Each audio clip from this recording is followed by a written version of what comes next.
Ding, Aaron has accepted the blessing. Ding, a bond has been forged through the blood pact, and Aaron has become your third blood-bound follower. Ding, Aaron has received minor blessing. All her stats are increased by 100. Ding, the stronger the blessing, the stronger the bond and the influence. Bloodline stabilization is required before altering the grade of the blessing. Ding, Aaron has awakened a hidden bloodline, the bloodline of the venomous dragon. Aaron staggered, her serpentine body trembling violently as the system's notifications echoed in Damon's mind. Scales rippled across her skin like waves, iridescent blue-green shifting into a deep crimson hue laced with black veins. Her forked tongue flickered uncontrollably, spitting sparks of venom that hissed and burned holes into the ground. My lord, she gasped, clutching her chest. Her aura surged outward, vast and oppressive, no longer just serpentine, but something greater, something ancient. Wings of poisonous mist unfurled briefly from her back before dissolving, and for a heartbeat, the phantom of a colossal dragon loomed behind her. The air itself quaked at the image, and even the rock circling high above shrieked in alarm, flying away as if unwilling to draw too close. Damon's crimson eyes gleamed. "A venomous dragon, huh?" he smirked, tilting his head as Aaron dropped to her knees, dazed but euphoric. "Not bad. Looks like I just made myself a real monster." He had expected Aaron's awakening to be a lot more impactful when compared to Mark or Kate. He had even expected her to awaken some sort of bloodline, but he did not think that she would become so powerful. Aaron's eyes snapped up to him, glowing dark crimson, slit pupils dilating with reverence and hunger. "I will not fail you, my lord. From this moment forth, I will become the strongest pillar you can lean on." Damon smiled and patted her. "Can you get up first? Let me take a good look at you." The massive serpent floated up in the air, even without any visible wings.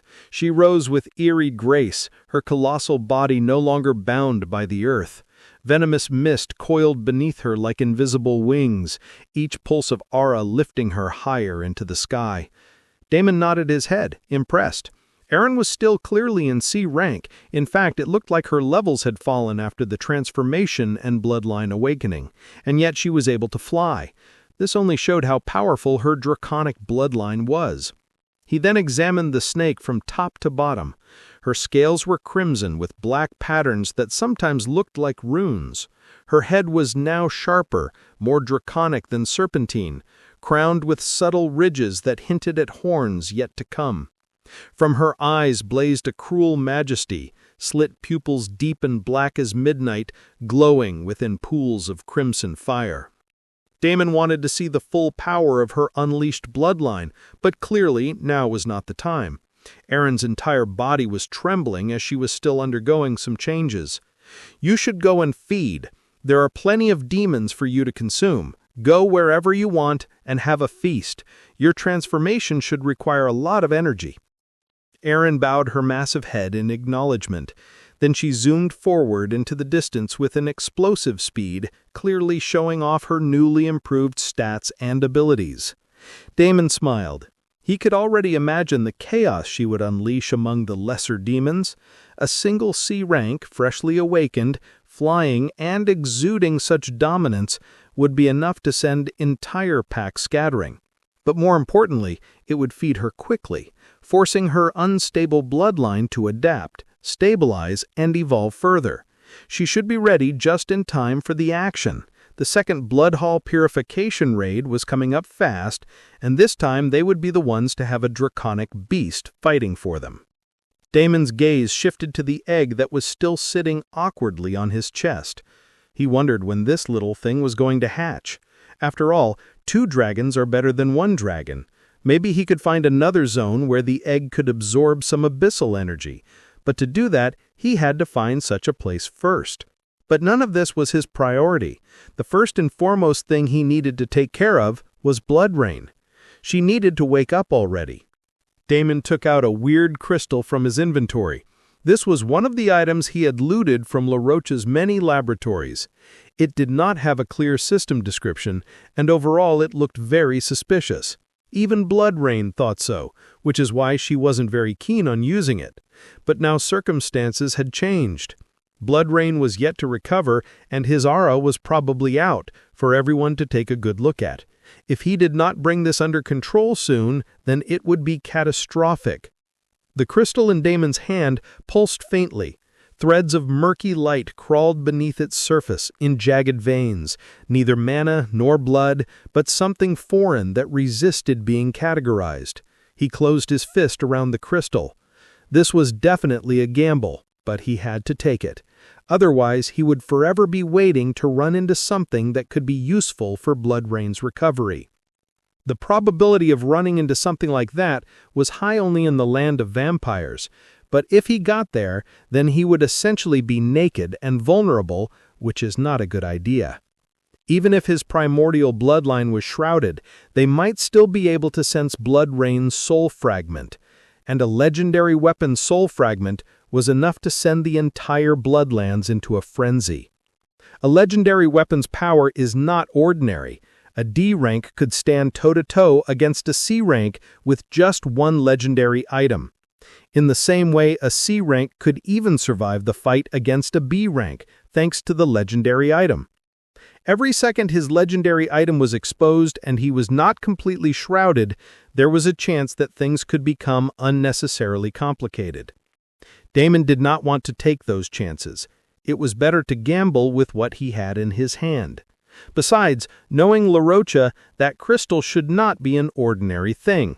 Damon had a feeling he wasn't going to lose out here. Damon rolled the crystal in his palm, making up his mind. Of course, there was also one other person who needed to agree to this. Bloodrain, do you have enough energy to consume this? Are you willing to consume this and take the risk? For a moment, there was only silence. Damon wasn't even sure he was going to get any response. It wasn't like he could forcibly shove the crystal into her soul fragment. He did not have enough experience to do something like that. Then finally, inside Damon's mind, the faint voice of Bloodrain flickered, softer than a whisper, yet heavy with fatigue. "My lord, I can consume it." Damon froze for a moment, the edges of his crimson eyes narrowing. For Bloodrain to respond without a single taunt or sarcastic bite was unnatural.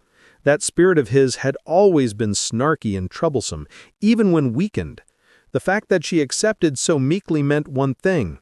Her strength had plummeted to the point where she had no other choice. Damon hesitated for a few more seconds. He then nodded his head decisively. "It's fine. Just do it.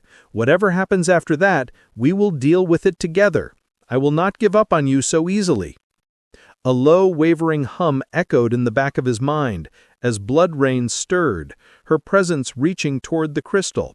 The moment contact was made, a violent surge of energy screamed through Damon's body. It wasn't fire, lightning, shadow, or blood. It was raw power without name or color, an energy that defied every law his instinct knew. His veins lit up as if molten metal had been poured into them. His bloodline unexpectedly tried to assimilate the energy in the midst of this chaos, but to Damon's surprise, his bloodline was actually lacking the ability to consume it instantly. There was a lot of struggle and resistance. Bloodrain's presence flared in his mind, louder and sharper than it had been in weeks. "It's too much. Hold on, my lord," she cried, but her voice carried both fear and exhilaration. She reached greedily for the stream, pulling it into her fragment, while Damon's primordial bloodline fought to devour it at the same time. The clash turned his body into a battlefield all of a sudden, his blood roaring crimson and golden, the unknown energy pulsing pale and gray, and Bloodrain's essence slicing through both like a blade struggling to keep its edge. The ground cracked outward in a wide circle, runes appearing everywhere, and the crystal in his grip shattered into dust. The raw energy didn't vanish. All of it funneled straight into him, demanding to be claimed. His lips peeled back in a snarl, crimson eyes blazing. "Mine, All of it is mine. Damon had no idea what this energy was, and how something like this could be contained in a simple crystal. LaRocha had definitely dropped the ball on this one. If that bastard had known that this energy was so unique, mysterious, and powerful, he would have never parted with it so easily. It did not matter. Right now, Damon did not care about these things. He had never once felt a bloodlust so high and intoxicating. At this moment, there was simply nothing else in his mind. He did not care about the game world. He did not care about the real world. He did not care about becoming stronger. His family, Kate, his friends, everything was simply a haze. There was one and only one thought in his mind, and that was to consume the glorious energy zigzagging through his body right now. Each minuscule packet of this energy was bursting with power. Every single thread that coursed through Damon's body felt alive, like a storm compressed into a grain of sand. It was unstable, unpredictable, and yet maddeningly addictive. He could sense it trying to carve new channels through his veins. It was tearing down his entire body and remaking it. He was going to become the strongest vampire in the entire cosmos with the help of these strands of glorious energy. He was going to ascend higher than any god or deity and clutch the throne at the very top. Damon froze. His eyes reddened as he finally realized that something was off. Right at this moment, pain hit him like a spear to the gut. He doubled over, blood spraying from his lips, as every glorious thread of unknown energy that had felt intoxicating just seconds ago suddenly turned savage. It was no longer a gift, no longer a feast. It was 1,000 blades carving their way through his veins, remaking him cell by cell. Except his body was not strong enough to handle it. His muscles spasmed violently, bones creaked like they might snap, and his skin split in hairline cracks that leaked both blood and pale light. His own life energy. His mind flickered on the edge of blackness, torn between ecstasy and agony. For one terrifying moment, he could feel his body, mind, and soul screaming, not in triumph, but in rejection. This energy was vile and corrupt. It was not helping him, it was destroying him. "Blood rain," Damon shouted through gritted teeth. If he was struggling, then so was Blood Rain. He at least had his bloodline and his primordial core to back him up and prevent him from becoming completely obliterated and consumed. But Blood Rain was merely a fractured soul fragment. If this unknown energy was ripping him apart, then she was barely holding on. That too, she was at her weakest at the moment. She did not even have her fragmented legendary prowess right now. She was weak and vulnerable, and this thing was supposed to heal her and make her stronger. Damn it! Did everything have to go so horrendously wrong? What the heck was this damned energy? Damon staggered to his knees, clawing at the ground, trying to regain some sort of control over his body and the chaos that was currently rampaging through his body. Every heartbeat felt like his veins were exploding from the inside. He was only barely conscious, and something like regaining control felt impossible. Damon still had to try. He had made a grave mistake and underestimated the unknown crystal. But how the hell could he have known that he would be dealing with something so powerful? "No, I won't let this be the end," Damon roared, biting down on his tongue until blood poured freely from his mouth. He forced his will into his core, calling on every scrap of dominance his bloodline carried. And it looked like his bloodline hadn't been subdued just yet. Even when dealing with the raw, chaotic, corrupt, unknown energy, his bloodline was still coming out on top. It was like an unrelenting grinder that broke down the huge mess despite the power it wielded. His bloodline was simply merciless. Damon could feel it working, not with finesse, but with sheer, brutal dominance, an ancient, primordial instinct to break down anything that dared to oppose it. Each wave of the unknown energy that rampaged through his body was caught, shredded, and slowly digested into fragments his core could handle. It was chaos clashing with hunger, Storm clashing with abyss, and still his bloodline pressed forward like a predator that refused to let go of its prey. Ultimately, Damon had no doubt that it was his bloodline that would come out on top. But the problem was, by the time his bloodline took care of it, he most probably wouldn't be alive anymore. Perhaps if he had a more complete version of his bloodline, but with a fragmented version, this was simply his bloodline's maximum speed. This was not going to work. Damon knew that he needed to do the impossible. He needed to push the damned energy out. So far, he had only consumed everything that came his way, but this one was different. He needed to push it out, and he needed to do it right now. Otherwise, he wouldn't survive, and Blood Rain wouldn't survive. He needed to hurry up. Come on, Damon growled. His crimson aura erupted like a storm as he tried to push the foreign current out. The clash inside was cataclysmic, his bloodline pulling in, his will pushing out, the unknown energy tearing in both directions. His entire existence became a tug of war on the verge of snapping. Then finally, something did snap. A shockwave blasted outward from his body, carving a crater in the earth. For the first time, the foreign energy wavered. Threads of it, unable to withstand his dual assault, bled out of his body in bursts of pale gray light that burned reality itself before vanishing.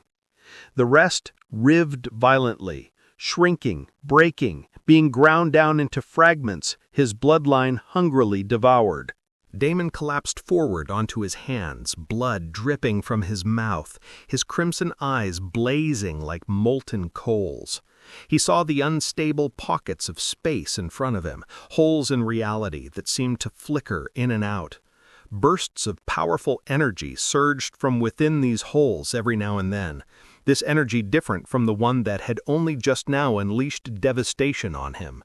No, this energy was a completely different beast. Void energy? Damon wondered as his mind weakly tried to recover from everything that had happened. Then it suddenly struck Damon.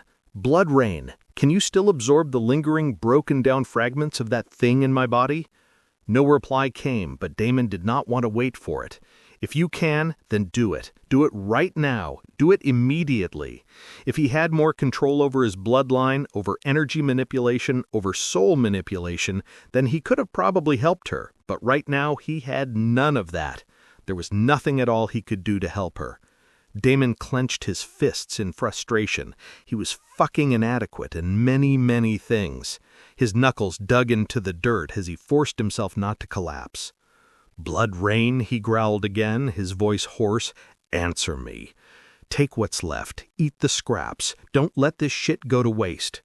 He held on as much as he could, trying to coax whatever was left of the unknown energy. But soon everything was gobbled up cleanly by his bloodline. He couldn't sense the weird energy anymore, and it was no longer wreaking havoc inside him. Every single trace of it was gone, wiped clean just like that. Damon sagged onto his knees, chest heaving, and then flopped down, his back hitting the ground, as he stared at the gloomy purple sky above with his crimson eyes wide open as he tiredly recollected everything that had happened.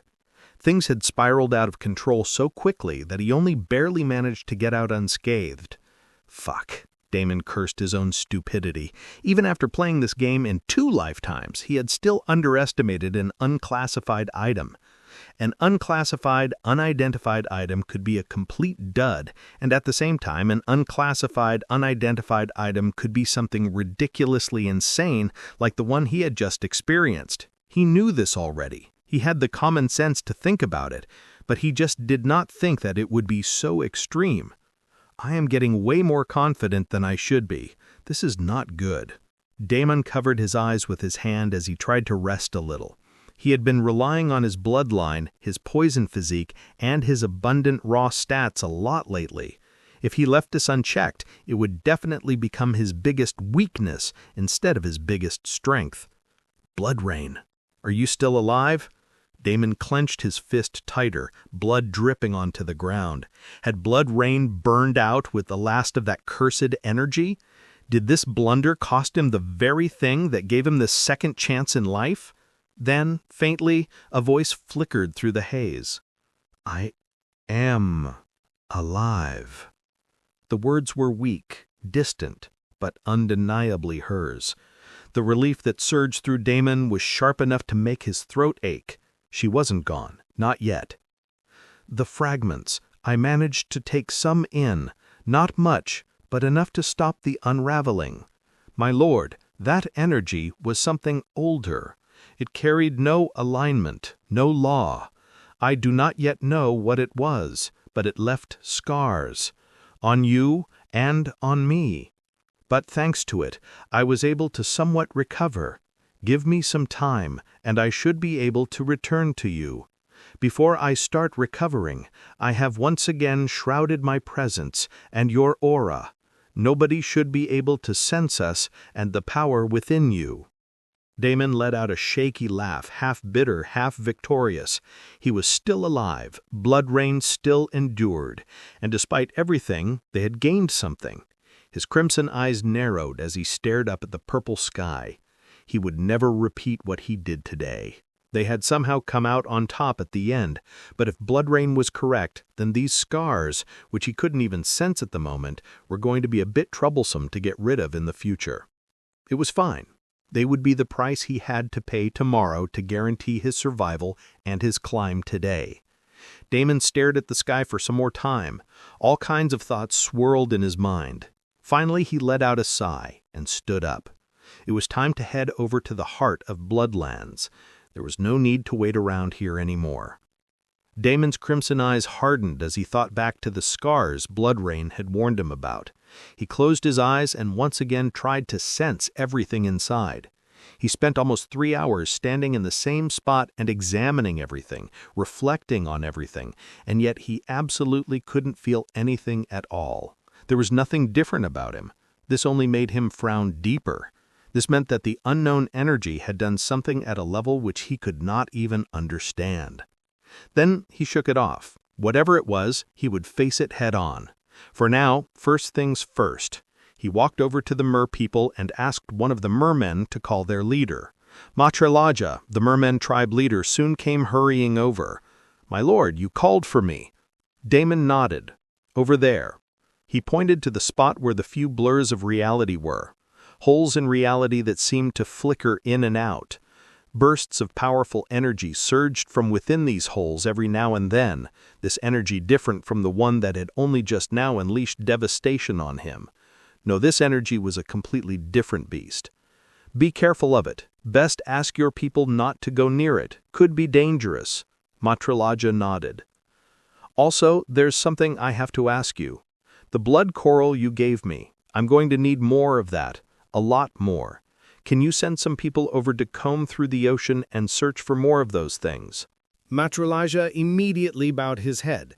"My lord, the blood coral is rare, but not unattainable. It grows only in the deeper trenches, close to where the currents are thick with death and battle. Harvesting too much at once will be difficult, but if it is your command, we shall risk the depths." "Then I would have to trouble you to do it for me," Damon still insisted.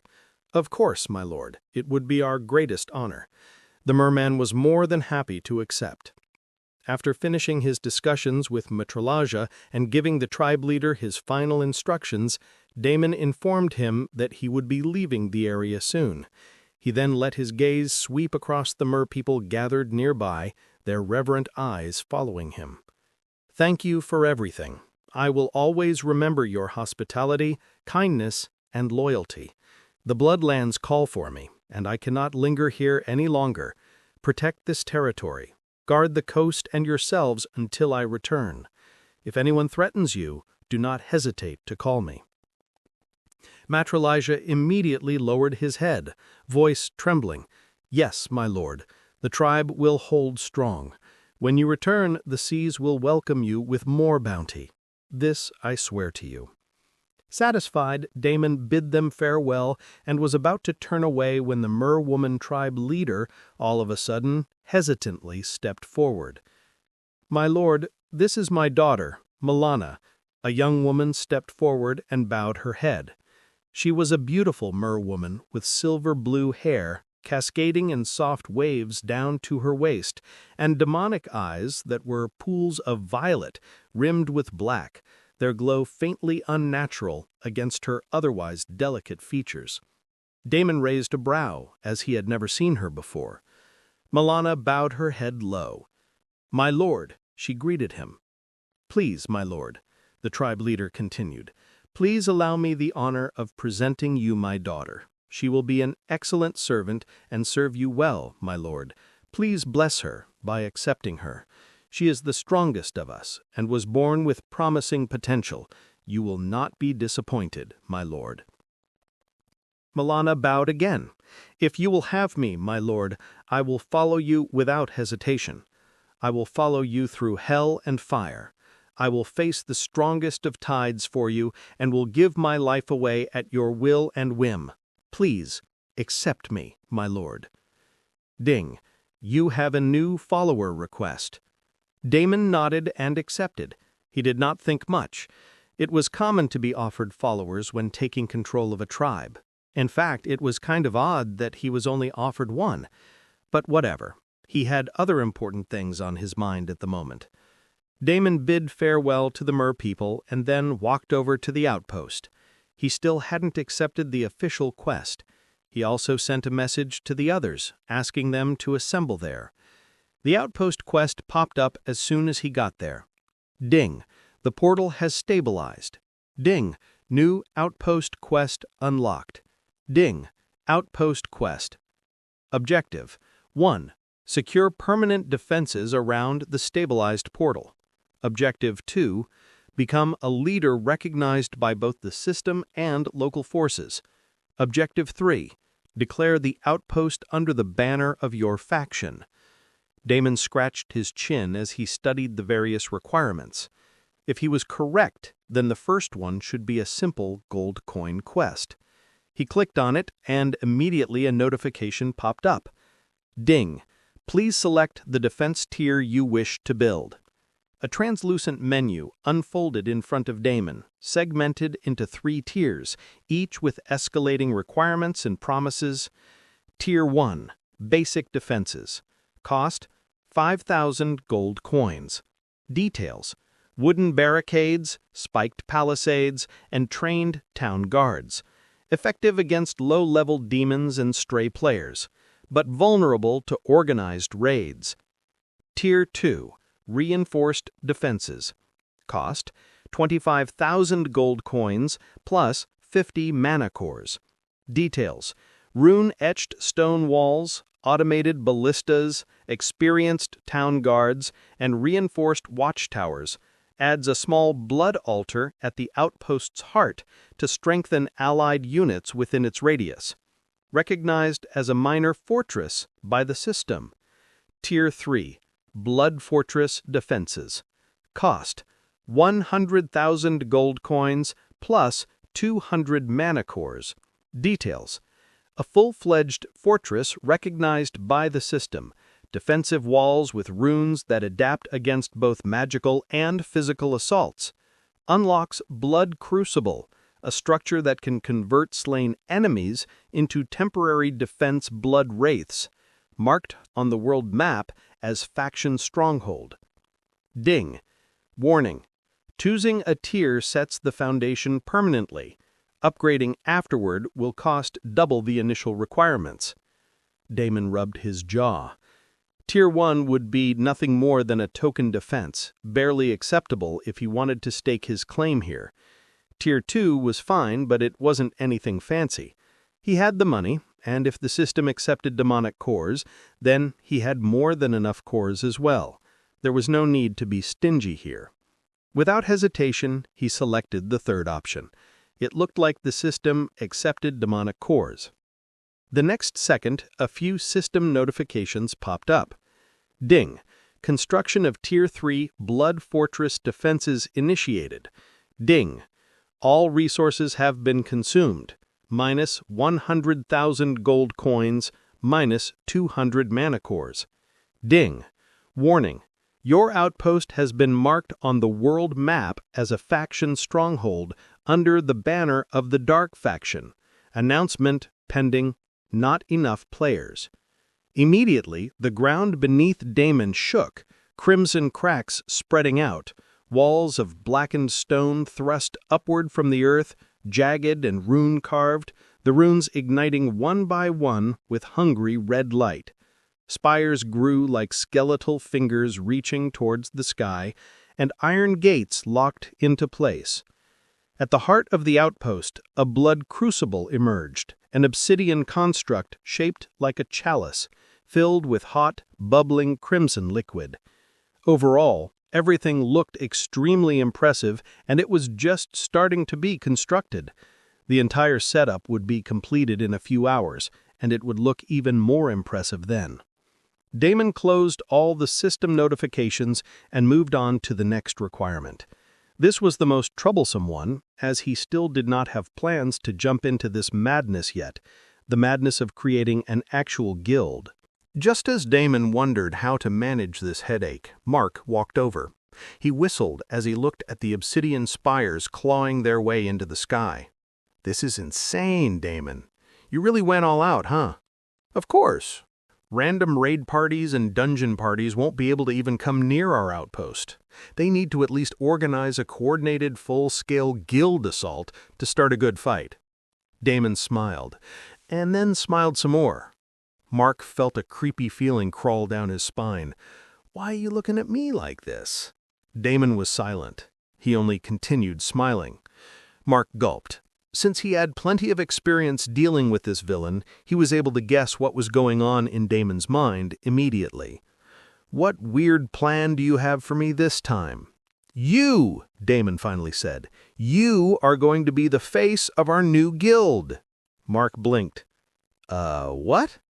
Damon nodded, giving Mark an assuring smile. "There are plenty of advantages in being a guild leader. Don't think that I made this decision lightly. You were a strong player, but you seem to lack an edge. This should provide you with that small push you need. Are you going to stop, or do you fucking want me to punch you in the face?" Mark shook his head with a firm no. Nearby, Kate giggled, clenching her stomach. "Damon, my brother would suck at this. You know it. Why are you messing with him?" Damon shrugged. "He would be very good at it. I just know it. Trust me, my dear." Kate blushed at the endearing term and did not bother to argue with him any longer.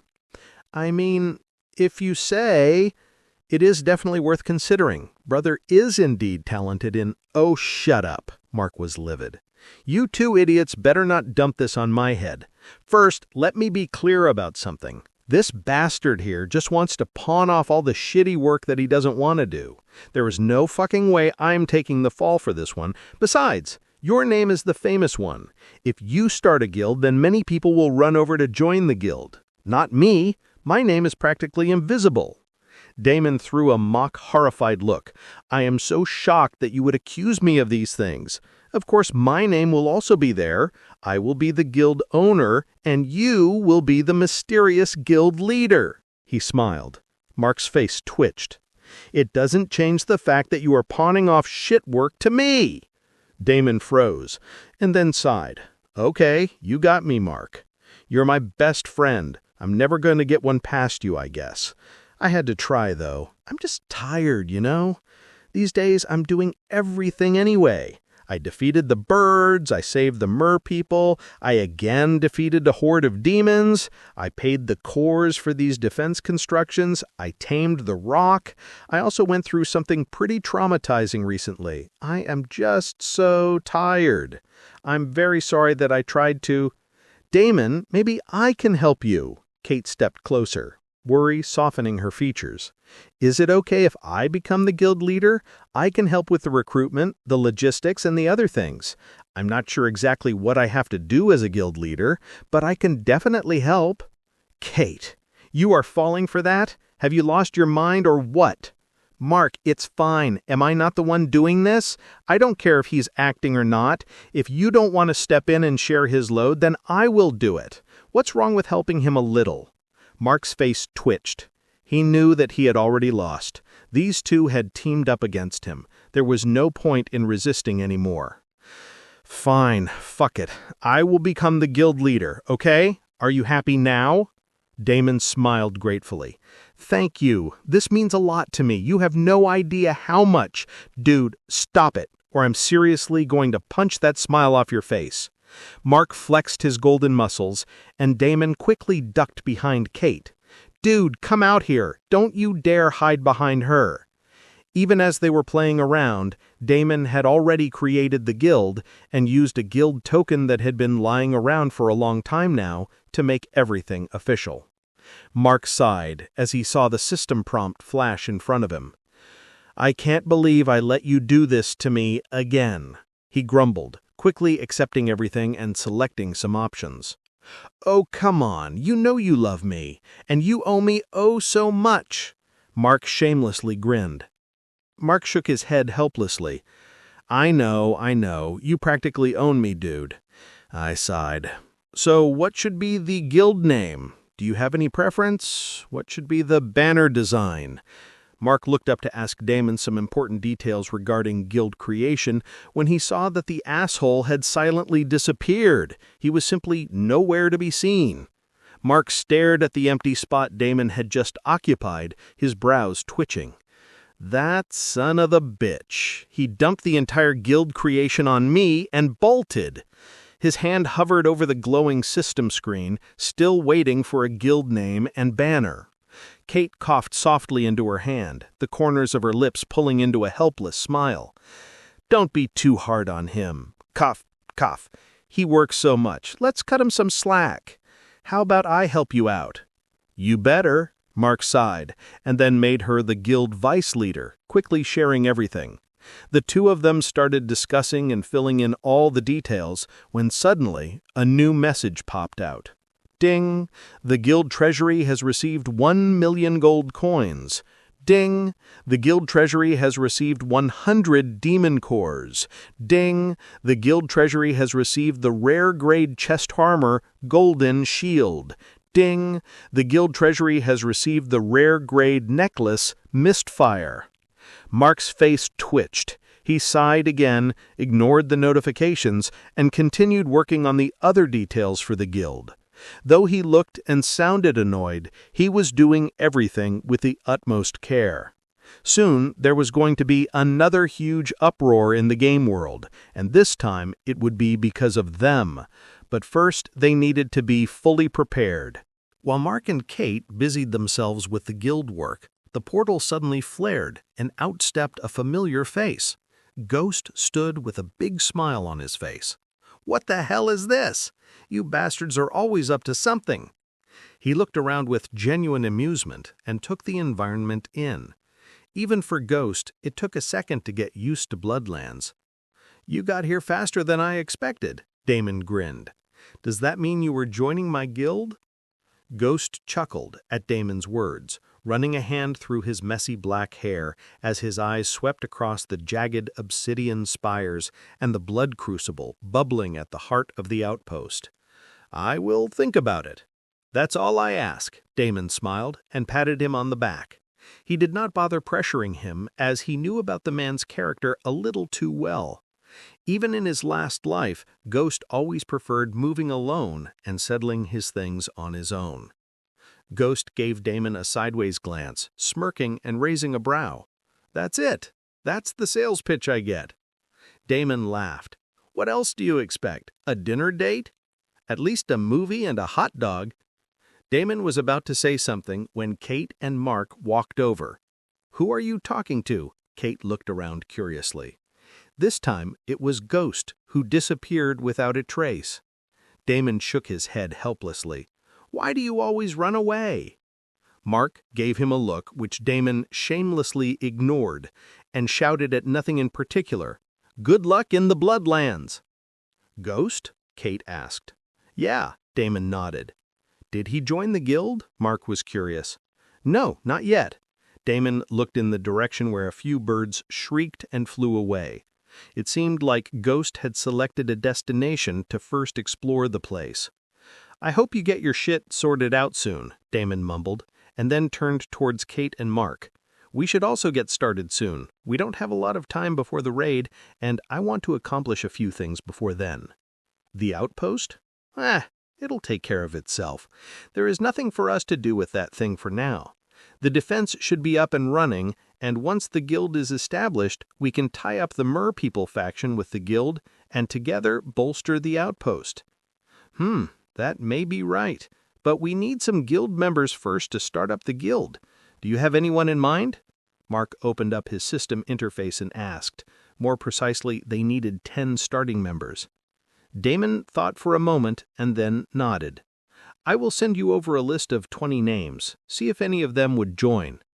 We can always just announce the formation of the guild. I'm sure there would be a flood of players wanting to join, Kate suggested, which both Damon and Mark together rejected. That would be a disaster. Think about it, sis. First, we need a solid base. Once we set up the base, we can take everyone else in and see if anyone stands out, Damon explained. After discussing guild affairs for a few minutes, Damon then called the Rock over. Let's go. One by one, the whole group got onto the giant bird. Alora, Kalethorn, Riven, Mark, Kate, and Damon. Aaron is not coming, both Alora and Kate asked at the same time. It was very clear that they were happy about it. She'll be joining us later. Damon didn't say anything else as he opened up his system interface and his map. The best course of action for them at the moment would be to head over to the vampire territory first. However, getting there wasn't a simple matter. The Rock lifted off with a thunderous flap, the ground shrinking beneath them as the jagged fortress spires receded into the distance. The air was sharp and cold up here, stinging their faces. Damon leaned back slightly, eyes narrowing as the horizon split open before them, a storm of blood-colored clouds looming faintly over the direction they were headed. That was the Forest of Doom. They would technically have to cross that to step into the vampire territory. The Forest of Doom was a vast stretch of wilderness that was all over the Bloodlands. All the territories were built around that, no one daring to step inside the forest itself. Apparently, the forest had once been a battlefield where ancient vampire lords, wraith emperors, and demon kings clashed, and their lingering hatred had poisoned the land itself. As a result, the place was teeming with aberrations and unusual monsters that were ridiculously overpowered. In his last life, players avoided this area like the plague. Damon had always wanted to explore it, and he would definitely do it now that he had returned here for a second time. However, he did not plan to go there just yet. They needed to go over to the vampire territory first and settle there. It was a good place to flex his title and position and collect as much intel as possible. If they wanted to avoid crossing the Forest of Doom, then the journey to the vampire territory would take several weeks, if not months. But Damon knew a shortcut. He wasn't all that worried. All they needed to do was get smack dab in the middle of the demon territories, access this shortcut, and make their way into the vampire territory. It was a simple matter. At least, the one who talked about it seemed that way. Damon doubted if it really would play out that way. Soon they covered the outskirts and arrived at the inner region. More and more demonic creatures had started to pop out, and even some small demon villages. Damon's voice cut through the rush of wind as the Rock began its descent. Let's get down. It's better to travel on foot here onwards. After everyone got down, Damon gave the Rock a quick pat and sent it back to the outpost. With the bird guarding the skies there, the fortress would have another layer of protection when enemies came. Damon and the group walked toward the first demon territory. From a distance, it looked like nothing more than a small village, stone huts, crooked watchtowers, and smoky fires curling into the sky. But everyone was uneasy. Mark's hands were tightly clenched, eyes narrowing at the horned figures milling about the dirt roads. Kate clutched her staff, ready for attack. Even Elora, who was usually calm, kept glancing around here and there. Damon could only chuckle at their attitude. It was not their fault. Anyone who stepped foot in here for the first time would probably have the same reaction. Relax, guys. There's no need to be so anxious and uptight. You all can unclench and walk freely. This is just a village. They don't care who walks through, as long as you don't give them a reason to." He gestured casually at the demons in the marketplace. Some were selling meat, some were bartering leather and bones, some were even selling something that looked like a fruit or vegetable, but no one in their right mind would consume the said thing, as it reeked and was disgusting in every way. See? They're busy with their own lives. As long as we don't draw attention, we're just shadows passing by. Mixed places like this are common in demon lands. As long as we don't cause trouble, we're just background noise to them. Act casual and walk. Everyone nodded, but it was clear that they still didn't completely believe his words. Damon decided to let them see for themselves. The group walked into the town without hurry. Nothing about them screamed outsiders. Their clothes were simple, stitched from demonic beast leather, rough, dark, and practical. Damon had gathered plenty of these from the demons he had killed along the way. The pouches he looted had not held much worth, no treasures, no rare weapons, but they had been filled with the daily things demons used to blend in.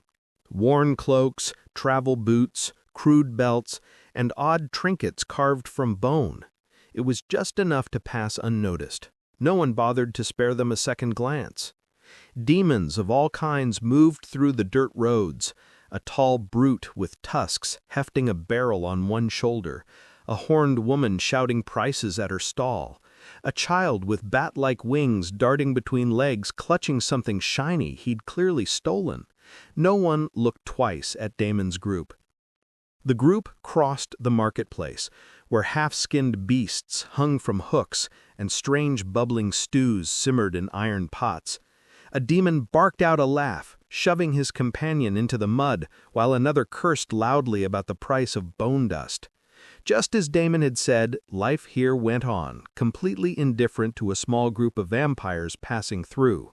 There were surprisingly a couple of other races as well, goblins and beastkin. "Oh, wait a minute, I almost forgot." Damon's sudden detour caught everyone off guard. He strolled up to a crooked stall where a demon with cracked horns and a missing eye sat slouched behind a table. Spread across the warped planks were chunks of ore, faintly glowing herbs tied in bundles, and cloudy gemstones. Everything was being sold for dirt cheap. Kate blinked. "Wait, are those Jingna ores?" She leaned closer, her eyes widening as Damon casually tossed a few into his pouch after flipping over a handful of copper coins. "And you're telling me these things are just lying around here being sold like onions?" Mark's jaw nearly hit the ground. "What the? That's mithril ore. I saw someone pay 500 gold for a sliver of this in Garth City, and this guy selling it for... He stared down at the price scratched on a chunk of bone. 2 silver? Elora shook her head, lips curling in disbelief. Damon laughed. "The exchange rate between human lands and demon lands is completely skewed. They don't value ores or herbs the way we do. To them, it's just material. Something they dig up in abundance, something the beasts bring in from the wilds. To us, it has many values. That doesn't mean everything is cheap. They use specific ores and herbs to craft dark faction-aligned items. Those things are pricey as hell." Damon smirked, already pulling out more coins. "This is why demon lands are gold mines if you know how to shop. To them, this is junk. To us, it's currency, weapons, armor, potions. We could arm an entire squad with what I just bought." The one-eyed demon behind the stall didn't even glance up. He lazily swiped Damon's coins into a sack and muttered, "Come again." Mark rubbed his temples, muttering under his breath, "Unbelievable! We've been grinding like idiots for scraps, and here we are shopping at Demon Walmart." Kate giggled, while Damon only shrugged. "Demon villages have a lot of treasures. Feel free to shop around for whatever you want." He then added with a wink, "Guild leader?" Mark's face twitched, but he was way too excited to react. He quickly walked over to another stall and cleaned out the wares over there. Elora, Calethorn, Kate, and everyone busied themselves doing pretty much the same. Only Riven was happily whistling and walking along without a care in the world, observing and enjoying the scenery around him. Damon sighed at the sight of the damned guy. He still had no clue how to whip this one into shape. Considering the other important things he was dealing with, he had no choice but to leave this particular problem on the back burner for the time being. Soon the group was done with the small village and walked out of there with big smiles on their faces, eager to step into the next village. Kate's eyes sparkled as she stuffed another pouch full of herbs. Oh my God, if we clean out all the villages like this, we could probably become the richest guild in no time. Damon chuckled at her enthusiasm. Don't get too carried away. Remember, these are just scraps for them. If we buy up everything in sight, sooner or later someone will notice and trouble will come looking for us. So we are not going to keep buying? Kate looked unwilling. Of course not, Damon grinned. Buy whatever you want, my dear. Enjoy to your heart's content. If trouble comes looking for us, we can simply say hello. Kate giggled and gave him a flying kiss. Mark groaned loudly and did a pooking action at the exchange. After the first village, the group came across a handful more along the winding dirt paths. Each one was a little different. One tucked into a ravine with crude bridges stretched across, another nestled around a bubbling spring, another little more than a circle of shacks huddled around a smoking pit. Everywhere they went, the result was the same. Stalls overflowing with oddities, goods sold for a fraction of their worth in human lands. Soon, everyone's packs were stuffed full. They were just about to enter the next village when Damon's warning came true. A group of goblin brutes stepped out, blocking their path. Their green skin was thick and scarred, their jagged tusks glinting in the dim light. Each one carried crude iron weapons, spiked clubs, rusted cleavers, and even a chain with a hook dragging in the dirt. The leader, taller than the rest and missing an eye, grinned widely. Heh, travelers, and well-fed ones at that. Looks like you've been shopping. Why don't you hand it all over and maybe we'll let you walk away with your limbs attached? Oh, and leave those 2 women behind. The goblin's one good eye fixated on Kate and Alora, and his intentions were clearly visible. It was not just his, but every single goblin's gaze was locked on to Kate and Alora, unable to contain their lust. Kate stiffened, her staff half raised. "Let me take care of this trash," she snapped. The goblin leader laughed, loud and cruel. He took a step forward, hand already reaching. "Pretty words! Let's see how pretty you look with no—" Before he could finish his words, his eyes suddenly became cloudy. He looked around in a daze and then unexpectedly swung sideways with the jagged cleaver in his hand, not at Damon's group, but straight into the chest of the goblin standing beside him. The other brutes howled in shock. "Boss, what the hell are you doing?" But the leader's face was blank. His chain-wielding comrade tried to pull him back, only to be smashed in the jaw by a savage backhand. The sound of cracking bone echoed through the path. And it was not just him. All of a sudden, one by one, goblins here and there started fighting with each other. All of them seemed to have completely forgotten about the vampires they had wanted to rob. Instead, they were tearing each other apart in madness. Kate blinked, staff lowering slightly. What just happened? Blood sprayed in the air as the goblins hacked into each other, snarling and screaming like rabid beasts. Weapons clanged, tusks cracked, and bodies fell to the dirt, the once organized band of brutes collapsing into chaos. Damon watched calmly with his arms folded. A satisfied smile curved across his lips. "Sorry," he said lightly, almost as if he were apologizing for stepping on someone's shoe. "I wanted to test out one of my skills." Kate's mouth fell open. Since when did he have such a powerful skill? Even Mark was shocked. Only Elora and Kylethorn did not seem surprised at all. The final goblin stumbled forward, one arm dangling uselessly from his torn shoulder. His cloudy gaze flickered toward Damon for a brief moment, as if recognizing the puppeteer behind his frenzy.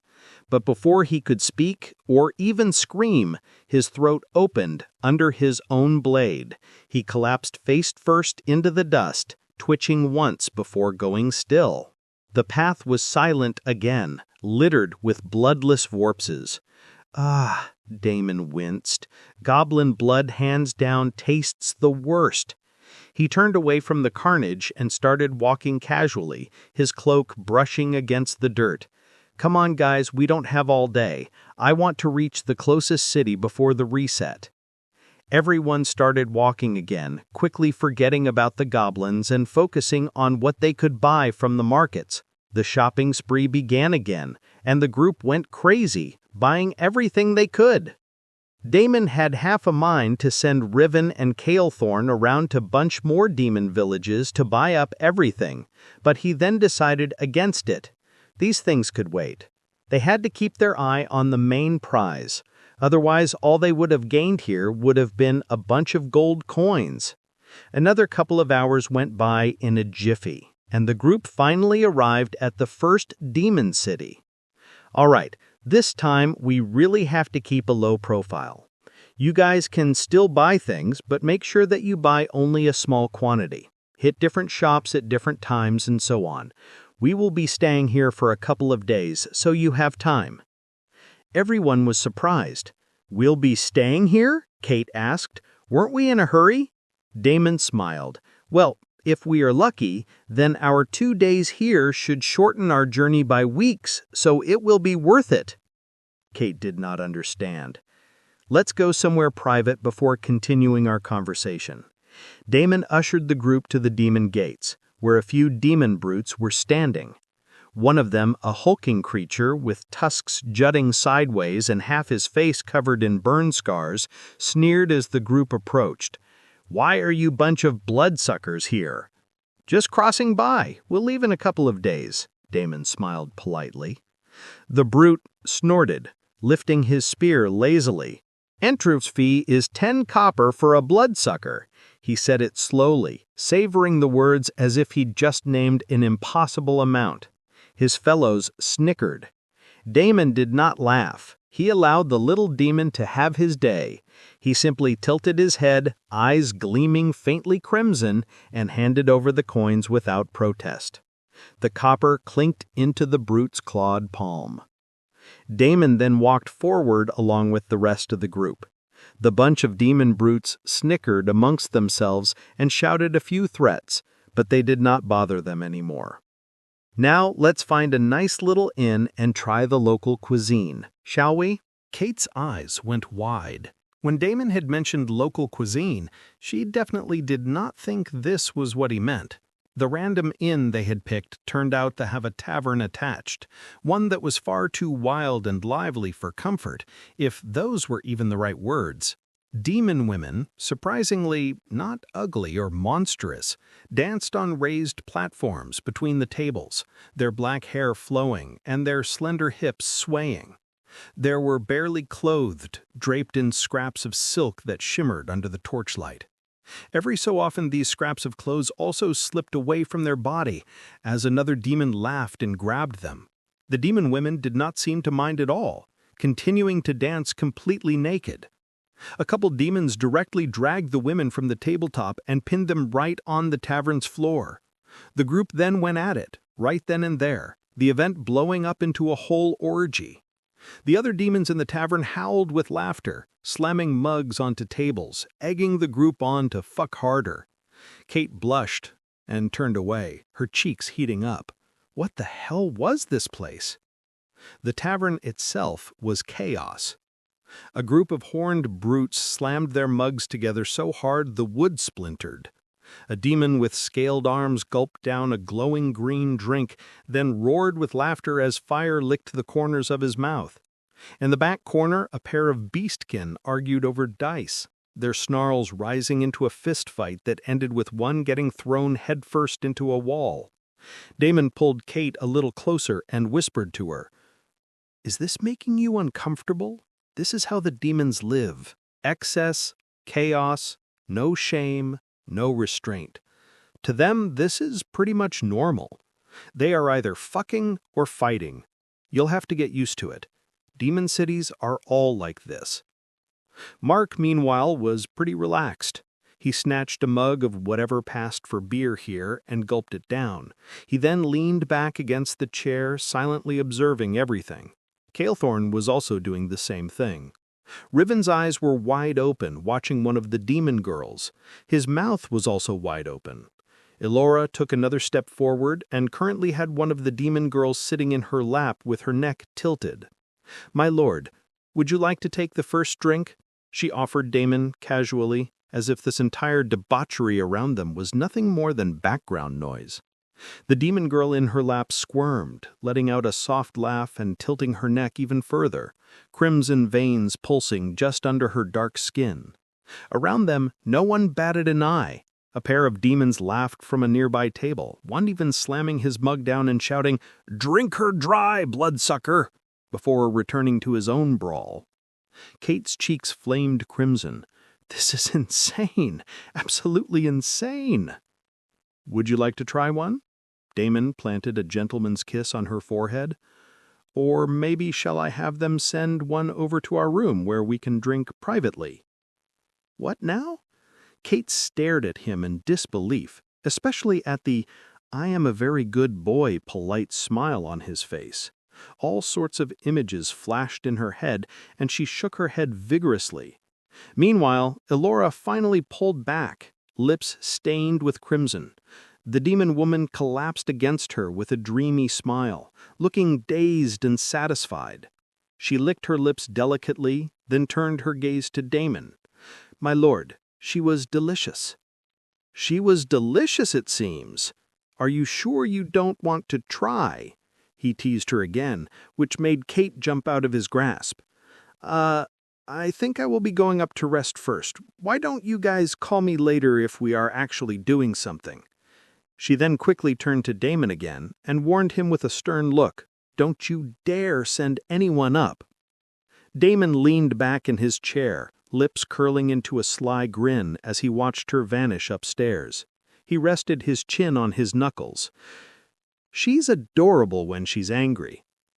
Elora dabbed the corner of her mouth with the back of her hand, crimson still wet on her lips, and quickly moved closer to Damon. All of her competition was out of sight, and she was not going to miss this chance.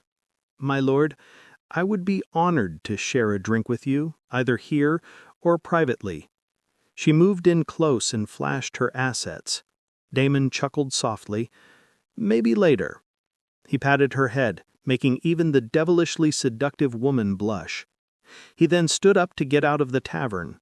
"You guys enjoy yourself here. I think I will take a stroll around the city."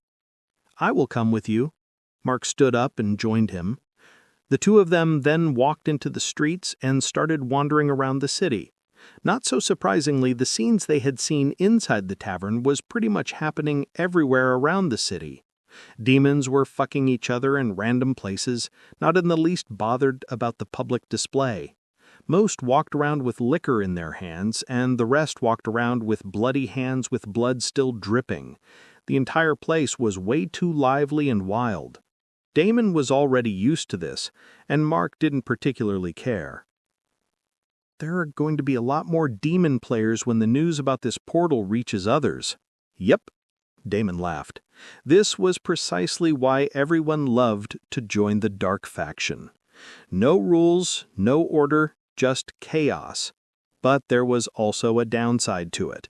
It was extremely easy to die in the Dark Faction, and it took a lot to make actual progress either in levels or in ranks.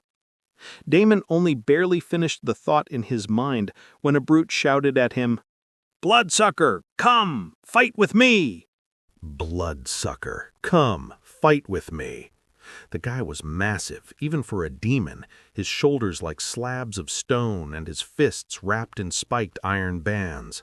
The crowd nearby erupted with cheers, a circle forming around Damon and Mark almost instantly. Not so surprisingly, the surrounding demons howled in excitement. Bets were already being shouted, crude coins and trinkets being exchanged. 10 bone chips on the brute. 20 coppers on the bloodsucker. Ha, he'll be meat before the next mug's emptied. The brute stomped the ground, dust flying up around his bare feet. You walk our streets with your crimson eyes looking down on us? Show me if vampire blood is worth anything, or crawl away like the leech you are. Damon only calmly smiled. Remember, when in Rome... He gave a small nod to Mark, who silently stepped back, mingling with the crowd. The brute snarled, slamming his fists together with a sound like stone colliding. Sparks of demonic aura burst around him, wild and unrestrained. The crowd howled their approval, chanting for blood. Damon still only smiled. "I am ready when you are." The brute's aura surged hotter. The crowd roared again, chanting, "Fight! Fight! Fight!" The brute lunged first, his massive fist swinging like a hammer meant to cave in Damon's skull. The ground cracked under the sheer force of the blow, dust exploding outward. The crowd roared, some already jeering, "Bloodsucker's done for!" But Damon wasn't there.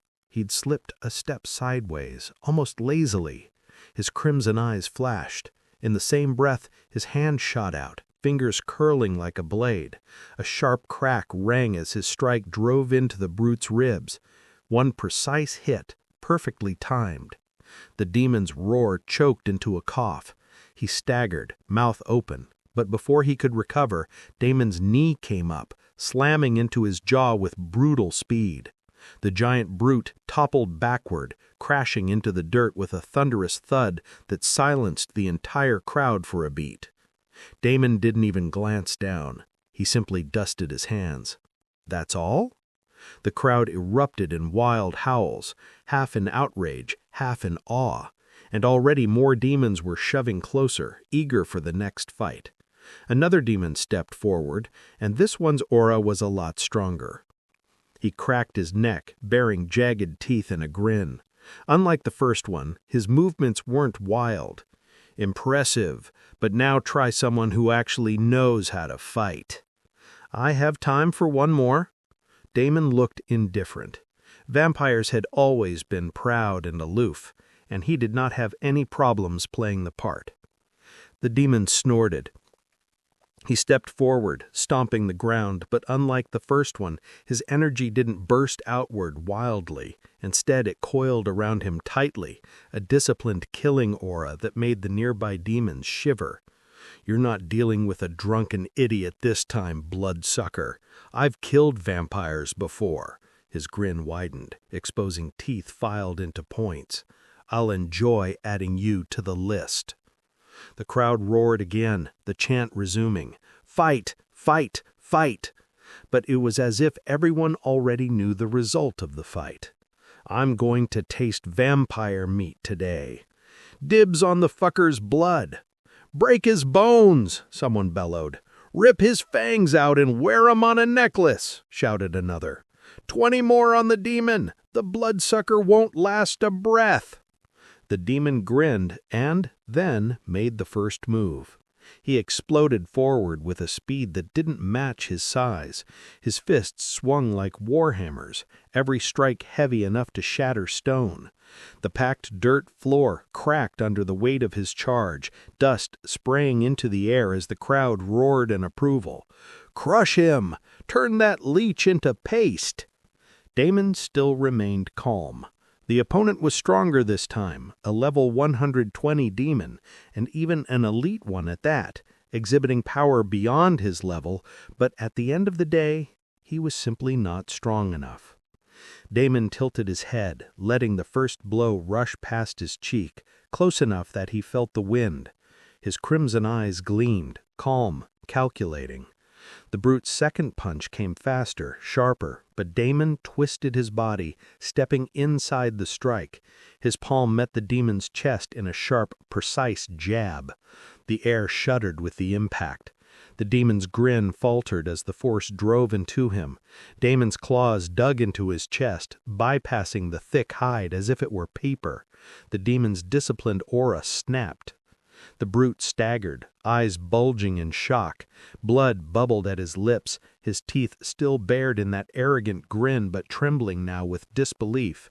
He tried to swing again, his iron-wrapped fist cutting through the air in desperation, but Damon caught it effortlessly with his free hand. His claws tightened around the demon's chest, a low cracking sound echoing across the circle. Gasps erupted from the crowd. Impossible! He broke through his aura! No way! Gringa is level 120! Rip him apart, bloodsucker! Someone else shrieked, switching sides now that the fight's tide was clear. Damon leaned in close, crimson eyes burning. You said you've killed vampires before. Then you should have known never let one touch your heart. With that, his claws pierced deeper, rending through flesh and bone. The demon screamed once, a blood-curdling tearing sound before Damon ripped his hand free. A gush of blood sprayed out as the brute collapsed to his knees, then face first into the dirt, his aura snuffed out in an instant. Blood energy seeped from the corpse, all shooting towards Damon, who calmly smiled. Who's next? The crowd erupted. This bloodsucker is insanely powerful. Shit, is this guy a noble vampire? Bronge, why don't you fight him next? Fuck you, why don't you fight him? Damon was just like that, quickly forgotten, as the demon named Bronge and another demon started brawling with each other. Damon shrugged and turned to walk away. Mark followed behind him. As the two of them walked through the crowd, everyone quickly moved away, giving them a wide berth. Good fight, bloodsucker! That was a good fight. Cheers to you! A few loudly commented, but other than that, no one dared to step near them. Demons who had been jeering and cheering seconds earlier suddenly found the ground very interesting and looked down here and there. A few demon women heard the obvious remark of them being noble vampires and hurriedly threw themselves at the duo. "Handsome! What a drink! How about we head over to the dark alley over there? The girls and I haven't sucked a bloodsucker's cock in a long time. What do you say? Just 1 silver for the night? A noble bloodsucker like you must taste divine. Let us worship you properly." Damon ignored all the offers without even sparing them a glance. Behind them, the women's voices carried through the crowd. "Don't walk away, noble fangs! Come on, just 1 night! You'll never forget it!" But none dared to chase too close. Finally, after a few minutes, Damon and Mark were out of the spotlight as they walked about the streets casually. "Are you sure it was okay to kill that demon?" Mark asked. Damon grinned and turned to walk away. Mark followed behind him. As the two of them walked through the crowd, everyone quickly moved away, giving them a wide berth. Damon grinned and pointed to another corpse that was lying a few feet away from them at the street corner. The blood essence seeping out of the corpse was still fresh, so Damon helped himself to it while he explained. "Like I said, we should be fine in the demon lands as long as we behave just like everyone else. Fighting and killing are commonplace here. If I had let that guy live, that would have brought a lot more attention to us." Mark shook his head with a sigh. "This place it's going to take a while to get used to." Damon grinned again with a wink. "You will get used to it sooner if you just let go and remove that stick up your butt." Mark rolled his eyes. "Get in. Let's have a drink." Damon dragged the guy to another tavern where pretty much similar events were unfolding. Mark did not look pleased at all. "Dude, come on. Is it only merwomen then?" Mark shrugged. "What can I say? I know what I want." Damon gave up on him and waved his hand. Immediately, a busty demon woman appeared and flashed her assets. "Care for a drink?" "Don't mind if I do." This time, Damon did not hold back. He pulled her down onto his lap, tilting her neck. His fangs sank in without hesitation, her soft gasp turning into a moan as crimson stained his lips. Mark simply ordered a blood-based drink and opted out of the live one. A few seconds later, another demon girl waltzed over to serve them 2 big jars full of blood mixed with alcohol. It looked absolutely disgusting, and Mark had second thoughts about even tasting it. "Go ahead, you will be surprised." Mark grimaced, raising it reluctantly to his lips. His eyes widened, and he had to pause for a second sip just to make sure he hadn't imagined it. "Huh, that's not bad." Damon chuckled, pulling his fangs free from the neck of the woman on his lap. She collapsed against him in a dazed sigh. "Told you, but still, live ones are the best. You can go now." He took his hands off the demon girl, and she quickly stood up and scurried away. Clearly, her earlier dazed look was all an act. "It's just a drink. No need to think too much about it." Damon finished his jar of drink before waving for another demon girl to come over to their table. "We will be here for a while, so feel free to entertain yourself." Damon then watched as Mark ordered more of the drinks and simply looked around while savoring one sip after another. He could only sigh at the guy. He was simply way too uptight. Damon, on the other hand, planned to drink quite a bit tonight. The women were not bad to look at, with plentiful flesh jiggling in all the right places. Their blood tasted heavenly, and, more importantly, he seemed to be gaining stats now without having to drain his victims dry. Of course, there was also the last reason why they were randomly spending time like this. Damon had already put on a good little show in the streets, and it should be more than enough to attract the attention of the people in the dark. The thing is, even though this was a demon city, I had no doubt that there were plenty of vampires all around. In fact, every territory had a vampire network, a mercenary network, a beastkin network. Essentially, everyone had eyes everywhere. Now he just needed to find the right set of eyes. The tavern's rowdy laughter rolled on, mugs clashing, dice rattling, and demon women swaying to drunken tunes. Damon continued drinking his fill calmly. A few hours slipped by, and he actually ended up drinking from about 50 women. At one point, he wondered if he had gone too far, but the women kept on coming as long as he kept the coppers flowing. Damon shrugged and continued drinking his fill. In the end, Mark also gave up and tasted a demon girl, unable to resist the itch in his fangs, especially after seeing Damon having a feast all by himself. Damon gave him a thumbs up and a grin, and pulled the next woman onto his lap.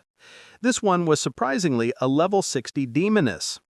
"Hey, handsome, there's a secret auction in a couple of days. Are you interested?" she whispered with a coy smile. "A secret auction, huh? Very interested." The demoness shifted on Damon's lap, rubbing his groin, her tail curling lazily as she leaned closer, her warm breath brushing against his ear. "2 nights from now," she whispered again. "The Spire District. Look for the red lanterns. Follow them and you'll find the door." The Spire District, red lanterns, secret doors. Sounds like quite the party. Damon smiled. A level 60 demoness wasn't some random tavern wench. Her being sent here with this information meant someone behind the scenes was pulling strings. Vampires? Demons? A demon general? The demoness pressed closer, her tail curling tighter around his thigh. "Oh, it's no ordinary party," she murmured, her lips brushing his jaw. "Rare items, rare beasts, and even rare women. If you have the coin, or the power, you'll walk away with something interesting." She bit her lip coyly, then slipped off his lap with deliberate grace without actually intending to give Damon a drink from her. Another woman came over to replace her and sat down instead. Damon's crimson gaze followed the level 60 demoness briefly before turning back to the new girl on his lap. He then casually continued drinking more blood. Another couple of hours passed by, and still there was no contact. Damon frowned. He still hadn't decided yet, but it looked like he would have to check out that auction anyway. The two of them finally left the tavern and headed straight for their inn. When they were halfway through the twisting alleys, Damon's senses pricked. Someone was following them. Mark subtly exchanged a glance with him, he too sensing the new company. Damon paused for a moment and then grinned. Vampires. Well now, looks like the night just got interesting. He waited for his fellow bloodsuckers to come forward and reveal themselves, but as soon as he stopped, everyone scattered away. Huh, what are they waiting for? Did I not do everything correctly? Damon was puzzled. He had acted proud and domineering. He put down a couple of demons, even killing one in the middle of the street. He fang-fucked a bunch of demon women and spent his money freely. Technically, this should be enough to get the attention of the vampires here, but it was still not working. What the hell were they waiting for? Damon and Mark continued to walk towards the inn, the rest of the path uneventful. They both retreated to their rooms, and it was game reset time shortly after that. Mark and Kate logged out, but Damon was still there, along with Elora, Riven, and Kalethorn. Damon first planned to head out again immediately, but then decided to take a few hours off to look at all his recent acquisitions.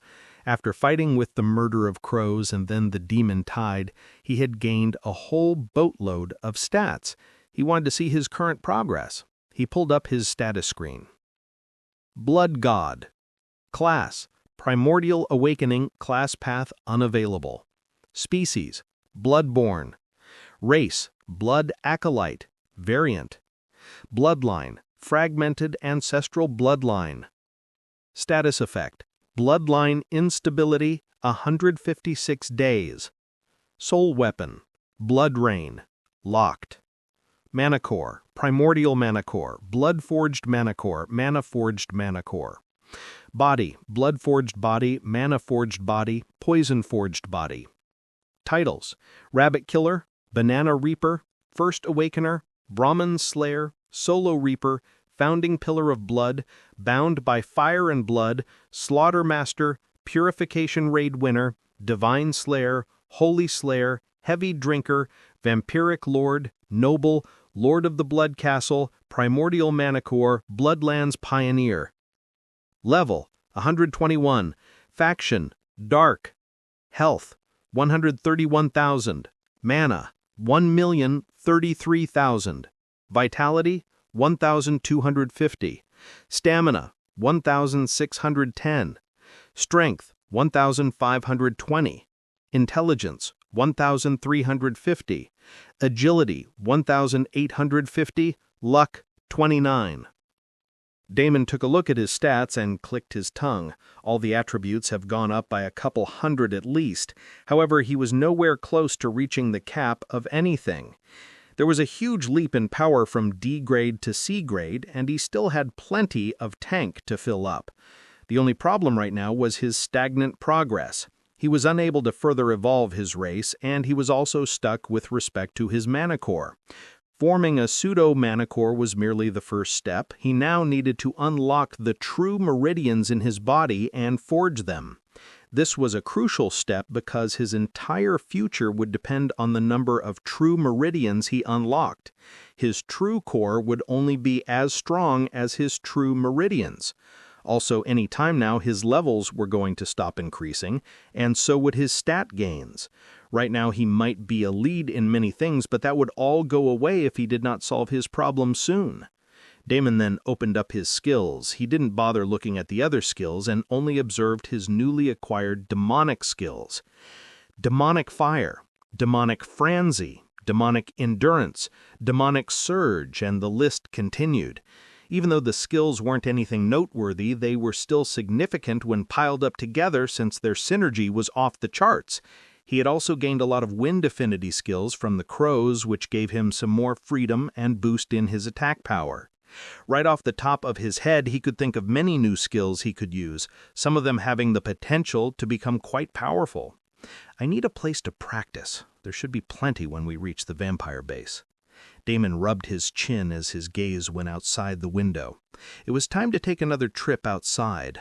I needed to get to the vampire base as soon as possible, and for that I needed to sniff out the vampires in this city first. He stood up and walked out of the inn. He once again started wandering the streets. This time he headed over to the market area to check out the goods and see if he could get any clues. Damon still had no idea why the damned bastards were being so secretive. By now they should have contacted him. Unless, was there something else going on here? Damon calmly observed his surroundings as he strolled through the streets. There were a lot more demon girls around, and at the same time a lot more street brawls starting up here and there. The entire place was completely rowdy.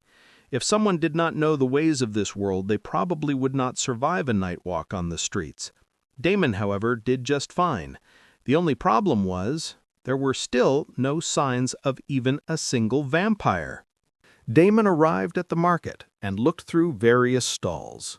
He tried to remain indifferent, but even his heartbeat spiked when his eyes landed on piles of herbs and ores, materials that would sell for fortunes in human lands, being pushed around here like common junk. Spirit iron chunks, dusk root blossoms, and even faintly glowing rainstones lay scattered across crooked tables, sold for copper coins. He forced himself to stay calm, masking the gleam in his crimson eyes. If he swept everything into his pouch at once, it would raise too many eyebrows. Instead, he bought carefully, 1 or 2 items at a time, pretending to haggle half-heartedly like any other passerby. A bundle of herbs here, a pouch of raw ore there. He only bought a few things. He even rejected some offers to make it look like he wasn't interested. The merchants didn't care. They took his coins and barked for the next customer. But Damon could feel it, the eyes on him. Many people were observing him, mostly demons, some beastkin, and still no vampires. Damon clicked his tongue and continued walking. He hit up another tavern and enjoyed a few dozen demon girls.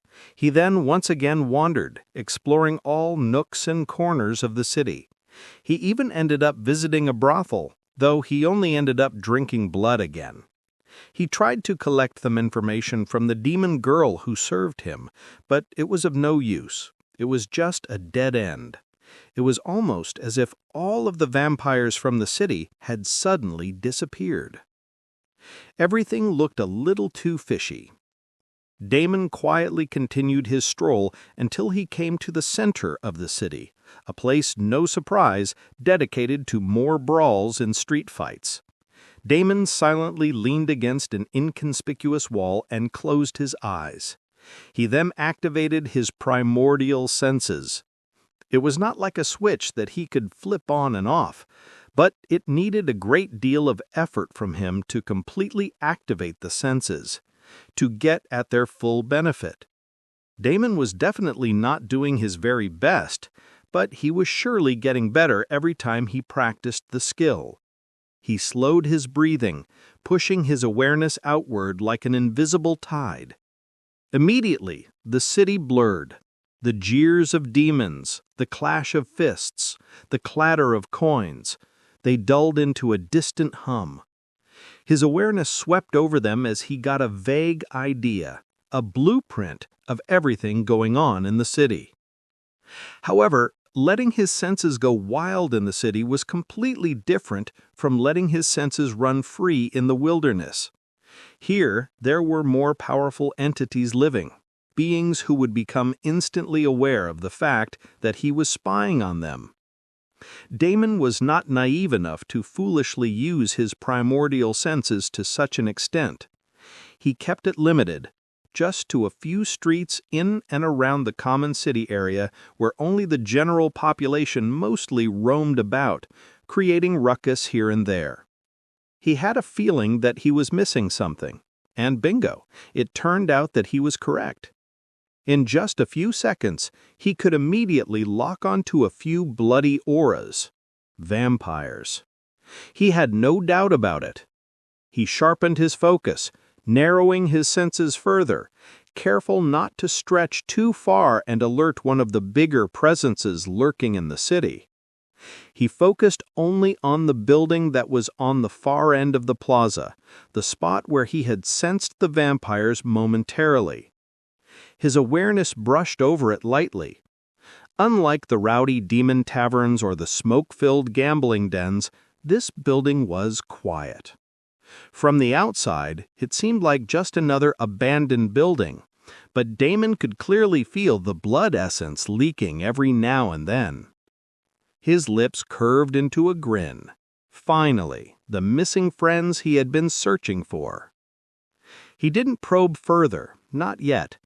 Even at this limited range, he knew if he pushed harder, they'd sense him instantly and scatter like shadows. Instead, he slowly pulled back, letting his senses fold in until he was once again just another face leaning against a wall in the chaos of the city. Damon opened his eyes, crimson glinting in the torchlight of the plaza. "Found you," he murmured under his breath, already turning over how best to approach. Should he march straight to the door and announce himself like a noble vampire demanding audience? Or should he wait and watch what they were up to? Damon silently pondered as he walked over to a nearby tavern and sat down. He continued acting normal and feasting on more demon women while calmly observing everything that was going on within the building. Vampires kept going in and out, but all of them clearly used various stealth mechanisms to remain under the radar. That was especially a difficult task to accomplish, considering that they were smack dab in the middle of the city. They surely had the help of someone powerful, someone who could provide such skills or artifacts to help them remain invisible. This wasn't a ragtag coven scraping by. They were organized. He leaned back, letting the girl on his lap giggle and whisper sweet nothings in his ear, but his mind ticked sharply. Something was going down. Could it perhaps have something to do with the auction? Damon stood up and left the tavern after some time. He didn't want them to know he had sensed them just yet. There was a reason they were not including him in whatever was going down, and he wanted to know all the details. He returned to the inn, still keeping an eye on the building every other minute. When he was not observing them, he practiced using demonic fire and tinkering with his newly acquired demonic skills. The entire night went by just like that, when the game time once again restarted, and Mark and Kate returned. Damon didn't waste time. Once everyone had gathered back at the inn, he laid out the situation in crisp detail. There was no need for the others to hover around the city streets where he already had his senses locked on. "Keep your eyes sharp, but don't linger here. We need resources, so you guys can head over to the nearby villages, towns, and even roadside stalls. Buy whatever you can and strip them clean of anything useful.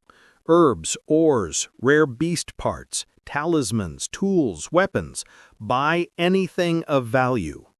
While Damon was still not sure of the whole guild creation, he knew that operating one required a shit ton of resources. Mountains of resources. Not a handful, not a pile. Mountains! One needed money to make more money. That's just how things worked. Damon in general did not have a good opinion about guilds. In his last life, when he was fucked over, his so-called friends, his guild mates, did shit all to help him. Most of them simply laughed behind his back at his predicament, and many even laughed right in front of his face. When the times were good, they called you brother. When the times were bad, they stepped over your corpse to get ahead. Guilds weren't families, and they were sure as hell not bonds forged in blood or trust. They were businesses, and the second you couldn't pay your dues in strength, coin, or usefulness, you were cast aside. Damon had learned that lesson the hard way. That bitter taste still lingered, even now. This time, if he built something, it wouldn't be a guild in the traditional sense. It would be his fortress, his network, his people, not a collection of leeches who could betray him when convenient. After Damon dispersed everyone, he once again continued his training, all the while keeping an eye on the building. The next couple of days went by in the blink of an eye. Soon it was time for the auction. Damon was pretty sure that this was when something big was going to go down. He sensed increased movements from the building. Finally, the vampires were making their move just like he expected. After a while, Damon's eyes widened in surprise. Even he did not expect this. About 50 or so C-rank vampires silently slipped out of the building without attracting much attention. They seemed to be wearing some sort of charm that hid their levels and their presence. He was only able to sense them for a fraction of a second before their auras and presence completely disappeared. They walked out of the building like ordinary bloodlings. For the average demon or beastkin watching, they looked like nothing more than weak, fresh bloodlings heading out for a night's prowl. This meant only one thing. Someone high up in the vampire hierarchy was pulling these strings. Damon's grin widened. A secret auction already promised rare items and rare beasts, but if the vampires were moving in such numbers, then something truly priceless was about to change hands. It looked like he had arrived in the city at a good time. Damon stood up, and he too walked out of the inn, heading in the same direction. Everyone was headed to the Spire district. Soon one of the vampires tore off the group and headed in a different direction. Damon decided that this was a perfect opportunity to find out what the hell was going on. He slipped into stealth, immediately tailing the one who broke away. He did not have to follow the vampire for long. The guy went to a secluded alleyway, and Damon quickly caught up. He shadow-stepped and appeared right behind the guy, slammed the guy on the alley wall, and opened his mouth when, unexpectedly, a powerful force assaulted him. In a split second, the tables were flipped and a pair of strong hands held Damon down on the wall. "Where are your manners, acolyte? Did they not teach you how to greet your elders?" A woman, and for the first time since entering the Bloodlands, he actually felt outmatched in raw strength. Whoever the vampire was, she was extremely powerful. Perhaps peak C rank or even brushing the threshold of B rank. Damon's crimson eyes narrowed. "Elders don't usually skulk around in back alleys," he said coolly. The woman smirked. She leaned closer, her breath cool against his ear. "Sharp tongue, careful you don't bite it off." She let her aura press heavier, enough that even Damon's enhanced body creaked under the invisible weight. Then, just as suddenly, she released him. Damon staggered forward half a step before steadying, refusing to give her the satisfaction of seeing him falter. Her crimson gaze lingered on him, studying, appraising.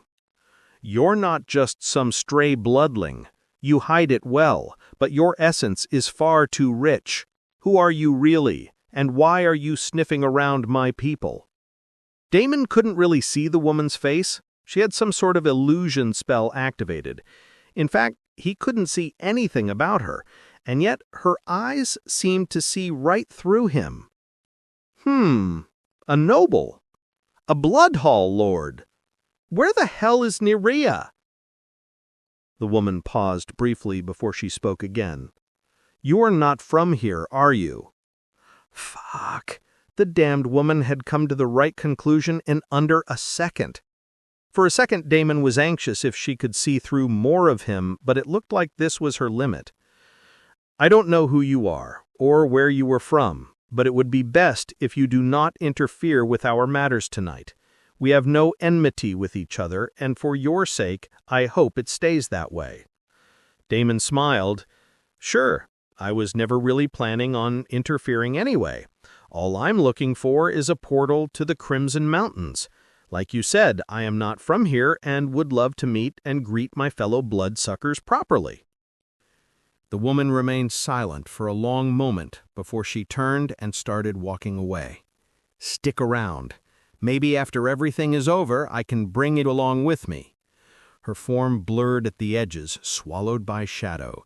A heartbeat later, she was gone. Damon exhaled slowly. He leaned against the wall, crimson eyes narrowing at the empty alley where she had vanished. "After everything is over, huh? Sounds like this option really is going to be fun." He waited for a couple of minutes. Then, with a casual roll of his shoulders, he stepped out of the alley, once again heading in the same direction. The woman had only asked him not to interfere in their affairs. She did not say anything about attending the auction itself. He followed the red lanterns in stealth and arrived at the location in no time. 1 gold coin to enter. The demon brute at the entrance blocked his path. The guy was massive, horns curling like jagged blades, his bulk nearly filling the narrow entryway. His hand was outstretched, palm open, waiting for the coin. The lantern glow painted his skin in flickering red, his fangs bared in a half-snarl, half-smile. Damon paid the gold coin. The guard stepped aside, the heavy door behind him creaking open with a low groan. Damon was shocked right away. The inside of the building was nothing like what he thought it would be. Instead of a small, cramped room, there was a big hall in front of him. The walls were lined with shiny obsidian pillars that had glowing runes on them. There were a lot of races around him. Everyone was going to the big auditorium that was at the end of the hall. Rows upon rows of seats stretched toward a central stage where attendants in black robes prepared cages, shrouded crates, and relics covered in runic cloth. At the far end, there was an elevated dais where an auctioneer was yet to come. The whole setup pretty much resembled a system-sanctioned auction house, except that the scale of this was slightly smaller. Also, there was no separate VIP section or different private booths. There was only the common seating area. The different races seemed to have segregated and staked out their own corners. The demons occupied the right side, the beastkin were sitting on the left, and the other races were grouped here and there. Even though the entire place was way too crowded for this to be called a secret auction, there seemed to be only selective individuals present at the auction. It was definitely not the same rowdy crowd on the street. Damon only took a moment to observe everything and then silently walked over to the group of vampires sitting in the crowd. A few heads turned his way, but no one said anything. Only one particularly hostile pair of eyes followed him. "I thought I specifically asked you not to interfere," an angry voice sounded in his ear. Damon shrugged. "Relax," he murmured, his lips barely moving. "I'm here to watch, just like everyone else." For a moment there was silence, but the hostile gaze never left him. He could feel her trying to pierce through him, as if weighing whether to strike him down here and now or let him be. Finally, the voice whispered again, colder this time. "Then sit, acolyte, and remember your place. If you step out of line, not even your precious noble blood will save you." Damon did not say anything. He simply leaned back and looked around. More and more demons and beastkin continued to enter the auditorium. Shockingly, almost everyone who had arrived here was either a peak D rank or a C rank, more powerful than the crowd he had expected. After a while, the hall's torches flared to life with green fire. The attendants in black robes stepped back, and a new figure walked onto the dais. The auctioneer had arrived. The hum of whispers died instantly as the auctioneer stepped onto the stage. He was a gaunt demon with skin like pale ash, his eyes glowing like embers beneath a hooded robe. With a single sweep of his clawed hand, silence blanketed the hall. "Honored guests," his voice rang out, amplified by enchantments carved into the walls. "Welcome to the auction. Tonight you are not merely buyers, you are predators, hunting rare prey. And prey there will be." A ripple of excitement surged through the audience. Even the vampires leaned forward slightly, their crimson gazes sharpening. The attendants dragged the first item forward, a massive cage veiled in black cloth. The metal rattled as something inside snarled. The air thickened with killing intent, forcing a few weaker beastkin in the crowd to flinch. With a flourish, the cloth was yanked away. Inside was a creature Damon instantly recognized, a hellhound, its hide charred black, veins glowing with molten fire, eyes like pits of magma, except this one was special. Chains of rune-inscribed silver bound its limbs, sizzling each time the beast strained. "A juvenile ember-fang hellhound," the auctioneer announced, his lips curling into a sharp smile. "Born of the infernal pits. Rare, untamable, and worth more than gold. A beast that can rip apart squads of demons once it matures. We will start the bidding at 10 gold coins." The hall erupted at once, bids flying. 15, a beastkin chieftain barked. 20, a demon noble countered. 30, another shouted. The number shot up fast, reaching 100 in the blink of an eye, but that seemed to be the limit. The beast was sold off for 100 gold coins to a beastkin. The beastkin stomped forward, tossing a heavy pouch onto the attendant's tray. The auctioneer's grin widened as the hellhound's cage was dragged off stage, the beast thrashing and spitting molten drool all the way down. The beastkin's eyes gleamed with savage pride, his underlings cheering behind him. "Sold for 100 gold coins," the auctioneer declared, his voice booming, silencing the hall once more. "Now then, our next item." One by one, many items were brought to the stage, each one of them quite rare and useful. They would give a significant boost in power for anyone who purchased, but at most, they went for a couple of thousand gold coins. A vial of crystallized beast marrow, glowing faintly like liquid lightning, fetched 1,000 gold. A chained thunderhawk chick, its wings clipped, sparks still jumping from its feathers, was sold off for 3,000. Even obscure curiosities, like a mask said to let the wearer hear whispers of the dead, found eager buyers. Damon stayed quiet, his crimson gaze cold, simply watching as the parade of treasures rolled by. Most weren't worth putting a spotlight on himself just yet. He wanted to see what the vampires were after. Then came something interesting. A young girl in a cage. She sat curled against the bars, her emerald eye blank and distant. "Look at the pointy ears and the pale skin. That's a little elf chick caught by our skilled hunters. Now, who wants to taste elven flesh? Or perhaps have a little fun on the side from time to time? Elven women are strong and can take whatever you throw at them. And if you let this young chick grow, she might even blossom into a stunning beauty." The auctioneer sold the product quite well. However, despite that, there was only limited interest. 10! Someone shouted a lazy bid. 20, and not a single coin more for the flat-chested bitch. Another one gruffly grunted. In the end, the rate only went up to 50, and no one was willing to pay even a coin more. The auctioneer was about to finalize the transaction when suddenly Bloodrain's voice weakly sounded. "Master, get her!" Damon did not understand why Bloodrain would be interested in someone like her, but his hand instantly shot up. 60 gold coins! It's been a while since I tasted elven blood. He laughed casually. 60? Ah, now that's more like it. Do I hear 65, 70? Silence. A few demons sneered, muttering under their breath. Crazy bloodsucker wasting gold on a twig. 60 for a brat?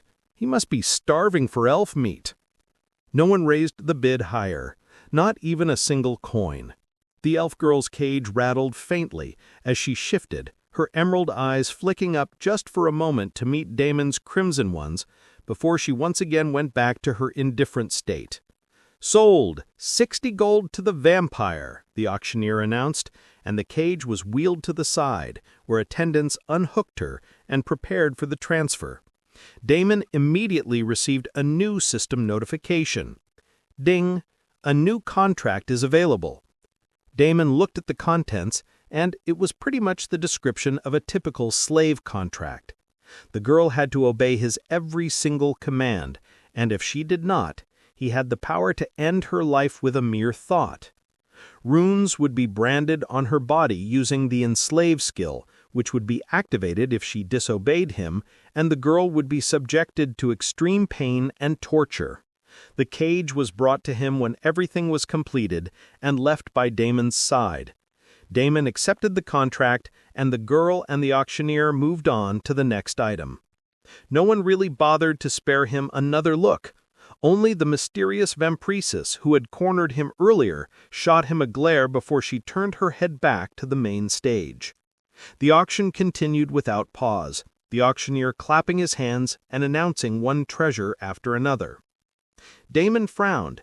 He was genuinely confused. Right from the beginning, there was nothing special about this auction. Nothing really stood out. Even as the whole auction looked to be completed, there was nothing at all worth fighting for. Soon the last item of the auction was announced. Damon half expected some sort of legendary item to pop out, but everything became anticlimactic when the attendants dragged a woman to the stage. Surprisingly, she was a human woman. She was wearing a white tunic, and Damon could sense the weak divine essence drifting from her tired body. Last but not least, the item everyone has been waiting for, the auctioneer announced with full gusto. The demons in the audience hissed and jeered at the bloodlust, rising at the scent of divinity. The beastkin growled with excitement. "Behold," the auctioneer cried, spreading his arms wide as though he had captured the very sun itself. A true rarity in these lands, a priestess of the radiant church, blessed by her God, now fallen into our grasp. Now who wants to play with a good little priestess, a pure virgin goddess? Imagine what her blood could do for your cultivation. Imagine what her prayers could be twisted into under your command. The crowd burst into chaos. Demons roared with glee, beastkin snapped their fangs, and even a few of the darker-robed races hissed at the sight of her. The weak divine aura spilling off the woman was like perfume in the auction hall. Half the bidders looked drunk on the scent alone. The auctioneer milked the moment, striding in a slow circle around the trembling priestess. Her wrists were shackled with glowing iron, and her lips moved soundlessly, as if in prayer. The auctioneer sneered and yanked her head up by the hair so everyone could see her face. "A pure priestess of the radiant church. Do you know how rare a catch is in our lands? Do you know what her blood and her blessings are worth? So tell me, how much will you pay for her?" He spread his arms dramatically. "We will start the bidding at 1,000 gold coins." Everyone instantly started bidding in a frenzy, the price exploding within seconds and reaching a whole 5,000 gold coins. Was this the moment he had been waiting for? Damon immediately became alert and waited for something to happen, anything to happen. His gaze swept across the vampires, who still remained silent. Damon frowned. What the hell were these people even here for? All of a sudden, a loud uproar sounded in the entrance, snapping him out of his thoughts. Damon turned toward the source of the casus. It was a single demon. The newcomer was lean, with dark skin. Strange runes were etched across his arms and neck, tattooed in jagged, almost crude patterns. His aura was faint, only that of a D rank. By all appearances, he should have been no one special, a pawn at best, a disposable lackey at worst. And yet, the moment he walked in, the entire hall reacted. "All hail the young master! All hail the demon lord successor! Kneel, kneel for the successor!" Every demon and beastkin in the room rose to their feet in respect, their jeers and murmurs silenced. Even the rowdiest bidders lowered their gazes. Some of them, without hesitation, pushed forward the slaves or items they had just purchased, offering them up like tributes. The hall practically shook with the chants. Damon finally understood everything. The missing piece of the puzzle had arrived, and everything clicked into place. This was why the vampires had been lying low and keeping their heads down. This was why they had been waiting patiently all this while. They weren't waiting for any treasures, they were waiting for him. If what everyone was shouting was indeed correct, then this man should be a demon lord successor, a being in line to receive and ascend with astronomical power. This guy was essentially equivalent to a crown prince of a human empire. It was no wonder that the vampires were plotting against him. A demon lord successor appearing openly in public like this was a huge opportunity, something that should never happen, and yet this guy was here. Just as the thought crossed his mind, the vampires who had been sitting idly until now suddenly made their move. Half a dozen blood auras flared to life. Before anyone could react, a massive blood circle with numerous blood sigils came to life under everyone. It was clearly a domain skill, but the skill was huge enough to encompass the whole auditorium. Damon only needed a glance to confirm that the mysterious woman was the caster. Her aura was the most powerful among all the attackers. The entire floor lit up crimson, runes writhing like serpents across the obsidian tiles. They bled light and power, coiling upward into shackles of blood that tried to unbind the entire hall. Whips and hands of blood rose and clawed anyone that was within this circle. Screams echoed as weaker demons collapsed instantly. Even the beastkin roared in panic, claws raking the ground, unable to bear the pressure of the domain. Only the stronger ones silently erected defense mechanisms and were able to react in time. But even they found it difficult to escape the area marked by blood. The entire hall erupted into chaos, and in the midst of this chaos, the vampires started attacking and going all out. The sigils on the floor blazed brighter, blood runes crawling up the obsidian pillars like veins of fire. Whips, claws, and tendrils of blood lashed out indiscriminately, ripping through weaker demons and beastkin as if they were cattle being culled. Every scream echoed in triplicate within the domain, the sound amplified until it became a cacophony of despair. The mysterious vampiress stood in the center of the circle, her eyes glowing like pools of scarlet flame, her cloak spread wide as though she were the domain itself. The pressure radiating from her was suffocating, bending weaker spines and driving even some C-rank warriors to their knees. Around her, the other vampires revealed their true strength. One conjured spears of blood that hovered in a deadly halo before firing off like crimson comets. Another summoned numerous blood orbs that shot in different directions, creating chains of explosions. A third tore open their palm, smearing their blood into the runes, and in response, the domain's whips grew sharper, more vicious. The entire place descended into complete and utter madness. Demons bellowed as they struggled against the bindings, beastkin slashed wildly, and the priestess on stage trembled violently, her divine aura fluttering like a dying flame. However, amid it all, the lean, rune-marked successor remained unmoved, his dark eyes fixed on the vampires, as though this chaos wasn't even worth his notice. Impudent leeches. Just because we allowed you to step foot in our land doesn't mean you can forget your place. His dark skin shimmered as the crude tattoos across his body ignited one by one, each rune burning like molten metal. The blood whips lashed at him, shrieking like living serpents, but they never touched his flesh. Every tendril of blood that came within a few feet of him dissolved into ash, burned away by an invisible force. The runes glowed hotter, and then, with a single step forward, the successor shattered the floor beneath him. The entire blood domain quivered.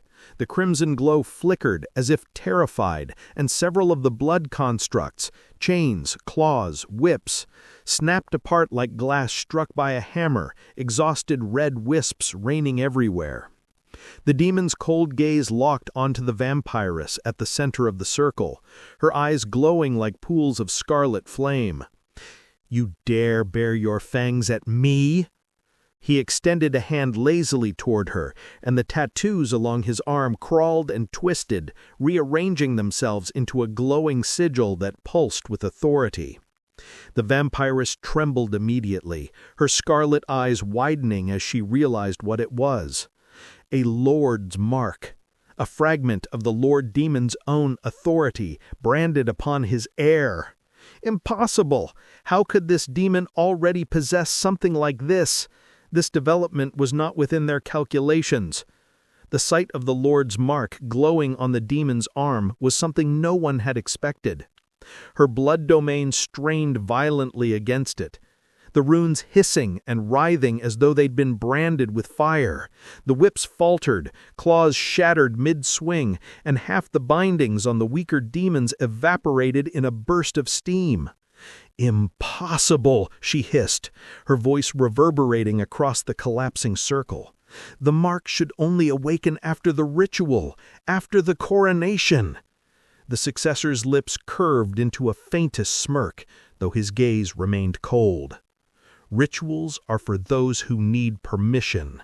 I was chosen. The Lord's mark pulsed again. This time the entire domain convulsed. Infernal flames erupted everywhere. Blood orbs detonated in midair, showering crimson mist.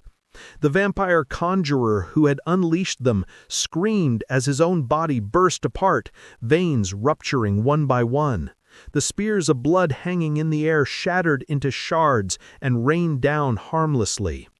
The vampiress staggered, blood flowing freely from her mouth. Her eyes still flashed dangerously. Clearly she was not ready to give up just yet, even though this was not the fight she had signed up for. A blood sword appeared in her hands as she dashed towards the demon. She moved like a streak of scarlet lightning, her blood sword howling as it carved through the air. The sword extended unnaturally, its powerful aura stretching 10 meters forward, enough to bisect a squad of demons in a single blow. The successor didn't even flinch. A shock wave rippled out from him, and the infernal flames reaving his body coalesced into a jagged weapon of his own, a black glaive, its edge dripping with fire that wasn't flame but raw authority. Blood and fire collided. The black glaive and the blood-forged sword met with a thunderclap that sent shockwaves tearing through the auditorium. Walls cracked and obsidian pillars splintered. The entire place was about to collapse. The force of the clash drove weaker onlookers to their knees, blood spraying from their ears under the weight of the two powers colliding. The vampiress roared, her aura erupting, fueling her weapon with the essence of blood. Her blade shrieked, stretching further, veins of crimson pulsing along its edge. She pushed with everything she had, desperate to cut through. But the glaive, wreathed in infernal authority, didn't yield. The successor's mark blazed brighter, and with it came an oppressive heat that wasn't flame, but sheer will. Each rune on his skin bled power into the weapon, making it feel as though the Lord Demon himself stood behind the strike. Bit by bit, the vampiress's sword cracked. Crimson fissures spiderwebbed along its length as the glaive bore down. At last, with a final grinding sound, the blood sword split apart in her hands, bursting into shards that dissolved into a fine red mist. The recoil hurled her backward, crashing her against the runed pillars with a deafening crack. Blood poured from her lips, but her eyes still burned with defiance, even as her body trembled from the backlash. "Did you think the blood of vermin could rival the will of a king?" The demon sneered as he walked towards her weakened body. Another infernal glaive appeared in his hand, and with a look of utter contempt, he raised his hand wanting to bring it down on the woman and end her life once and for all. However, the raised hand surprisingly could not be brought down. Shit has finally hit the fan. Damon calmly observed everything from the shadows. The moment he saw the demon strutting in like he owned the place and casually withstanding the blood domain, he knew it was time to bolt. The vampiress was clearly no match for the guy. Damon was fully prepared to run. He had no plans to interfere in this big mess. Even the vampiress had specifically asked him not to interfere with her plans, so why should he butt in? He hadn't died yet in this game, and he did not plan to start doing it anytime soon. However, he still couldn't bring himself to run. This was because the situation unfolding in front of him was a golden opportunity, a once-in-a-lifetime chance to grab a strong foothold in the Crimson Mountains, the land of the vampires, before he even set foot in there. His instincts screamed at him to vanish into the shadows, to escape the tightening net before either the vampiress or the demon heir noticed his presence.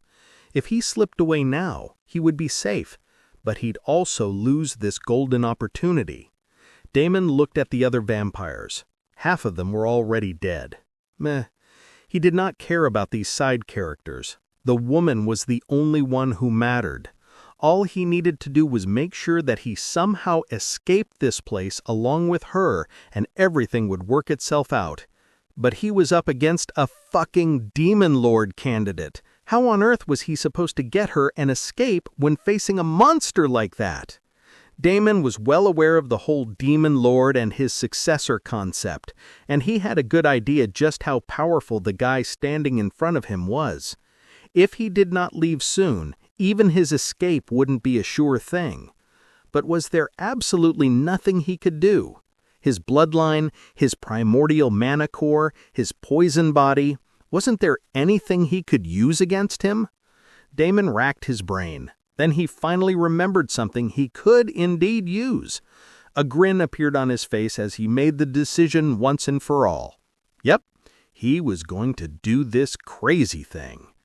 Damon used Blink and Shadow Step and was about to get out of the auditorium to start up another whole round of chaos when he noticed that the vampiress was about to bite the dust. Fuck, Damon cursed. If the woman had held on for even another few seconds, then his life would have been a lot easier. But now he had to do all the dirty work by himself and even put his life on the line. This woman had better be worth it.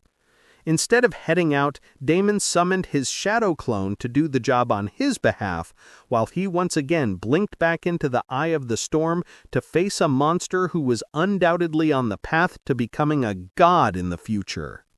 One moment he was a nobody that no one had even placed in their eyes, and the next moment he was standing right in front of the Demon Lord's successor, directly between his glaive and the vampiress. The sheer weight of the heir's authority pressed down on him, and his instincts screamed at him to run, but Damon stood his ground. The next second, without hesitation, he used his moment of surprise to unleash his personal domain, the poison domain. Damon's domain flared to life, his veins ignited with toxic mana as a miasma of purple and black mist spilled outward in a wave. He unleashed the full power of his poison body without holding back. He would be crazy to hold back anything at all against a monster like this. The floor corroded where his aura touched it, cracks hissing with green smoke. Damon's venomous will ate into everything. While the blood domain was showy and powerful and did a lot of things like pop out whips and claws, Damon's domain was silent and deadly. It did nothing at all, and yet everyone standing within suddenly felt choked. The surviving vampires and demons choked, coughing blood as the miasma slithered into their lungs. The weaker ones collapsed outright, foaming at the mouth. The successor's infernal glaive halted inches from Damon's chest, wreathed in fire and authority. For the first time since entering, the heir's eyes narrowed. A domain from a D-rank blood acolyte? Who are you? Damon did not wait around to have a friendly chat with the Demon Lord's successor. He hurriedly pulled the vampiress and dashed out of there, using the fraction of a second he had. The vampiress, battered and bloodied, stared at Damon through the haze with wide eyes. "Stop staring and start running," Damon growled, as he unceremoniously dropped her on her ass and blinked the hell out of there. The vampiress did not have to be told twice. She too used her own methods to teleport, and she was obviously faster. The Demon Lord's successor sneered as he watched them both disappear. "You think you can outrun me?" His voice resounded all over the city. The streets outside the auction hall shook as the successor's voice rolled like thunder, rattling windows and sending beastkin and demons alike to scramble to kneel. His words weren't just sound, they carried authority, pressing down like the weight of a collapsing mountain. Damon felt the pressure on his entire being. It was the same feeling he had gotten when facing the demon god's avatar back in the real world. Shadow Step carried him through one alley, then another, his mana pool draining bit by bit. This was not a run he was going to win, and he already knew it. "We can't run from him. There is nowhere to go," the vampiress spat out the same words. But Damon firmly shook his head. "No, we can outrun him. In a second, he is going to be busy with something." Before he could finish his words, a pillar of black fire erupted and the Demon Lord was standing right in front of him once again. Damon barely managed to erect a blood barrier before the glaive slammed into him, but it was nowhere near enough to face the powerful attack. The impact rattled his bones, tearing through flesh. He was hurled across the street, crashing into the wall of a merchant's hall. Buildings split, dust raining down as he staggered upright. His arm dangled uselessly at his side, purple-black venom dripping from the shredded stump. Before he could react, the demon was already there, moving like a thunderclap. The glaive pierced through Damon's shoulder, pinning him to the wall. The heir leaned close, his eyes glowing with baleful fire. With a single yank, he cleanly severed Damon's arm.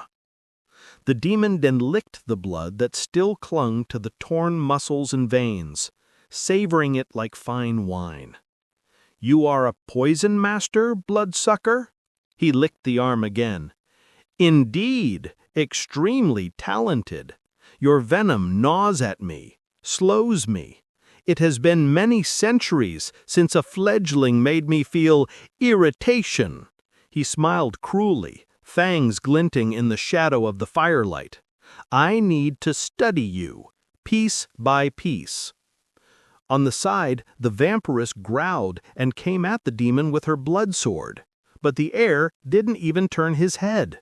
With a lazy swipe of his glaive, almost contemptuously, he met her strike and shattered it. The backlash hurled her away like a broken doll, slamming her through another building. An explosion resounded. Her body lay sprawled in the wreckage, unmoving. Damon's vision blurred. Everything was happening too fast. The demon was at a level he couldn't even come near. The suppression on him was simply too big for him to be fighting at his full capability.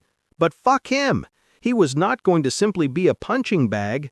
He could feel his blood boiling and his mana core thrumming. His entire body was ready to erupt in retaliation. Damon knew he only had one chance. He couldn't waste it. The next moment, wind picked up and a golden light shimmered in front of Damon. He immediately activated 3 skills consecutively: Radiant Wellspring, Bastion of the Condemned, Divine Bladestorm. The last skill was something Damon was only recently trying to put together, but it did not matter. Right now, this was the biggest chance he had. The demon probably thought he had nothing else except for poison, and he had momentarily given him a fraction of a second. This would probably his one and only opportunity to survive. He needed to surprise the demon with divine power, something the demon should be weak against. The heir howled. The next second, a divine brilliance emerged right next to Damon. Motes of divine mana surged towards him, rapidly healing him. The demon's eyes widened in shock, but Damon wasn't done just yet. Countless swords emitting divine radiance appeared all around them. They circled, creating a hurricane of divine brilliance, all the swords coming for the demon lord's heir at the same time. The divine bladestorm descended. Blades rained down like a divine punishment, carving the street to dust, splitting rooftops and hurling debris into the night sky. The sound was deafening, 1,000 swords screaming as they bit into the demon heir from every angle. The heir's expression finally shifted. His eyes widened in shock, infernal fire flaring as the glaive spun to life in his grip. Infernal flames completely enveloped him, the black fire rising like a pillar that clawed at the heavens. The divine swords screamed as they descended, but the flames devoured them one after another, reducing radiant blades to nothing but ash. Damon roared, pouring everything into keeping the divine bladestorm alive. With the bastion forming a powerful shield around him, he activated Divine Punishment and dashed towards the demon with a Divine Essence hammer that materialized in his hand. The heir laughed amidst the destruction, his voice carrying over the chaos. "Magnificent! A fledgling wielding divine power tainted by poison. You are no ordinary bloodsucker. You are an abomination worth keeping." Damon's hammer drove forward, fueled by every last drop of his willpower. his bloodline boiling, his mana core screaming. For the briefest moment, the hammer pressed through the infernal fire, crushing against the heir's blade with enough force to stagger the demon back half a step. Half a step, yet enough to draw blood. A line of black blood welled across the heir's cheek where stray divine energy had kissed him. The heir's laughter rolled like thunder, louder, more manic, and more delighted than ever before. He caught Damon's hammer with one hand, halting its descent, the glaive braced casually in the other. The infernal flames around him surged, consuming the last remnants of the divine storm. Yes, this is it! Show me more! Show me how far an abomination can go! Then with a single twist, the heir wrenched the hammer aside and drove his knee into Damon's gut. The impact nearly folded him in half, shattering ribs and forcing blood and venom from his mouth in a violent spray. The bastion cracked, the hammer dissolved, fading like mist. Damon staggered back, his vision swimming. His body could barely hold together. His health was 90% gone in a single exchange. The radiant wellspring continued to work on overdrive, but it wasn't enough. The infernal flames, unlike ordinary flames, continued to burn his health away. The heir stepped closer, the glaive lowered, its blade brushing Damon's chest. Interesting. How can you use divine power? I will carve you open and peel back every secret in your veins. However, Damon only grinned. You are out of time. The heir's orbs glowed maliciously with infernal flames as he stared at Damon.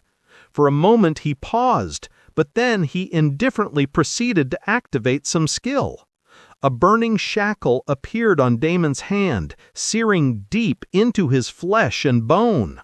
The metal was not metal at all, but a chain of runes forged from pure infernal law, embedding itself straight into his veins. However, the next second, the shackle broke. The skill did not work. The demon's eyes flickered with interest, but before he could try again, a lot more forcefully this time, all of a sudden, a shiver ran down his spine. The infernal orbs in his eyes dimmed into nothingness, and his eyes turned gray. The shift was instantaneous. One moment, the air was a roaring inferno of malicious authority, flames licking the sky as if he were about to split the world open. The next, his infernal blaze guttered out like a candle in a storm. The black fire that had devoured the divine blade storm winked out. The glaive, still poised at Damon's chest, lowered ever so slightly, its flames shriveling into harmless embers. The heir's pupils, once molten coals, were now flat gray and lifeless as stone. The heir's body twitched once, then stiffened. Instead of the powerful attacks that the demon tossed one after the other, the body now raised its hand to cast a simple demonic fire explosion skill. The aftermath was no doubt deadly, but it was not remotely as powerful as the heir's attack. Damon's grin widened. His shadow clone had done it. It had finally come through for him in the clutch. He immediately emptied a healing potion and melded into the shadows.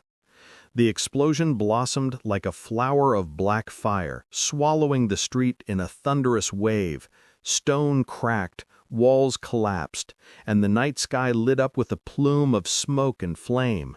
Yet Damon, already dissolved into the shadows, slipped away like mist before the blast could devour him. The heat grazed his form, searing his already tattered health, but compared to what he had just endured, it was almost laughable. From his vantage point in the gloom of a shattered alley, he watched. The demon heir moved stiffly now, as though strings guided his limbs. The aura of crushing supremacy was gone, replaced by a hollow emptiness. His gray eyes stared ahead without focus, and he cast another fire explosion into the ruins, again devastating, but crude, shallow, and mechanical. The vampiress crawled out of the rubble, coughing blood, eyes flashing in disbelief. She too seemed to notice the difference. He's weakened, she whispered hoarsely, her voice trembling with both fear and exhilaration. Damon's fangs bared in a bloody grin. Weakened? He shook his head. No, he's broken. You got a minute. Maybe only seconds. Can you kill him or not? Make your decision quickly. If you can't kill, then at least activate the portal to the Crimson Mountains. We need to get out of here. The vampiress staggered upright, leaning heavily on her shattered blood sword. Her crimson eyes flickered with fury and hesitation, the weight of centuries of ambition warring with the stark reality before her. Kill him? In this state, even broken, he's still a demon heir. If I fail, neither of us will leave this city alive. The vampiress clenched her jaw, then pressed her hand against the cracked sigil stone at her waist. A blood portal shimmered faintly, unstable, half-formed. The portal will take time. I can hold it open for 30 seconds at most, but I need to get the others. I cannot simply let them all perish for my mistake. I need to get back to the auction hall. Damon's eyes suddenly widened as he remembered the elven slave. Fine, let's go. Do you have a way to get us there faster? The vampiress appeared at his side in a blink. Before he could even take another breath, her hand gripped his shoulder and the world warped around them. In the next instant, the two of them vanished in a blur of blood. They reappeared in front of the auction hall. Damon stumbled, barely keeping his balance, while the vampiress dropped to one knee, breathing hard. Blood trickled from her nose. She then began opening up the portal. You got 30 seconds. Damon immediately dashed into the auction hall, which was pretty much ruined now. On his way in, he saw several corpses lying around. Blood essence everywhere. He helped himself to all the essence he could gather, while at the same time dashing inside. So many corpses were littered all around, his poison domain wafting out of many of them.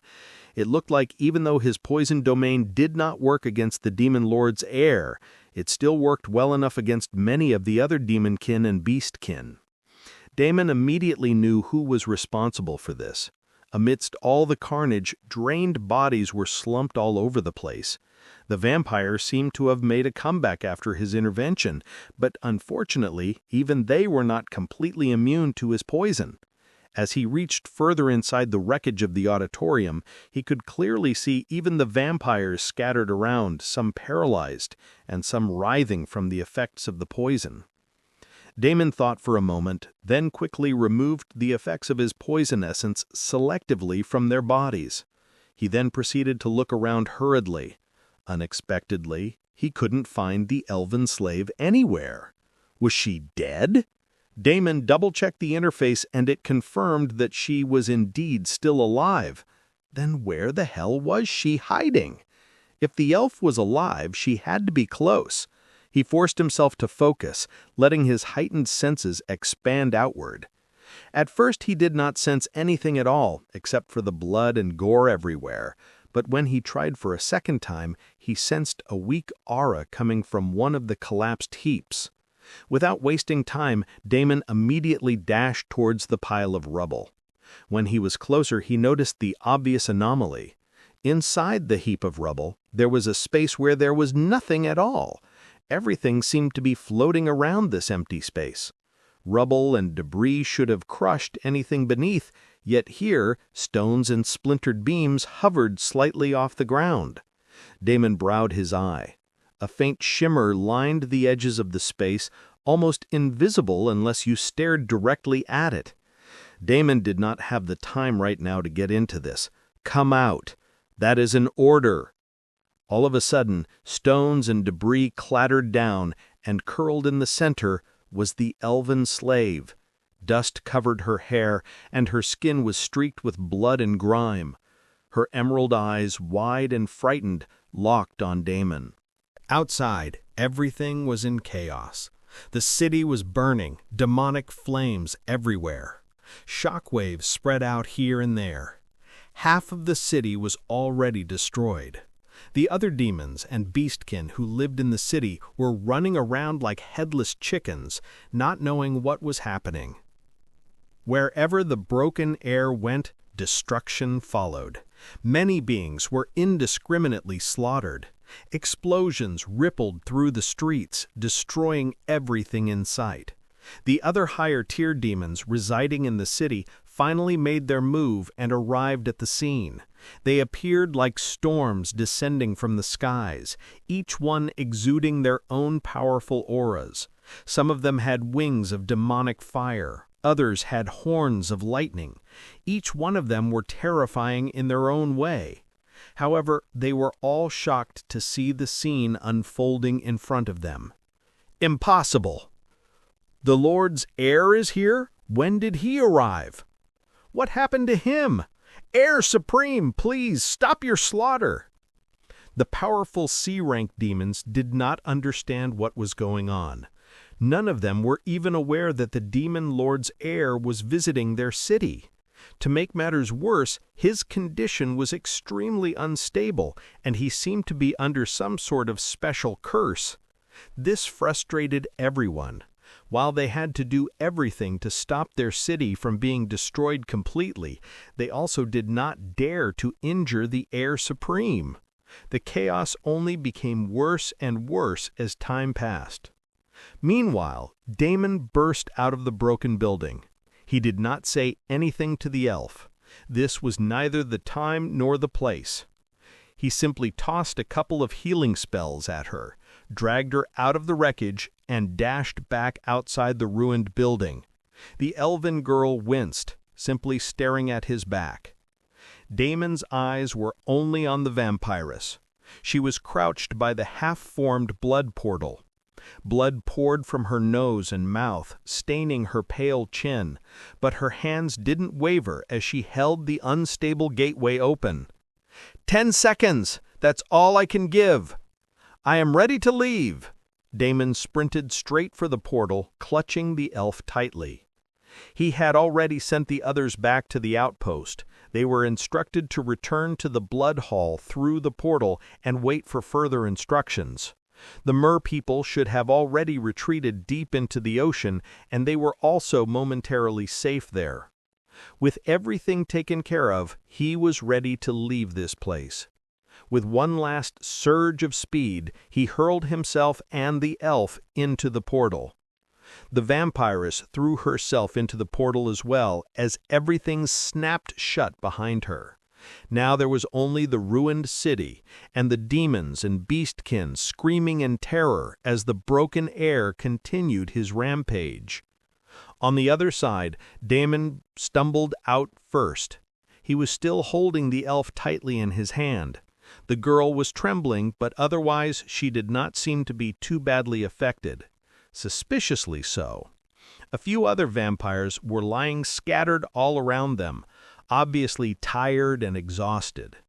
Behind them, the vampiress stumbled out next. Her body shook violently and she collapsed. The portal closed behind her. Damon reached forward to hold her when a dozen vampires appeared all around her. They had gear of high quality on them, and all of them exuded powerful auras. Without even probing, Damon could tell that they were all peak C-rank figures. An intruder? The person in the front gazed at Damon from top to bottom. His eyes were cold and crimson. You need to come with us. Your girl here knows me. Damon was not nervous. Can you tell me what her name is? I don't know her name, but I did save her life. The vampire did not look like he was buying what Damon was selling. He continued to look at Damon quite sternly. Be that as it may, you need to come with us first. Everything else can be discussed later when everyone has had a chance to recover a little. Damon shrugged. Two vampires then wordlessly escorted him through a hazy fog. Damon already knew about this fog. This was a special barrier outside the Crimson Mountains, preventing anyone from easily intruding on the territory of the vampires. He had no idea who set it up, but it had been there forever. Unlike the demons, the vampires were not exactly interested in mingling with the other races, and kept their territory gates tightly shut and sealed. The two escorting vampires walked through the fog unbothered. It seemed like they were already used to it, but there was no such thing. Damon already knew that they were wearing special rings that gave them the ability to ignore the mysterious fog. Damon patiently waited until the two vampires finally came to a stop. "You can go in," one of them said. "Wait here until we are ready for you. Don't try to do anything foolish, and you will be fine." Damon silently strolled inside when the fog all of a sudden cleared. 3 steps forward and he found himself at the entrance of a small castle-type building. It was not a luxurious castle by any means, just a small and simple one. Nevertheless, it was a decent place to stay. They could have done much worse. They could have thrown me into some sort of prison. Damon mused and walked inside, dragging the elven girl along with him. There were no guards whatsoever inside the castle. They walked into a huge, empty hall with extravagant furniture all around. Damon collapsed on the big, comfortable couch. "Fuck, I am finally here." He let out a sigh, going over the insane risks he had taken in these past few hours. Everything had been touch and go for a while there. What kind of nasty shortcut was this? He shook his head and snapped out of it. Everything was done and there was no point in thinking about what-ifs. He clenched his fists in excitement as he thought back to the power the Demon Lord's heir had. That was the kind of enemy he was going to face in the future. His blood boiled as he recollected the feeling of fighting with him. He needed power, a lot more. And it all started with this place right here. "I'm fucking here, finally," he grinned. Damon finally shifted his attention to the elven girl standing next to him. The girl was trembling from top to bottom, as if she was terrified of him. Damon sighed. "It's okay, you can relax. I am not that bad." His words, however, did not really help with anything. The girl was still shaking and looking at the ground, afraid to look anywhere else. "Listen, if I wanted you dead, you would already be dead.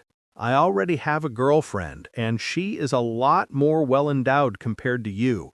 I absolutely have no interest whatsoever in a small brat like you. You can really let go and relax. I came back for you, didn't I?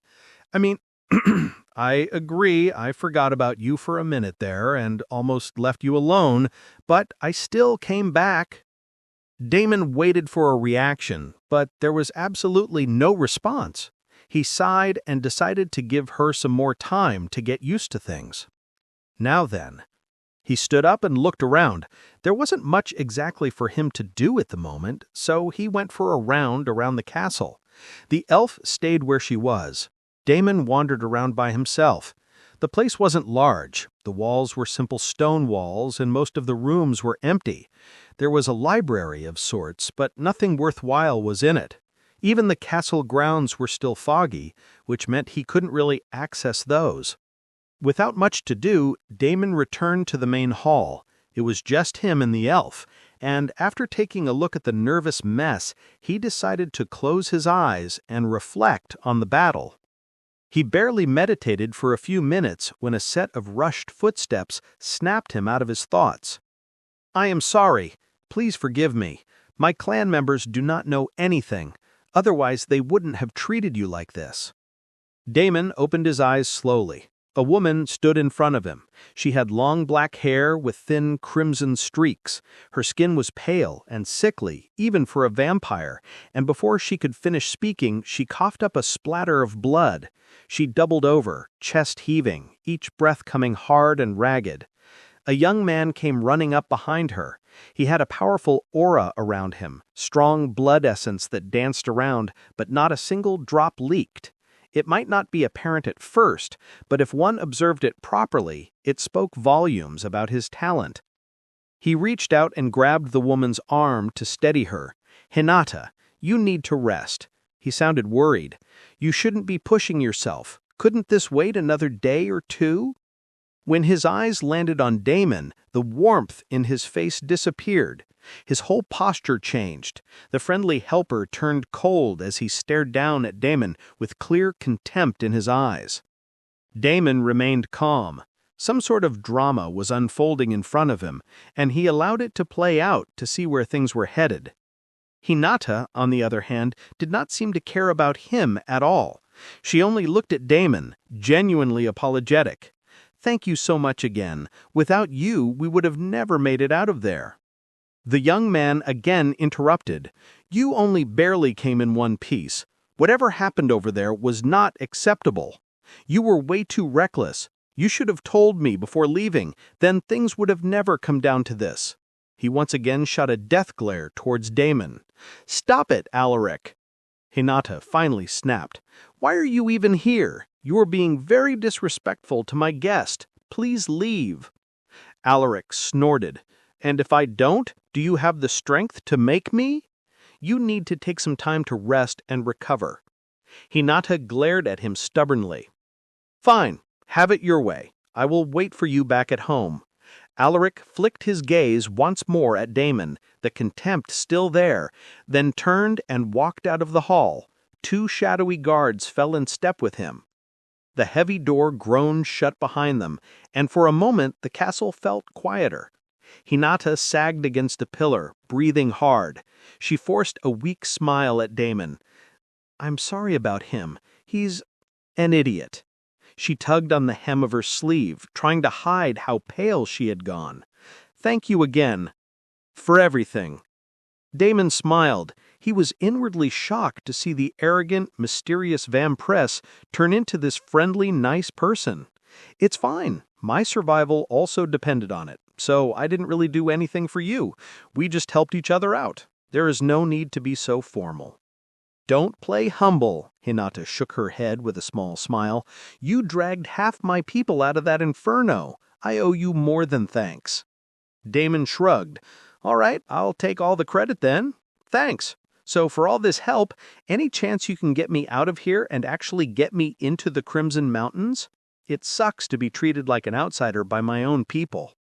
Hinata's laughed a little. She rested a shaky hand on the back of a chair, then looked straight at Damon. She said, "You're not getting out of this that easy." She half teased, half serious. "I'll do what I can, but you know how things work here. I can't just shove you past the elders. They'll want answers. They'll want a reason to trust you." "Wait, do you even know how things work here? Is this your first time here?" Damon nodded. "Guilty. This is my first time here. As for answers and explanation, I can only try my best." "Don't worry. It won't be that big of a deal. You're a vampire after all. In the end, that should be enough for them to let you in without much of a fuss." Incorrect. They did end up making a big fuss. An hour later, Damon stood in the huge hall of a much grander castle, and staring down at him were 2 powerful C-rank vampires, 2 elders of the Valeros family. Power rolled off them in heavy waves.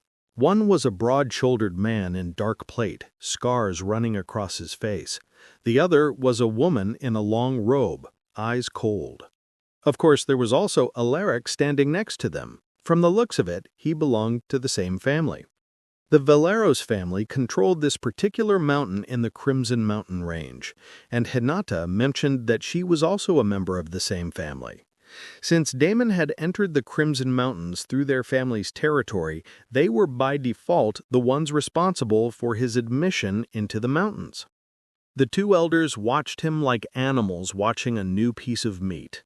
The man in the dark plate folded his arms. The woman in the robe didn't move at all, but her eyes seemed to cut right through Damon. You arriving there right when Hinata is on the cusp of finishing an important mission for the family, isn't it all a little too coincidental? How were you, a mere blood acolyte, able to survive a clash with the Demon Lord's heir? Hinata hurriedly opened her mouth to support Damon, but the woman's cold glare made her shut up. "I am asking him," Damora Valero said coldly. She stepped forward, eyes boring into Damon. "You will answer me directly." Damon sneered inwardly. "Sure, Why not simply give them all of his secrets? Do they really expect someone to be that dumb? He remained calm and responded with the same answer. I came from the Light Faction continent, he said. I run a small blood hall there. We paid a fortune for Crimson Mountain reinforcement, billions of gold, in fact. I heard about the Dark Continent and received a quest to open up a portal. A group of us came through the portal. I merely happened to wander into the small demon city by chance to try and find a way to connect with the other vampires. Everything that happened was indeed a coincidence. I have never met Hinata before, nor heard of her. The first time I saw her, she asked me to stay away from her and the other vampires for the time being. I intended to do the same, but the auction caught my interest. As for the Demon Lord's heir, I have no idea who he was and why he was there. I was equally shocked to find someone like that in that small demon city. Demora's eyes narrowed. Let's say I believe your words and your ridiculous explanation. Still, how do you explain the heir's sudden misfortune? What caused his condition to become like that out of nowhere? Damon chuckled inwardly. Now they have finally come to the main point of this interrogation. He already knew that this was the main reason why he was dragged here. Countless new vampires enter these mountains every day, and they couldn't care less about it. In fact, they welcome the spread of the race. There was really no reason to question him like this. They wanted his secret. That too, for free. Damon only shrugged. I'm just a blood acolyte, my lady. How am I supposed to be responsible for something like that? I simply got lucky, and that is the truth. Gathering 2.5 billion gold coins to pay for reinforcement for my blood hall is really my limit. I am not capable of doing something like this. Alaric snorted. No, my lady, don't trust him. For all we know, he could be a spy planted by the heir to infiltrate the Crimson Mountains and gather information. Many new vampires come to the Crimson Mountain every day, or so I have heard. You are free to come with me through the portal and take a look at my blood hall. I am not hiding anything. Alaric shook his head firmly. My lady, this man— That's enough, Demora snapped at him. This conversation is going nowhere, and I do not like to waste my time. Her gaze then landed on Damon again. Young acolyte, you better watch your step. For now, I am granting you permission to step into the Crimson Mountains, but the family will be watching your actions. Any misstep, and the next time there won't be a meeting to discuss your fate. Damon bowed slightly. Understood, my lady. Thank you for your hospitality. Demora did not care for his words so much. She waved a hand and the guards stepped forward. Escort him, she ordered. Alaric's face changed, but he did not say anything. The two elders immediately left after that, and Alaric, too, followed in their footsteps. Clearly, he was planning to talk their ears some more. Hinata glared at him. I don't understand what his problem is. Don't worry. There is nothing he can do. You can come with me now. I will get you everything you need and help you take a tour of the place. Damon nodded with a smile. I would greatly appreciate that. Thanks. He wanted to tell her that the vampire Alaric was probably causing all of this ruckus because she suddenly wanted to help him so much, but he decided to leave that part out. He had no plans to interfere in the affairs between these two. He did not want to step into any more mess than he already had. This way, Hinata said. She pushed open a heavy door and led him into another room. It was a big room with luxurious seating. Can you wait here for a few seconds? She then called over a vampire attendant, from the looks of it, another blood acolyte like himself, and walked out of the room with him discussing something seriously. A few minutes later, Hinata again entered the room, and this time she was holding a bright ring with a crimson gemstone. Here, take this. Hinata held the ring out, palm flat. Everything you're going to need here is in this ring. A small welcome gift from me. Damon immediately accepted the ring. The ring itself was nothing special, it was just a spatial ring. He quickly bound it and scanned the contents inside. A family medallion, another ring, which should be the anti-fog ring, a few scrolls, and, surprisingly, 1,000,000 gold coins, along with 100,000 demonic mana cores. Damon took a closer look at the stack of scrolls, and they were maps to the main areas in and around the Crimson Mountains. These were exactly everything he needed at the moment. "This is an extremely generous welcome gift," he whistled, and put on the anti-fog ring. "It's not much," Hinata smiled, looking a little guilty. "I should be doing a lot more, but I am afraid your life will only become harder if I get more involved." Damon did not argue with that. "It's okay. Your friend Alaric was not wrong. You need to rest and recover. You faced that monster when he was at his full strength. Your injuries should be bad. You should take care of yourself." "Yes," Hinata nodded. "And you should let me know if you need any more help. I still owe you a lot for saving me and my group." The two of them continued to exchange a few more words, but Damon did not linger. He quickly bid her farewell and stepped out of the huge, sprawling grand castle. "Finally, I can see shit," Damon grinned as he looked around. The fog that was there previously was now nowhere to be seen. Just like that. Damon had no idea what sort of magic could accomplish something like this, but he was here to find out more. He was finally at a place where he could unlock the full potential of his race, and hopefully his bloodline. Damon walked over to the elven slave girl who was waiting for him quietly outside the castle. From the looks of it, she was still in the fog and blind, so when she heard his voice, she looked startled. "Don't worry, let's hit the market first, and I will buy you some essentials there." The elven girl did not really respond. Damon continued to walk, and she quietly followed him. "Make sure that you don't lose me." The two of them walked in silence as Damon first took out all the scrolls and activated one after another. Immediately, a flood of information entered his mind. He knew most of these things already, but still these maps were a good refresher. His memory was far from perfect, and these maps helped in filling the gaps. Then he headed over to the group of carriages waiting outside the enormous castle gates. Damon scanned them quickly. Some carriages wore the Valeros crest and had armored riders beside it.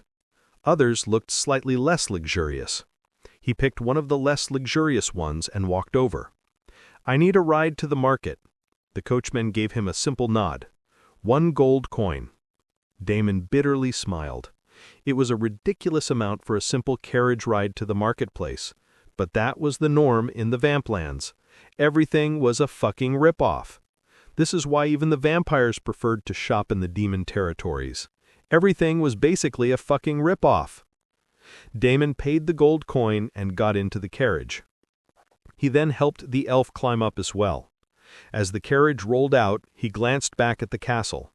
Hinata stood on a balcony watching him leave. She even waved her hand.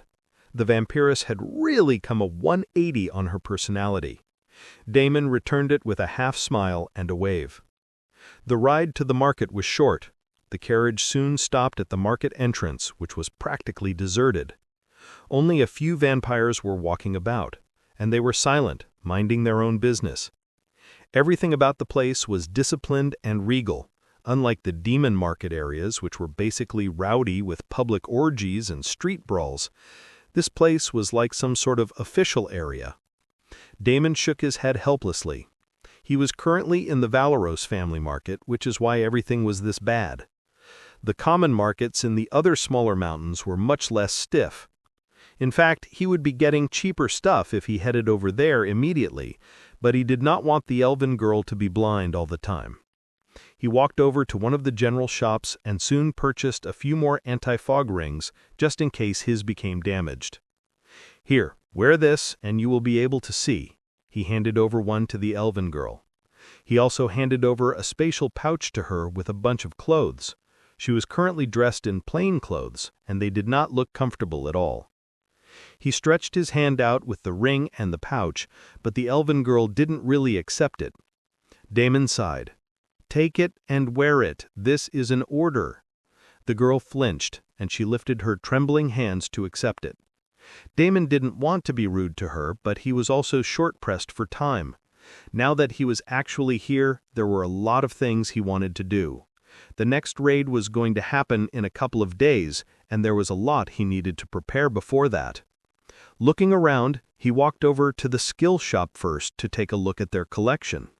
Damon did not really expect much, considering that it was just a simple skill shop, but he was pleasantly surprised when he checked out the contents. There were basic skills of almost all classes neatly arranged, some of which even he hadn't collected yet. On top of that, there were also several vampire racial skill books. In fact, it had everything that a blood acolyte needed. It even had a couple of skills that a blood expert could use, but nothing beyond that. Damon was not surprised by it. Skill books were quite rare after all.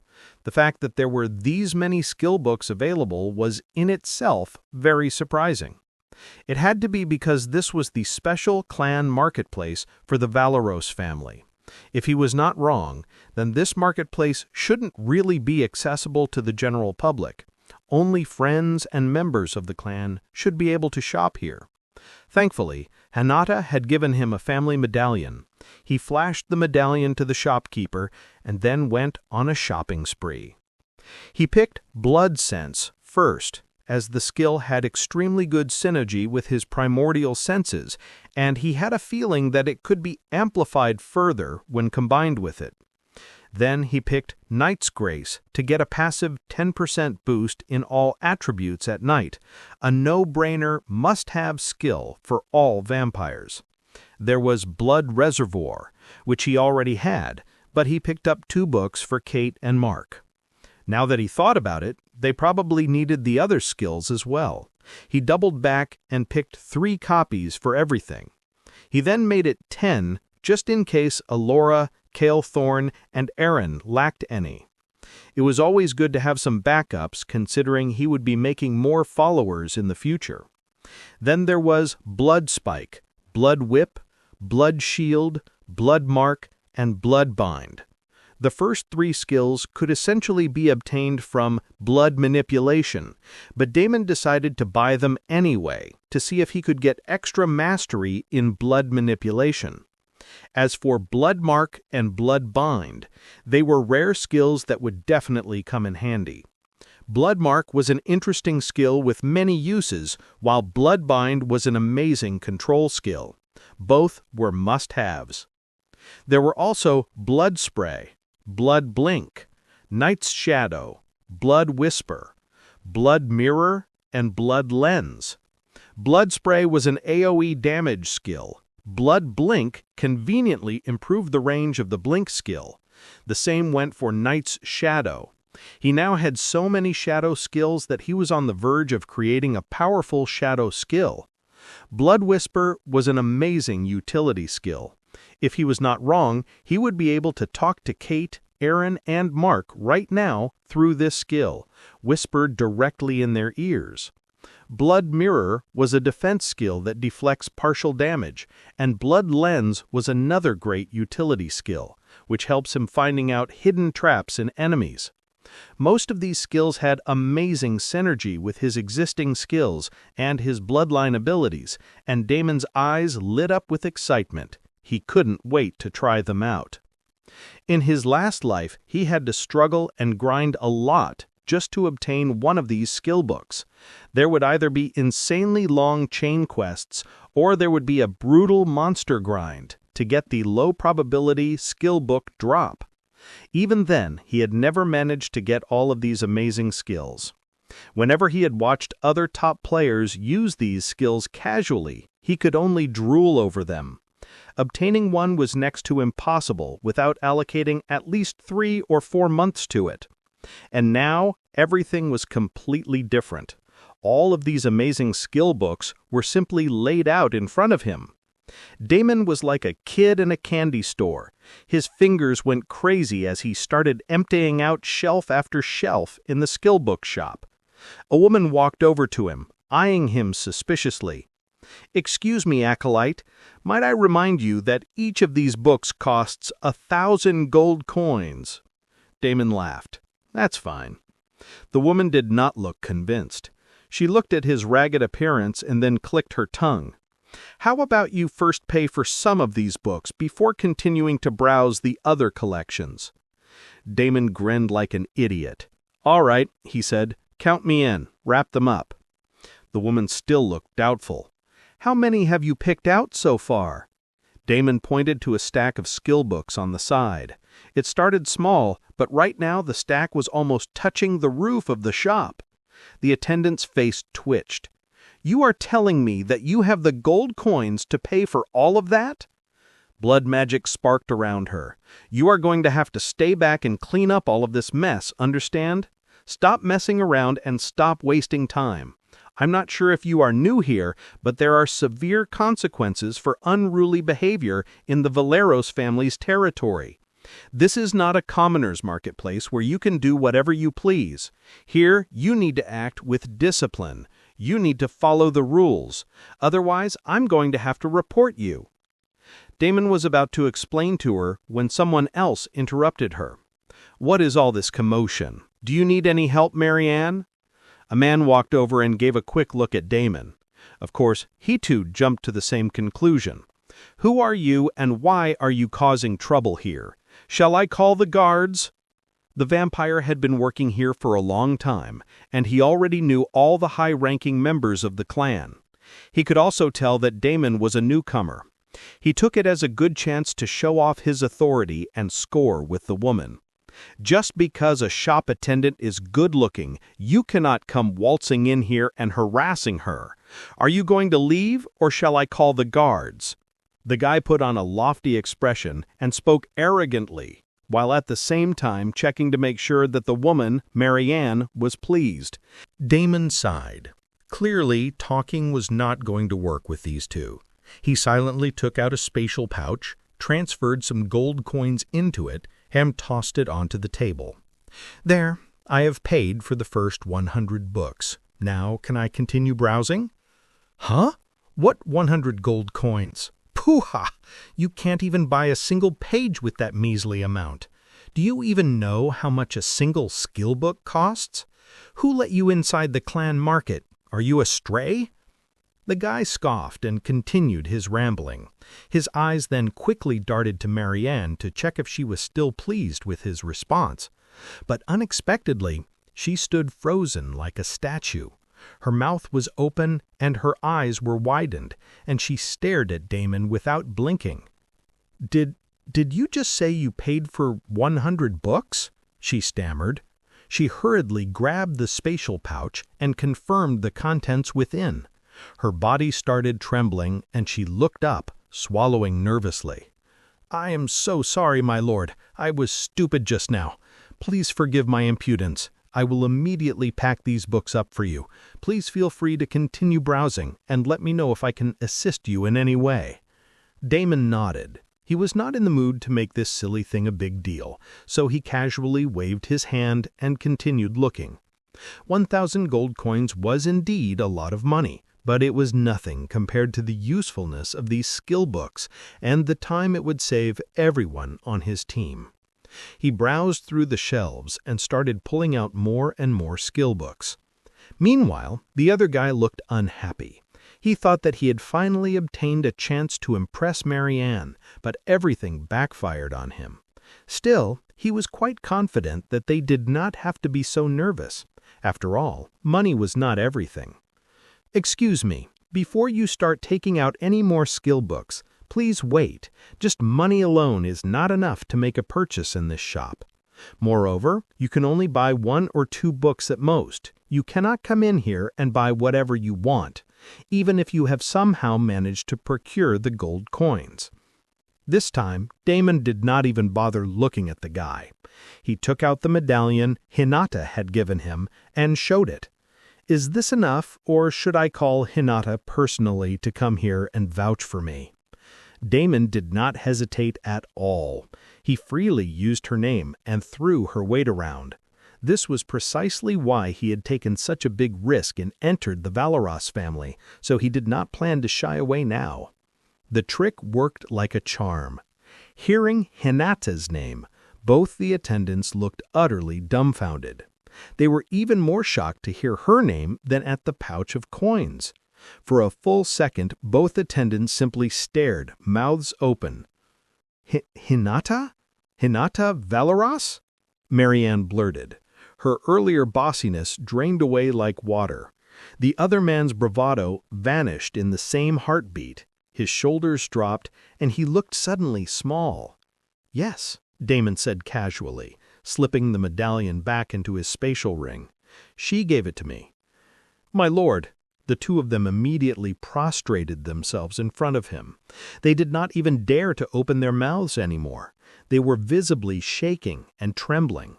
Damon sighed. "Enough! Stand up. I did not come here for theatrics."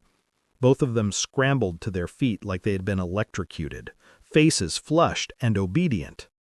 "Keep a tally of everything I'm pulling out and tell me the total amount. Put it all in a spatial ring and hand it to me." Damon did not bother with them anymore. He continued his shopping and pulled out everything he wanted left and right. He did not hold back at all. He did not want to go overboard, but he simply couldn't help himself. All the skill books were extremely important for combat and other things. In the end, he coughed up about 5 million gold coins when he was done shopping in the skill book store, almost cleaning out 50% of their inventory. Even if it was the Clan Market special store, there were only limited skill books available. Skill book drops were quite rare, and this was expected. Damon single-handedly cleaned out half of it and stepped out of the shop, grinning ear to ear.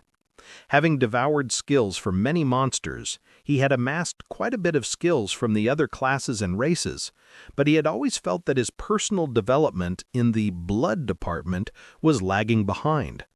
Today he had taken a significant step in that direction as well. Before I leave, I have one more thing to ask you. I almost forgot. Do you know where I can obtain good movement techniques and body tempering techniques?" Damon turned around and asked the two trembling attendants. Damon was hoping that he would find these techniques in another shop down the line. That would make his life a lot easier. But the two vampires only shook their heads negatively. "Those scrolls are only available in the family vault, my lord. We do not know those sorts of things." Damon half expected this, so he simply waved and walked away. The elven girl was waiting for him outside, and she quietly followed him. The two of them walked along the streets, and Damon checked out the other shops. There were potion shops, weapon shops, armor shops, cloth shops, and other shops which were similarly selling items and gear. Damon scanned these shops quickly. While some of their wares were impressive, nothing was truly eye-catching. Most of them were rare-grade items with only a couple of epic-grade items. These epic item stats were nothing to write home about.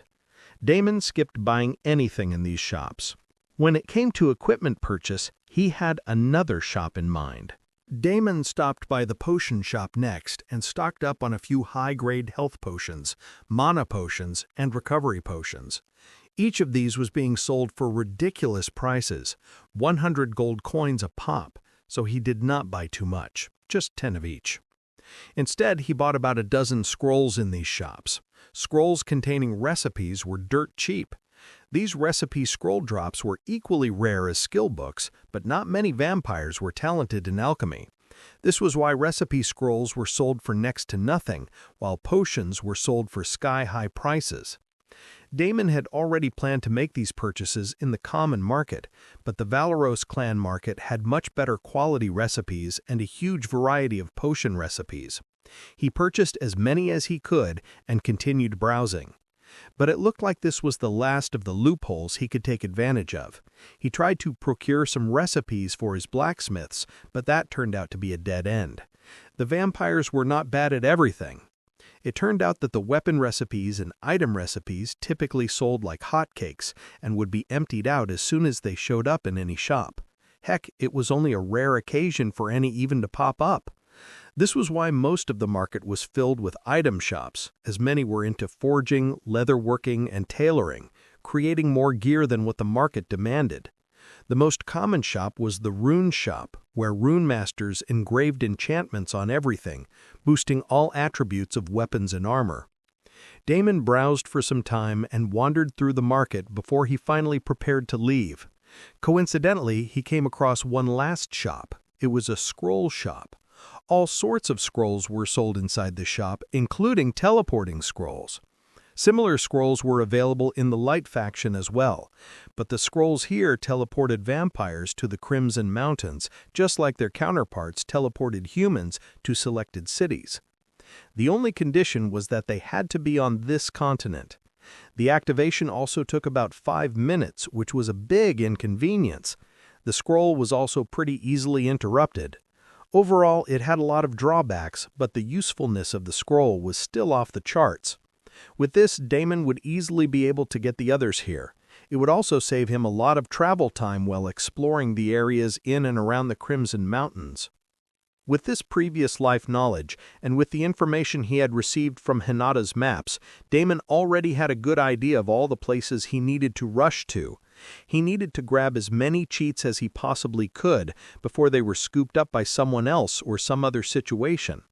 Many new things have occurred in this lifetime, and the timeline has undergone considerable changes. There was no guarantee that all his cheats and small boosts would remain untouched, waiting for him to claim them. It was best to grab them as fast as possible. Damon bought a few dozen teleportation scrolls. He also bought some other magic scrolls which had the ability to do decent mass AoE damage. These would come extremely handy in the next Blood Hall battle. After dropping a good amount of gold in the scroll shop, Damon finally walked over to another set of carriages, ready to leave. While the Valeros clan market was quite good, the commoners' market had a much larger variety of goods. He also needed to meet that person. Kate and Mark lacked good weapons, and so did he. If he was not wrong, then the old quest chain for an epic-grade staff should still be available with that man. In his last life, Aiden picked up this quest and obtained the staff for himself, but in this lifetime it would be his. Damon silently paid the 10 gold coins required and got onto a carriage along with the elven girl.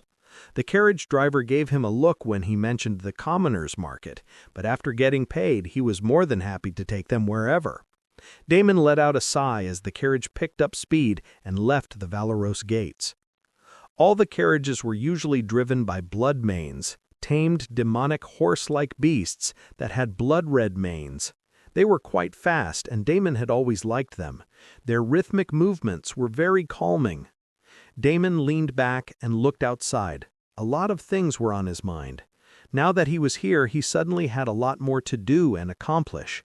The blow he had dealt to the Super 10 would not hold for too long. He needed to act again before he had another chance to recover.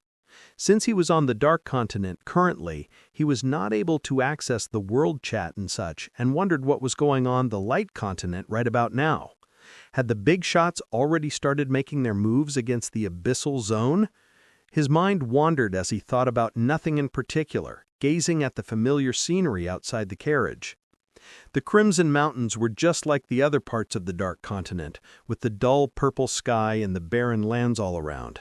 Small demonic creatures scurried around here and there, red-eyed bunnies and twisted horned goats, the Dark Continent version of starter beasts for newbie players. Of course, as they headed out further and further from the Valeros gates, more stronger demonic beasts would appear, but the carriage drivers were very experienced. They usually took the best and shortest routes to the destination, avoiding all unnecessary conflicts. Every carriage also had a guard who was more than capable of handling any unexpected visitors. These visitors were not a problem for Damon. He also knew the way from the Valeros family mountain to the Commoners' Mountain, both from the map and his knowledge from his previous time around. But he still preferred using a carriage. This was because the Crimson Mountains had one more special feature. They always moved around, and the path never remained the same. Paths in the Crimson Mountains never stayed the same. Just like the fog, this was also one of the mysteries of the vampire territory. It was a common legend that there were magical formations beneath every one of these mountains. These formations made sure that the location of two mountains never stayed the same for more than a few hours. A road that existed at dawn could be a cliff by dusk. A pass you trusted yesterday might be swallowed whole by a route-backed slide the next hour. That meant travel here was never about maps alone. Drivers and scouts earned their stripes by reading the skies rather than the ground. There was an entire network of vampires dedicated to this. However, the information was only available to high-tier nobles. Commoners, like him, had to either cough up the gold coins for the carriage rides or go through endless struggles just to reach a random place. There were instances where many had died directly because of this issue. The only saving grace was that there weren't any C-rank or above monsters in the territory. There were mostly only harmless F-rank beasts, or slightly annoying D-rank and E-rank beasts. Players could still die to those beasts if they got caught off guard.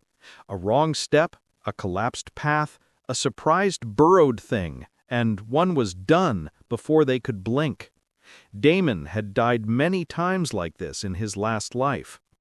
Now things had changed so much that he was casually hiring a carriage just to not waste time and procrastinate about the other things on his to-do list. He chuckled inwardly as he turned to look at the elven girl who was now fast asleep. At least now she was comfortable enough to fall asleep, which was progress. Damon took out a skill book while he waited. His hands had been itching since he had bought them, and this seemed as good a time as any to start learning everything. With a big smile on his face, he mentally activated the first skill book, Blood Sense. This was the skill book he was most excited about. He wanted to see if he could somehow combine it with his primordial senses and boost the power of the skill. Blood Sense, passive, D rank. You subtly sense blood and blood auras in the nearby areas. The explanation was simple, but Damon felt a rush of information flooding his brain as he learned the skill, and the skill book in his hand disappeared. He closed his eyes and focused on everything. Even though he already knew how to reach out and get a feel for blood auras, he still paid attention to the skill book contents. After some time, he closed his eyes and tried to sense the blood auras nearby. There were mostly small ones, probably of the demonic beasts around them. Damon then focused and really tried to sense the world around him, activating his primordial senses. The next second, everything changed. Instead of the normal world around him, he saw veins of blood, thin threads of red lines running around everywhere, and bright blobs where life or mana pooled. For an instant, he could see every single blood aura that was present on the mountain they were closest to. He was used to reading blood auras, but never like this, never spread out so wide, never so bright. Damon's mind could only hold so much before he felt a searing pain and was forced to stop. However, in that last second, suddenly his eyes widened. Blood tears dripped from his eyes as he stared in shock at the bottom of the mountain. There was something there, a strong blood aura, the strongest he had ever seen or felt. A single blood aura so huge and hot it felt like a sun, infinite energy contained within it. What the hell was it? Just glancing at it for a fraction of a second made him feel extreme danger. His senses screamed danger, and he immediately snapped out of it. He forced himself to step out of the focus. The red map snapped closed like a book slammed shut. The pain in his head eased, but the cold knot in his gut didn't. He had felt power before, but nothing had ever hit him like that. Not even the aura of that woman back in the abyssal zone, or the avatar of the demon god he had faced back on Earth. What the hell was going on? What was that? More importantly, was something like that beneath every mountain? Was that perhaps the trump card of all the vampire clans in the Crimson Mountain territory? Several questions popped up in Damon's mind. He had no answers to any of them. The only thing he knew was that he couldn't use his primordial senses in this region again, at least until he became strong enough. Otherwise, his jig would be up, and some insane old monster would easily grab his bloodline, even if it meant tearing him apart cell by cell. Damon shook himself and tried to snap out of it. After a few minutes, he was finally able to calm down a little, and he went back to the rest of his skill books. The first one had worked out just like he had hoped, and even given him a small heart attack. He could only hope that the others would be more straightforward and give him a straight dose of power. Damon took out simpler skill books to learn from next. Knight's Grace, Blood Whip, Blood Spike, Blood Sword, Blood Bind, and a few other skill books lay piled up near him as he started learning them one after the other. Even though he did not really need to learn some of these skills, he hoped it would still give him some insights into blood manipulation, and decided to learn them anyway. Damon's crimson eyes flashed as information flooded his brain continuously. Knight's Grace went in first. It was mostly a passive thing, sharpening his reflexes and speed and agility a little more at night. Then came the attack skills. While Damon was fully immersed in learning the various skills, the carriage driver's eyes darted to Damon's figure every now and then. Especially the sight of so many skill books made his eyes widen slightly. The vampire then exchanged a quick glance with the guard. The guard didn't take his eyes off Damon either. Both of them had plenty of experience, and this was not the first time they had come across a commoner who had run into a stroke of luck. A mere blood acolyte daring to possess such wealth? A couple of minutes passed, and the guard finally gave the go signal. If the damned bastard consumed all the skill books in his possession, then their profits would be reduced. The carriage driver returned the nod and then continued leading the horses. A couple more minutes passed by when suddenly loud howls resounded near them. A pack of bloodhounds burst out, eyes glowing amber. They were all around level 50, and their numbers were also extremely impressive. There were about a couple dozen of them. Bloodhounds always traveled in huge packs, which made them extra dangerous. The driver's face instantly went white. He didn't think twice. He threw down the reins and ran for the trees, shouting as he went. The guard leapt to his feet and grabbed his polearm, planting himself between the animals and the carriage. He parried and blocked the hounds, keeping a few of them engaged. While he was not outright overwhelmed by the beasts, he also couldn't exactly defeat them fast enough. Most of the beasts ran around him and headed straight for Damon and the elven girl. Damon still looked like he was completely engrossed in the skill books. The elven girl, on the other hand, was fast asleep. The girl was clearly sleeping after many sleepless nights, so she was sleeping like a log, not even hearing the loud howls of the hounds. The guard sneered, and the carriage driver who was observing the scene from a distance grinned. This was going to be the easiest haul they had ever had. The duo could almost taste the savory meat and the rich blood wine they were going to celebrate this win with when Damon finally flashed his eyes open. The next second, blood spheres appeared all around them. There were exactly 35 blood spheres, one for each hound, and then 2 more for the carriage driver and the guard. Damon smiled viciously as he watched the scene in amusement. It had been a long time since someone had tried robbing him. He tilted his head, and the next moment the spheres started shooting blood swords towards the hounds and the 2 vampires. A dozen hounds fell at once, howling and thrashing as the blood swords slashed at them multiple times. Blood essence from their dying bodies freely flowed into Damon. The 2 vampires gawked in horror at the scene unfolding. They had never seen anyone commanding blood like this. A simple acolyte couldn't possibly possess a power like this. This was a blood expert. No, maybe not even a blood expert. Only a blood master or a general could possibly do something like this. Both the vampires trembled in fear as they realized how badly they had fucked up. "My lord, please forgive me. I have a family to support." The carriage driver straight up collapsed on the ground and started wailing loudly. The guard, on the other hand, tried to block the blood swords, gritting his teeth. It looked like he still hoped that his cover was not blown. "Don't forgive that wretch. Kill him, my lord," he shouted. "He tried to have us both ambushed and steal from us." The carriage driver became shocked. "Ramius, you liar! You demonic swine! He is lying, my lord. The both of us were in on this together." Their accusations crashed over each other until they sounded ridiculous and helpless. Damon watched them for a second with a smile.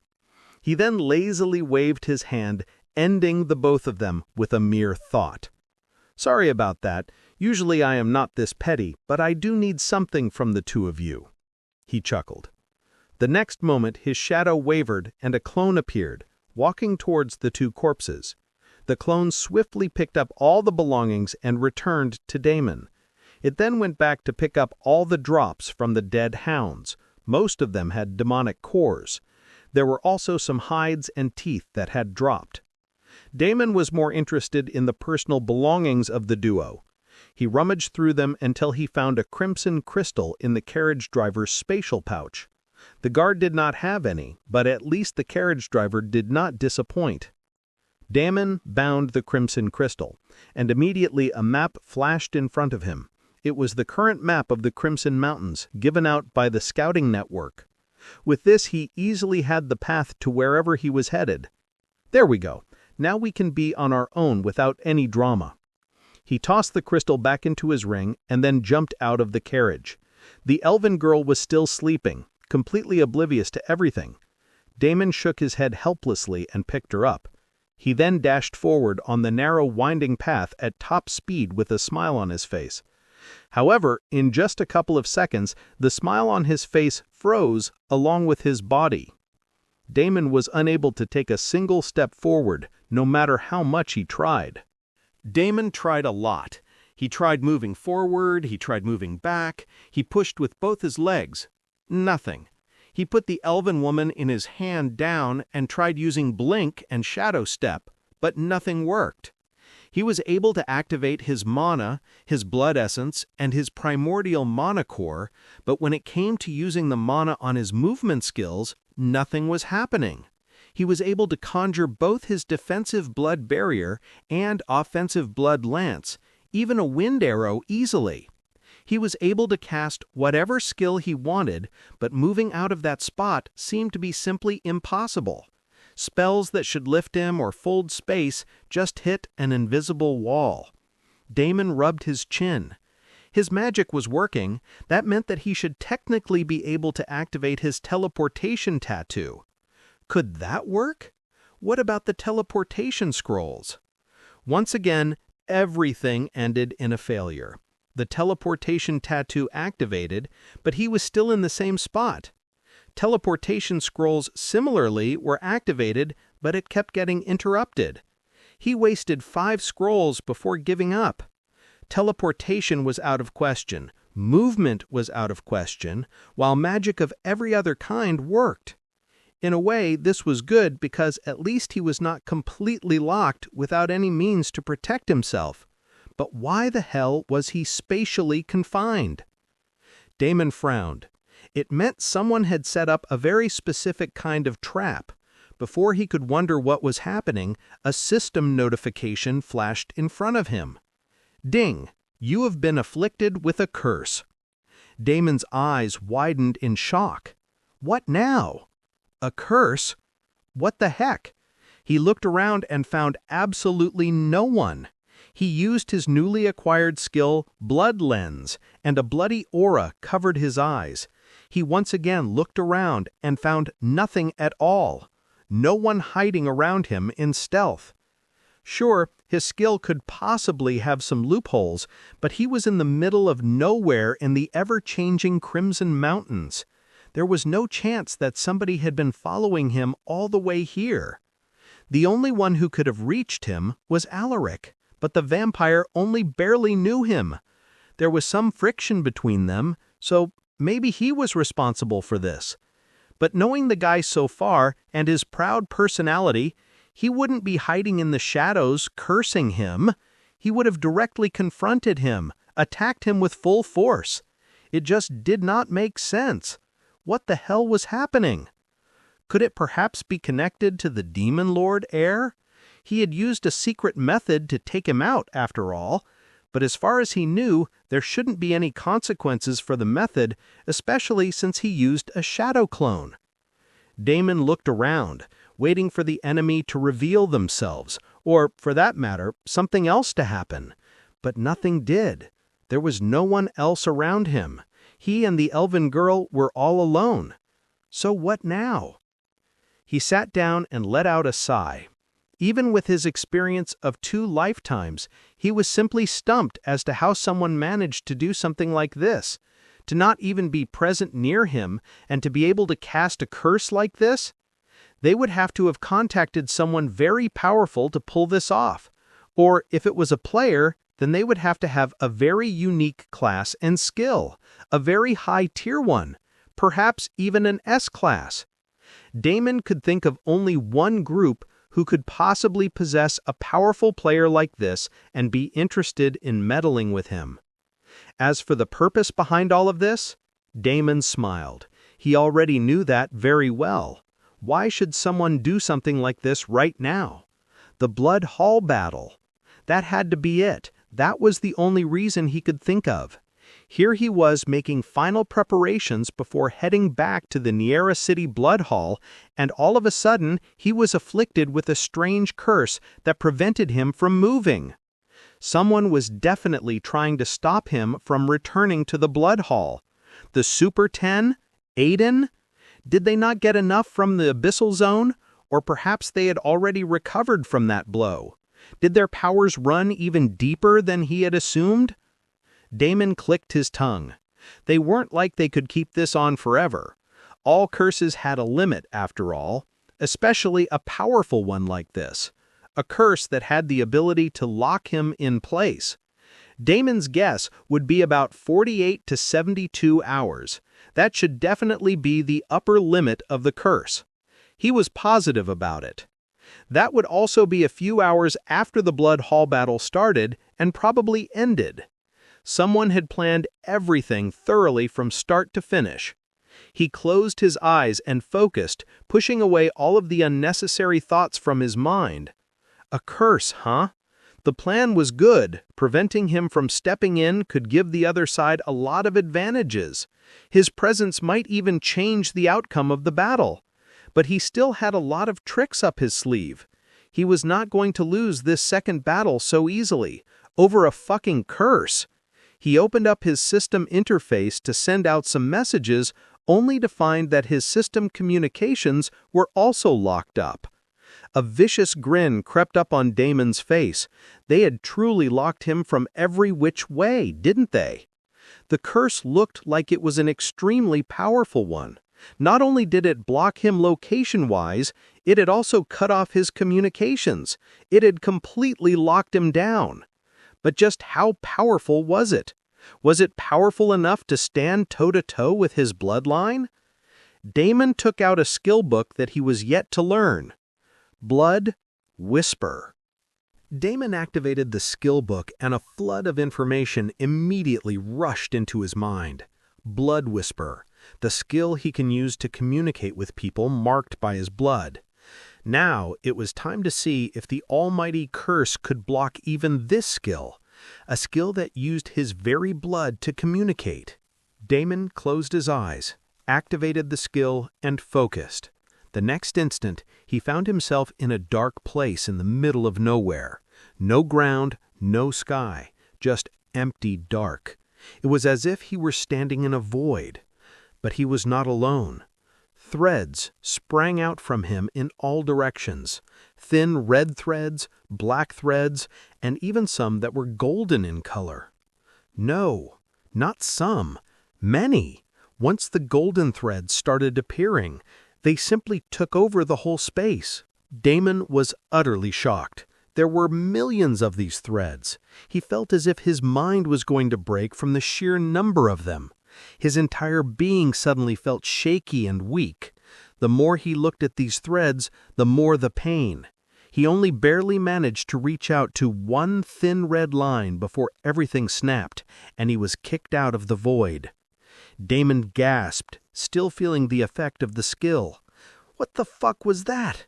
Why were there so many threads? He had only expected 6 or 10, as he had only so many followers and bound beasts or other beings. But to have so many threads? He forced himself to breathe slowly. His heart thudded. His head throbbed. The void was still there, like a bruise in his head. That many threads had overloaded him completely. Moreover, he did not even get a chance to reach for any of the thread. It was not like he could try this skill again. Something told him that his soul would simply explode if he attempted to do such a thing one more time. Another useless skill? Or maybe he overdid it. Damon silently pondered on everything he had seen. The most puzzling thing was that the number of golden threads was a lot more than the number of red threads and black threads. If all these threads are related to him by blood, then what did the 3 colors mean? He closed his eyes and certainly remembered something. Aaron. He had felt Aaron when he had reached out through the thin red thread in that final moment before everything snapped shut. Wait a second. If the thin red threads meant his blood-bound followers like Aaron, Mark, and Kate, and if all the threads were connected to him by his blood, what could the hundreds of golden threads be? It was not like he had any relation to these hundreds of people. Could they possibly be the other beings with his bloodline? No, that did not make sense. Even though he had consumed their blood, his blood did not really have anything to do with them. A thought suddenly popped into his mind. Could they possibly be the other beings with his bloodline? Damon froze as he thought about it. He only had a fraction of his bloodline. What if the fraction he had was really small? What if his bloodline powers were currently weak and had these many limitations because he shared his bloodline with these many beings? And then there was the fact that he was able to reach out to them, or at least picture them. But what if someone stronger on the other end could do the same thing and reach out to him? Then wouldn't they be able to hunt him down and devour him, consuming his bloodline and everything he had gathered so far? Damon shuddered. He suddenly realized something. He was in a fucking race. His bloodline, the ticking bomb-tello, was even more dangerous than he had ever realized. It was either hunt or be hunted. He needed to strengthen his mind and soul fast enough. He needed to be the first one to reach for the others and devour them. Otherwise, he would be the one who was devoured. Damon pulled himself together. Panic wouldn't help. He needed to think clearly, and he needed to grow stronger. He closed his eyes, calmed down, and took a few breaths. First things first. He once again tried to reach out with the same skill. But this time, he did not overdo it like the last time. In fact, he did not activate the skill itself. He merely willed to communicate with Aaron, and the next moment he could feel a cold, poisonous aura. "My lord, is that you?" "I'm Smile, Aaron. Where are you right now? Have you recovered sufficiently?" "STUFS. Meanwhile, back in the Light Faction continent, are you sure that the curse is in place and is fully working?" STERNLY looked at Viola and asked. The Dark Princess, however, only scoffed in response. "Why? Are you doubting my skills now?" "Bro, come on. You need to relax and you need to trust others a little. Viola is unbeatable when it comes to stuff like this. I am still trying to get out of the love curse she cast on me," Rizond winked at the woman sitting opposite him in the huge meeting hall. Michael completely ignored the guy and continued, "I am not doubting your skills. I also don't have to tell you how important this battle is. When the gate to the Golden Throne opens, this buffoon absolutely cannot have any sort of upper hand. Do you understand?" Viola scoffed, but did not say anything. "This curse has to hold on." Michael spelled it out again. "There cannot be any errors. We need to be the first in line for the Golden Throne. So let me ask you this again. Do you have any ways to track the effectiveness of the curse? Is it going to become defective over time? And is there any chance for that buffoon to break the curse before the timer? Negative. Viola firmly shook her head. There was absolutely nothing he could do to get out of my grasp, and by the time the curse weakens, everything would already be over. His blood haul would have fallen, and he would become a nobody in this continent. I suggest you go and take care of the other matters instead of wasting time asking these useless questions to me. Viola then stood up and directly left the room without giving Michael any face. Ouch, that's gotta hurt, Reynard laughed. The golden boy completely ignored. He stood up and patted Michael. It's okay, relax, and take it easy. Beautiful women are like that. They can treat us however they want. It's the rule, bro. Michael shrugged him away, and the next second he too was gone from the room. Only Reynard remained. A cunning glint silently appeared in his eyes, but it quickly disappeared as he went back to his casual demeanor. He laughed loudly and stepped out of the room as well. A few hours slid by, and then 2 whole days passed. Where the hell is he? He could have at least sent me a frickin' message before disappearing like this. Kate walked back and forth in the throne room of the Blood Hall. It had been almost 2 days now, and yet she had not heard a single thing from Damon. You are acting like some sort of worried housewife, Mark teased her. Kate shot him a glare, which made him laugh nervously. All right, but you know how he is. He is always doing something. Maybe he's in a situation where he can't contact us. We can't do anything. We can only wait and see. Kate grit her teeth. Come on, there should be something we can do. She continued pacing back and forth in the room. Elora, Calethorn, and Riven silently waited in the back of the throne room, everyone listening intently, but no one daring to say anything. Well, at least not Calethorn and Elora. All of a sudden, Riven spoke up. My lady, can't we simply ask the vampires arriving here? Can't they make a portal to the Crimson Mountains or whatever that place is? Maybe then we can go over there and search for the Lord. Varnix, who walked into the room, answered the question on Kate's behalf. The legacy families of the Crimson Mountains would never risk something like that for the sake of a small blood hall like ours. Opening a portal from here to there is like giving the light factions direct access to our inner sanctum. They will never agree to it. Varnix then turned to Kate and Mark and bowed his head respectfully, showing the same respect he usually showed for Damon, perhaps even more. Damon might be the current Blood Hall Lord, but these two are individuals with a god's blessing, and in his eyes that demanded a much higher reverence. My lady and my lord, we have received news. The holy and divine dogs have finally made their move. The army has started marching and should arrive at our doorstep in a couple of hours. The battle is about to start any time now. We need to prepare ourselves and mobilize our units. Shall I give the final command? Kate stammered a little, not knowing what to do, but Mark decisively answered, taking command. Yes, make the announcement. Everything should be perfect. The Lord has paid 2.5 billion gold coins. It is not a simple amount. The reinforcements had better be prepared. Everything has to go perfectly, and both our offense and defense have to be rock solid. We will win this battle with or without our Blood Hall Lord. Make it clear. Varnix bowed again, and then quickly rolled out a crude map on a low table. Please, my lord, take a look at the plan, and let me know if it is to your liking. He outlined the entire city and the newly stationed reinforcements. He pointed to the roads the army would use and where he was putting the mages and the archers.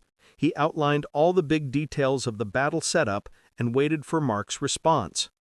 Mark took a moment and observed everything. He did his best to see if there was anything he could contribute, but at the end of the day, Varnix was a lot more talented and experienced than he ever was. Especially in these sorts of things, he could only agree with his planning. Where do you think I should start? He asked the old vampire for his opinion. But Varnix immediately shook his head. My lord, I think you should wait. I think that we should first get a lay of the land before you step in. Mark nodded. The vampire then quickly made his move, while Mark and Kate were left staring at each other. "Fuck, this is really happening," Kate finally spoke.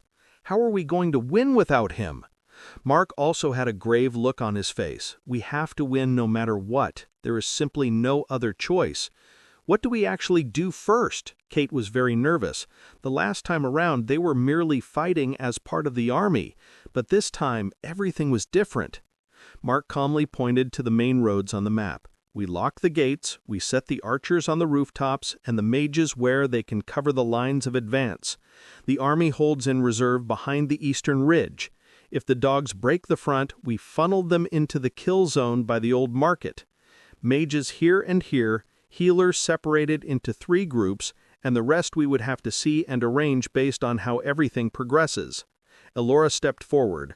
"I'll take the forward squad with Calethorn. We'll hold the center road." Kate drew in a breath. The plan was practical, tidy, but would it really work? 2.5 billion gold coins had earned them a lot of reinforcements, high quality and fully geared. But was it really enough to hold back against a tide of kingdom NPCs and priests and divine NPCs? She did not want to disappoint Damon, no matter what. "Mark, can you tell me again where I should be and what I should be doing?" Mark nodded and repeated the whole thing. While the group continued to discuss the possible course of battle and every hurdle they could potentially face, a loud noise interrupted them. "Guys, where is Big Bro? I have some important news for him." Blood Wraith swaggered into the throne room, a grin plastered on his face. Phoenix followed behind him, calm as a dark pond, eyes scanning the room. "What happened?" Mark turned to look at them. Big Bro is not there? Okay. Anyways, you guys are gonna laugh at this. Do you know what the other players are up to right now?" He laughed. "Check the world chat. This is hilarious. It is going to be a complete massacre. I mean, do these people not understand what Big Bro is capable of? Against him, even an army of players is completely useless. Just what are these idiots planning to achieve?" Mark's face fell. He had a feeling that the situation was not as funny as the guy was making it to be, and the moment he opened the world chat, he knew he was correct. The entire world was currently looking at Nira and talking about the Vampire Hall siege battle. The chat had previously been all about the Abyssal Zone and discussing seriously about how to crack that, but all of a sudden, somehow the attention seemed to have shifted once again to Blood God and Nira City. Someone talked about how easy it would be to farm reputation points and fame points in a large-scale battle, and this person's subtle encouragement made several players jump on the train to Nira City. Then the snowballing started, and it was impossible to take the city out of the spotlight. "Everyone, I heard that another vampire siege is going to go down in a couple of hours. I'm going over there. Who else wants to join me?" "Vampire siege? I'm there. Need healers and a few tanks. PM me." "Ha, lol. Are you guys joking? Last time everyone who went there got killed. It's suicide to go to Nira City today. Blood God will wipe the floor with you bitches." "Who's streaming this? I want to watch the chaos." "Fuck no. I am not going to get slaughtered again. I already lost a lot of levels in the Abyssal Zone." "Guys, I heard that the big shots from the Priest Hall and the Divine Temple are going to participate this time. There is no way Blood God is going to win this time." "Fuck you! Can't you see the leaderboards? That guy is the #1 powerhouse right now. There is no way he is going to lose." "He is just one guy. I heard thousands of NPCs are attacking Nira City this time. There is no way he's winning." "I'm going there, bitches. So what if I die? It's just one death." "Count me in. I need to get in on this." "Your funeral. You will be eating shit when this thing goes downhill." And the chat continued in a similar fashion. Clearly, the public opinion was pretty much divided. Some wanted to join in, and some did not want to risk their items and levels. At the end of the day, the situation was not as bad as it could have been. At least the tipping point was not there. There was no trigger that would create a mob mentality. Mark let out a small sigh of relief. With Damon missing, they really did not need this additional complication. Bloodwraith laughed and walked over to him, patting Mark on the shoulder. Didn't I tell you that you would find this funny? Where is Big Bro? I want to talk to him about a few things. This time I want to participate too." Mark ignored the frivolous remarks and only addressed the last point. "You want to participate? That would make you a dark faction player. Is that okay with you? Are you a knight? It could have bad consequences for your class." Bloodwraith frowned. "I told him the same thing," Phoenix sighed. "Damn it! Then why the hell are we still in light faction? Can't we defect to dark faction already? This is bullshit. I also want to be on Big Bro's team." Phoenix rubbed her temples and looked at Mark, who gave her a silent nod. Younger siblings are a headache. There was no need for words to point out that truth. "By the way, where is Blood God? I have some things to discuss with him too." Mark shook his head. He opened his mouth to answer them when suddenly new system notifications flashed in front of everyone, bright and golden. "Ding! Dawnbreaker has become the new city lord of Valera City. Ding! Dawnbreaker has earned the title Hammer of Justice. Ding! Dawnbreaker has earned 10,000 reputation points and 5,000 fame. Ding! Guild Northern Frontier has become the first guild to possess a guild residence. Ding! Guild Northern Frontier has earned 10,000 reputation points and 5,000 fame." "Hey, isn't Valera City one of the neighboring cities of Nira?" Bloodwraith asked. Nobody answered, but the grave expressions on Mark's, Kate's, and Phoenix's faces spoke volumes. Unfortunately, the system notifications did not stop with just that. Barely a minute had passed when a new series of notifications rang out loudly. "Ding! Celestial Hero has become the new city lord of Hagara City. Ding! Celestial Hero has earned 8,000 reputation points and 3,000 fame. Ding! Celestial Hero has become the second guild to possess a guild residence. Ding! Celestial Hero has earned 8,000 reputation points and 3,000 fame." Bro, what the hell is happening? Haga City is also one of the neighboring cities of Niera. I know this. We always use Haga City's teleportation portals to get here. How come their ruling party has changed suddenly? Wait, how did this bastard become a city lord? I know European Coalition, and I have never heard of this guy's name before. But the system notifications still did not stop. Another series of golden notifications flashed brightly in front of everyone's eyes. Ding! Rune Priestess has become the new city lord of Ibiza City. Ding! Rune Priestess has earned 5,000 reputation points and 1,000 fame. Ding! Guild Southern Vanguard has become the third guild to possess a guild residence. Ding! Guild Southern Vanguard has earned 5,000 reputation points and 1,000 fame. Bloodwraith's eyes went wide. He could not believe what he was seeing. Within a span of 5 minutes, 3 cities around Niera City have fallen into players' hands, that too just a couple of hours before the Blood Hall siege was about to begin. This was completely ridiculous. The room fell silent. Everyone stared at the golden dings floating in the air, thinking pretty much the same thing. "Wait, what?" Bloodwraith laughed, but it sounded small. "Haga City? Ibiza? How did they all flip at once?" Mark slammed his palm on the table. "This isn't random. Someone's making a move. Fast. They can't really contribute to the battle, right? I mean, it's all very last minute. There's no way they would be able to get an army ready by the time the siege starts," Bloodwraith asked nervously. Phoenix shook her head. "No, you can count on it. The hidden families have finally made their big move.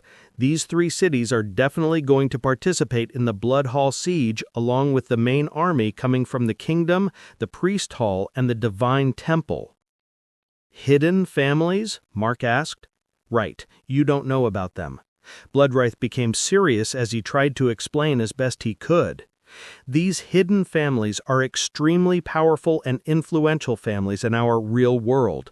They are behind the world's economic and political landscape. Do you think the President of the United States is the most powerful man in the world?" Bloodwraith bitterly smiled and shook his head. Nope, the most powerful man, in fact, would be the old man from Northern Frontier, or so I have heard. The hidden families are always mysterious, and they are constantly trying to one-up each other. No one knows who the most powerful one is, but they all hold an almost equal standing. At least no one has yet dared to openly fight against another hidden family. Mark and Kate listened intently. Phoenix continued her brother's explanation. Right. Now, these things are not important. The most important thing you have to know is that these hidden families have each established their own guild in the game, and so far they have all been in the shadows. I thought they would continue to rule in the shadows for a while longer, but shockingly, today they have revealed themselves. So these Dawnbreaker, Celestial Hero, and Rune Priestess belong to these hidden families? Kate asked. Phoenix nodded with a strange light in her eyes. They don't just belong to the hidden families. They are the young leaders, or young masters, whatever the term, of these hidden families. This is extremely drastic even for them. They have just directly taken control of their guilds and come out in public holding nothing back at all, and I can only think of one reason why they would do such a thing. Phoenix paused and looked at Kate and Mark. Tell me, did Blood God have something to do with the Abyssal Zone? Kate remained silent, while Mark shook his head. We have no idea what Damon does or why he does. We only know what he tells us. The thing is, Mark and Kate did indeed know more about the Abyssal Zone, but without Damon's permission, they did not want to reveal anything, even if it was Bloodwraith and Phoenix. Fine, maybe he's involved, maybe he's not. But let me tell you one thing, he has to be very careful now. The hidden families have made a big move today. They are not going to be satisfied without seeing blood. If they made themselves public, then there is only one reason. They want to take down Blood God and step on his corpse to grab the world's attention. Mark clenched his fists. It's fine, it doesn't matter. Even if their army is bigger, we will win. We will not be the ones losing today. Phoenix shook her head. No, you are underestimating them too much, Mark. Do you know why the hidden families were able to establish powerful guilds in the game? Mark did not say anything. Do you think just economic and political power is enough to establish big guilds in the game? Think again. The hidden families are powerful for a very different reason. Their real power is not their position in the real world. Their real power comes from blessings. Both Mark's and Kate's eyes widened as they heard the familiar term. So you do know about blessings. Let me tell you something. Every single hidden family has a god backing them up. They have a direct blessing from a god, not the god in our mythologies and stories, actual gods. Suddenly, everything became clear to Mark. Damon's blessing, and the fight they had back at the frozen lands in the north in the real world, everything became abundantly clear. Mark still remembered the fear and pressure he had felt back then from that bizarre creature. He had always wondered what had happened back then. Now he knew. Phoenix let out a sigh, seeing their blank expressions slowly changing. I don't know why Damon hasn't explained any of this to you guys. You need to be more prepared. I'm sure you both are talented enough, but someone like you can't possibly stand against monsters like them. If they decide to take you down, you cannot win. It is as simple as that. Mark didn't say anything. He knew there was only one reason his idiot friend hadn't told them any of this. He was probably trying to protect them from the truth about who they were up against, and to give them as much time as possible to enjoy their normal lives. Mark sighed. He looked at Kate and already saw dread and panic in her eyes. You couldn't throw the word God around without consequences. What was a god? A being that could crush them like ants if it pleased, a being that only had to snap its fingers to wipe out entire worlds. How could anyone fight an enemy like that? How could they possibly stand against something so far beyond them? Submission seemed like the only option. But what would their lives be like if they bowed to a being they couldn't understand? Wouldn't their future depend entirely on that so-called God's whims? Could such a life ever be peaceful? What if that same God chose to enslave them? Mark breathed out slowly and forced the fear down. Panic helped no one. That was exactly why Damon hadn't told them everything. When a goal is at least somewhat attainable, it can motivate you. But when a goal is crushingly impossible, it only spreads panic and dread. Mark clenched his fists. No, their survival was not crushingly impossible. They might be up against gods and demons, but they also had someone equally monstrous on their side. He flicked his status screen open and stared at the 2 words in his status. Primordial's blessing, incomplete. He had no idea where Damon was right now or what he was up to, but he was sure that he would be back in time for the battle. Right now, he was not fighting these gods or demons. His job was to simply hold down the fort until Damon gets back, and he was going to focus on just that. Are you listening? You guys might as well cut your losses now and go somewhere else. Maybe you could plan a surprise attack on one of these cities later and take them out. Right now it's not logical and rational for you guys to fight against 3 hidden families, especially when they have decided to come out with full strength, Phoenix suggested. Mark could see that she was telling this for their own good. The woman was a shrewd business person, and she thought like one. If they were truly against these impossible odds, then what she suggested would be the best possible option. But Mark shook his head. Thanks, but no. We will stand and fight. Phoenix opened her mouth to say something, but in the end she decided not to. You guys, take a look at the world chat and the local chat. Bloodwraith suddenly interrupted them. Everyone froze. Mark and Kate hurriedly pulled up the system interface, and so did Phoenix. Sightings of players moving toward Niera. Loads of them. Guys, did you notice how many top players are there in Dawnbreaker's guild? I don't think it's so dangerous to join the fight anymore. Even killing 1 vampire NPC will net a lot of experience points and drops. It's definitely worth it. Both Southern Vanguard and Northern Frontier have started assembling. I heard that the entire guild is going to participate in the raid battle. It's going to be a complete massacre. You forgot European Coalition. They are also assembling. Shit, I'm going to go. I cannot miss such a big opportunity. With so many players, I can just stand in the side and shoot arrows at some bloodsucker. Count me too. Me too. Shall we form a party?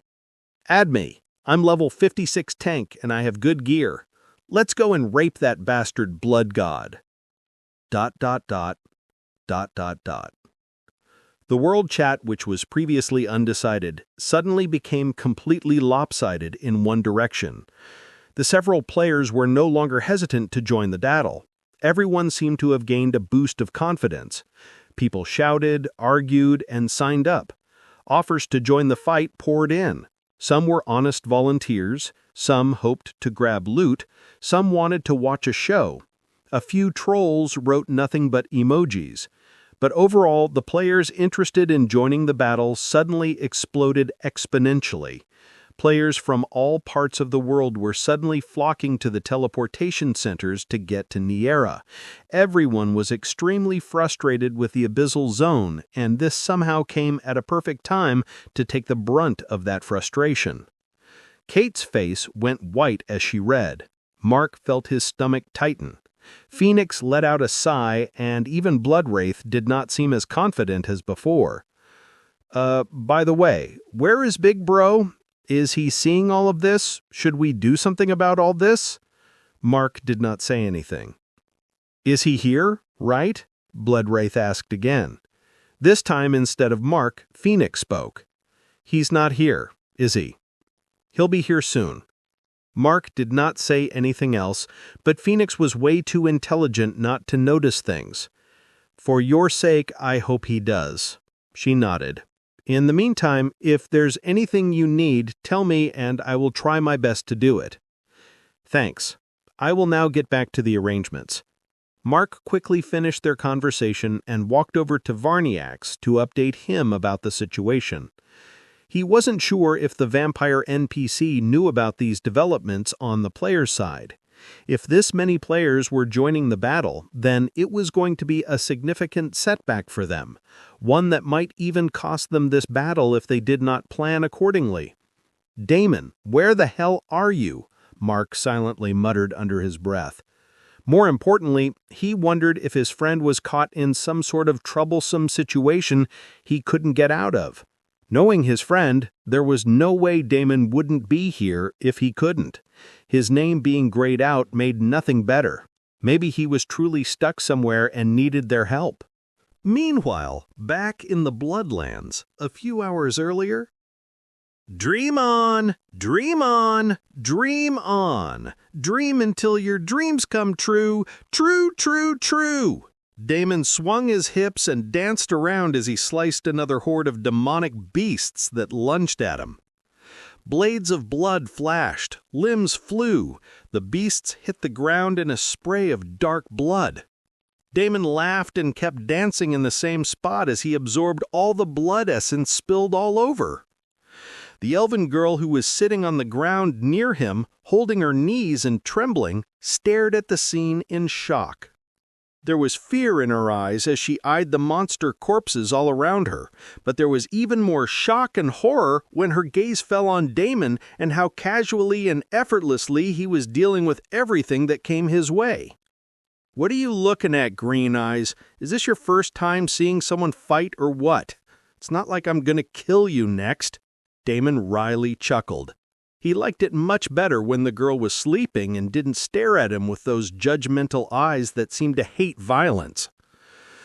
"Do you know what's going to happen if I don't fight and kill them? We will die. They will eat us alive. Do you know what's going to happen if you continue to be a scared little girl like this? One day, someone will snatch you again and push you into a life a lot more miserable than this." Damon dismissed the blood sword and sat down with a sigh as he used his wind magic to gather all the loot around. "You need to become stronger. You need to be able to fend for yourself. I mean, do you always want to be a sad little slave girl? I am sure life has been miserable for you, but you are safe now. Use this opportunity to become stronger." "Well, you can also continue to be this helpless little mute girl. I will be protecting you for the time being, and later will probably leave you in a safe place where you do not have to worry about anything.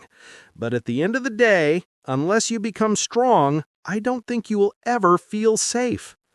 Any thoughts?"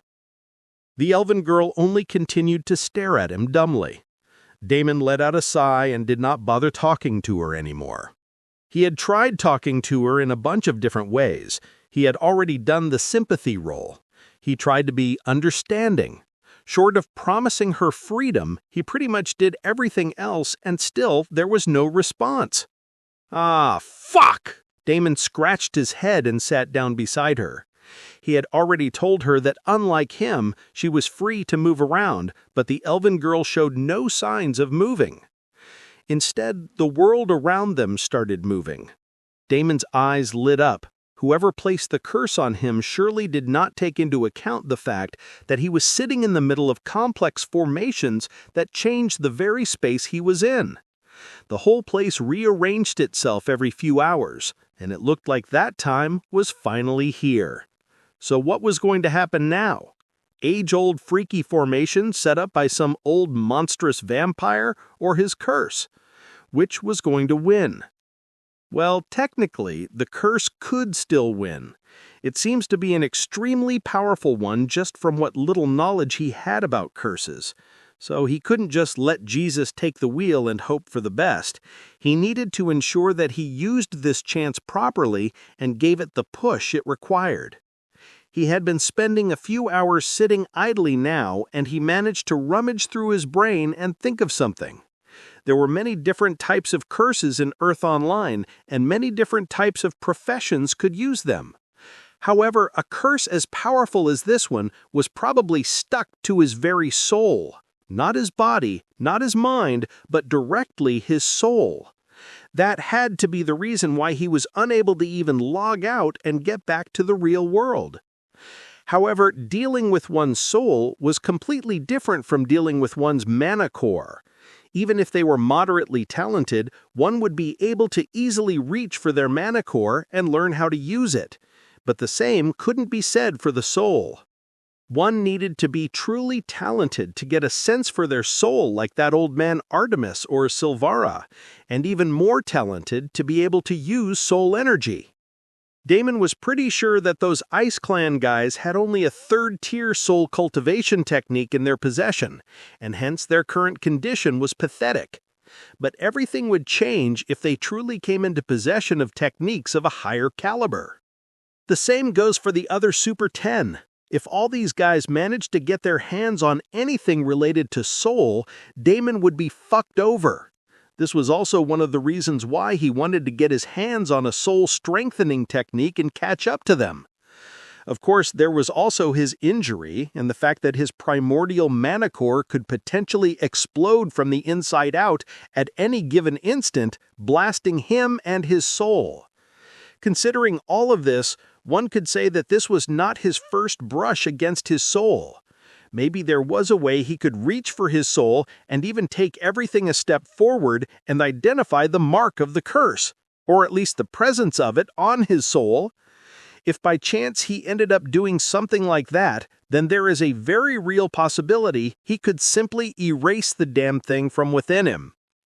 It was a bad idea, a stupid idea. He had absolutely zero chances of achieving it, but he had no other ideas at the moment.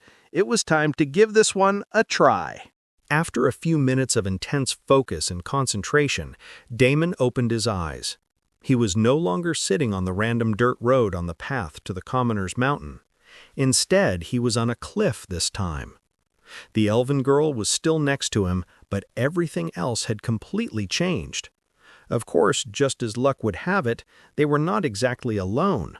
Baring its teeth at them was a massive beast, a hulking lion-like creature the size of a wagon. Its fur looked like dried blood, and black veins pulsed across its body. Its eyes burned a dull amber. Steam rose from its flaring nostrils. It stood with its hackles up, low growl vibrating through the rock. Ding. Level 180, Demon Heart Ferocious Lion, Elite Rank. Damon's eyes widened. Just like that, they had been thrust smack dab in front of an elite rank demonic beast. Normal demonic monsters were harder to handle as it was, and now an elite demonic beast was staring down at him with a level 180 to boot. The elven girl became pale with fright. All blood drained from her face as she felt the wrath and the murderous aura of the monstrous beast. However, Damon only let out a casual sigh. He did not care about the lion so much. He was more disappointed that he was still cursed. Also, dodging this thing locked in a single spot was going to be a tad challenging, especially with the elven girl on his side. He started with a blood barrier around the elven girl. The lion snarled and charged at him. Its paw came crashing down at him. Normally he would have dodged this attack, but now he had to face it head-on. No problem. He allowed the beast to draw blood. Just a small scratch. The lion roared with delight at the scent of its enemy's blood and prepared to strike again, but all of a sudden its movements became slow and sluggish. Demonic fire erupted around it as it roared in anger. It realized it had been poisoned. But Damon did not give it any time to rest. He sent out a barrage of poison needles at the beast. The lion was fast. Unlike Damon, it had the ability to move and it evaded most of the needles, and what struck it was not enough to deal significant damage to it. However, Damon was not done just yet. Right after the needle attack, he several juicy divine blades back to back. Divine swords, one after the other, fell from the sky. They struck the lion mercilessly, and the huge beast staggered from the damage. The lion had a whopping 10 million health, and each divine sword that landed chipped away almost 100,000 at a time. The damage was extra amplified thanks to its weakness against divine and holy attacks. At this rate, the lion realized that it was going to go down swiftly. It let out an enraged roar and activated its ultimate attack without holding back. Dust and rock flew up. Then it slammed both front paws into the ground and let out a sound like a mountain breaking. A wave of dark fire and shock hit it once. The cliff shook. Loose stones tumbled. The elven girl screamed and tried to curl into herself behind the little barrier Damon had cast. A scorching wave of dark fire erupted and rushed straight for them like a tsunami.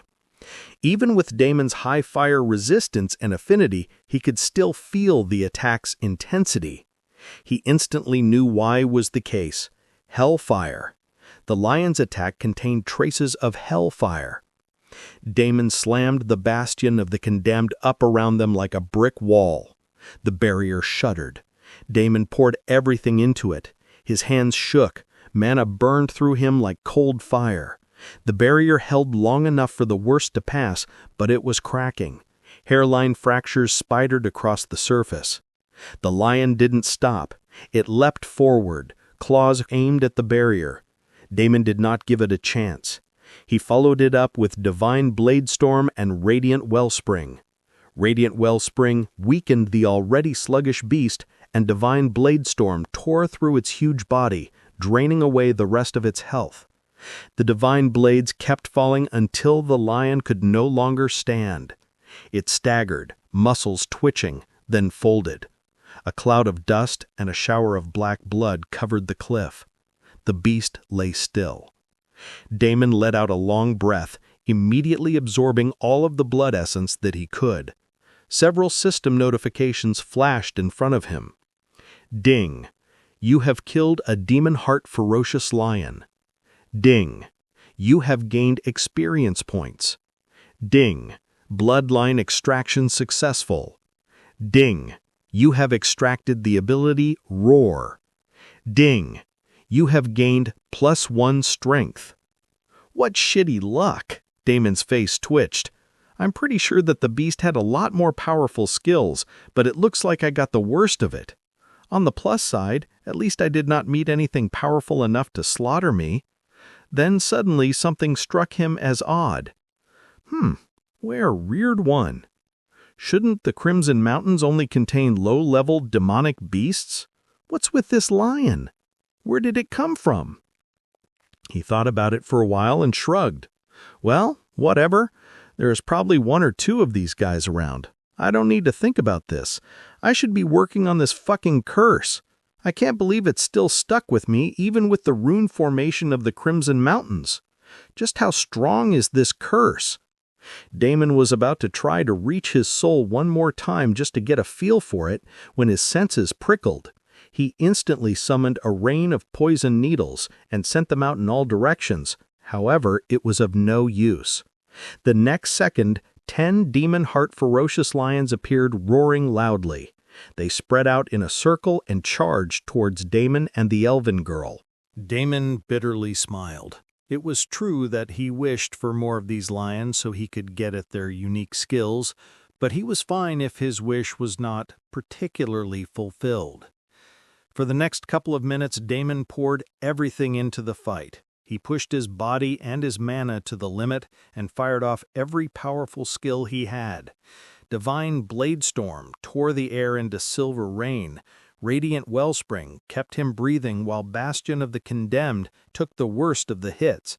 He spat poison needles, lashed out with Blood Whip, and slammed down a divine punishment like a hammer. Bloodbind iced the faster ones in place so the divine blades could finish the job. Damon utterly squeezed everything he had and blasted all of his powerful attacks multiple times to finally slaughter all 10 demon heart ferocious lions. In the end, even that was not enough, and he was forced to use his trump card, Fire Breath. The 10 lions fell one by one, roaring, them collapsing into smoking heaps of fur and dark blood. Damon sat down and hurriedly absorbed all of the blood essence he could get his hands on. His breathing was ragged, and he was completely exhausted, but the rich blood essence nourished him, and made it all a little better. Not to mention, his luck finally took a turn for the better, and he obtained the two skills he was most interested in: Demon Heart Fire and Red Blood. One skill contained traces of Hellfire, and the other skill helped to amplify the first skill. He had also gained a good amount of stats along with the two skills, plus pretty good drops, all sweetening the pot. I should see just how much this can strengthen my flaming crimson lance. Damon licked his lips. Also, my fire breath. Maybe I do need stronger opponents after all. He mumbled and chuckled to himself before closing his eyes and taking a breather. The next couple of hours passed by uneventfully, and Damon started training, reaching out to his soul. The next shuffling could take place any second now, and when it happened, he wanted to be prepared for it. I hope it doesn't take too long. He let out a small sigh, closed his eyes, and went back to training. Coincidentally, a strange feeling enveloped him, and when he flashed his eyes open, he saw that the world around them was once again changing. Fuck, Damon cursed, and hurriedly started trying to grab his soul. He did want the shuffling to happen sooner than later, but he did not want it to happen this early. He once again tried to do his very best, but in the end it was completely useless. He was now in a new area, and the curse was still in place. More importantly, staring at him was a six-headed snake, all heads looking at him with vicious killing intent. "Excuse me, maybe we can work this out. I have many snake pets. You can be one of them. I am the Venom King's heir," Damon proudly declared, but almost instantly numerous powerful beams came down on him. The damn snake did not give him any time at all, and it seemed not to give two shits about the Venom King. "You have got to be kidding me." All 6 beams were quite powerful, and they were all focused at the same spot which he was currently locked in, making the attacks even more deadly. Normally, he would have evaded a shitty, powerful skill like this, but now he was forced to take the brunt of it, and he had to protect the elf, too. "You cannot always use my god's name to get out of trouble," the familiar voice mentally scoffed at him, but Damon did not have the time to respond to the bitchy snake item spirit. He said a mental "fuck you" and once again erected Bastion of the Condemned, and quickly followed it up with his 2 other powerful divine skills. This gave him a moment, and he was finally able to see the stats of the damned snake. Ding, level 226, 6-headed Hell Serpent, elite rank. This demonic beast was even higher leveled than the Demon Heart Ferocious Lion. Damon was utterly dumbfounded. What was happening? That too, this one was another elite rank monster.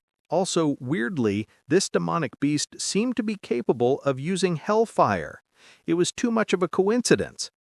Damon once again spent the next few minutes in a bitter struggle with the 6-headed serpent. With the elven girl dragging him down like a dead weight, it was almost touch and go a few times in between. In the end, he had to toss the girl aside just to make sure that she was not in a danger zone. Not that it mattered. The exchange attacks were so brutal that there was no safe space in the nearby area. Damon had to pull out every trick he had, including his fire breath, to end the fight. He had to work out using hellfire on the spot and combine Demon Heart Fire with Fire Breath and Burning Crimson Lance right then and there. Finally, using his shadow clone to launch a sneak attack, he managed to sever one of the heads, and from there, everything eventually turned out in his favor. Soon, all the heads dropped one after the other, and the snake finally collapsed without any fight left in it. Damon was not doing that much better either. He was dripping with blood and sweat. These high-ranking monsters didn't exactly fall easily prey to his poisonous blood, making everything all the more difficult. Also, these beasts seemed to have a solid stat foundation. He couldn't really overpower them with his abundant stats thanks to the level difference. Things were beginning to get tricky. Also, Damon had a bad feeling. His gut told him that the next shuffling wouldn't be simple. As he mulled over what the hell was going on, and why he was jumping from one monstrosity to another instead of being randomly shuffled over to a demon bunny, something sparkling caught his eye. Damon didn't get a real look at the place while the six-headed snake was shredding the cliff. Now that the fight was over and the dust had settled, he could finally take it in. They hadn't been standing on a cliff at all. The ground under Damon's boots was cracked. Rivers of orange lava flowed below, spitting steam and ash. Flame licked at the edges of the plateau. Broken, charred bones and scorched rocks lay everywhere. The serpent's beams had burned deep grooves into the stone. And behind where the serpent had stood, there was now a glowing chest visible. A golden-colored treasure chest. Damon's heart raced. Golden-colored treasure chests had a high chance of containing something precious. He immediately tried to run towards it, only to realize he couldn't move from the spot. "Motherfucker," he cursed under his breath. The chest was right in front of him, and yet he couldn't reach it. But thankfully, he was not alone. "Green Eyes, get up!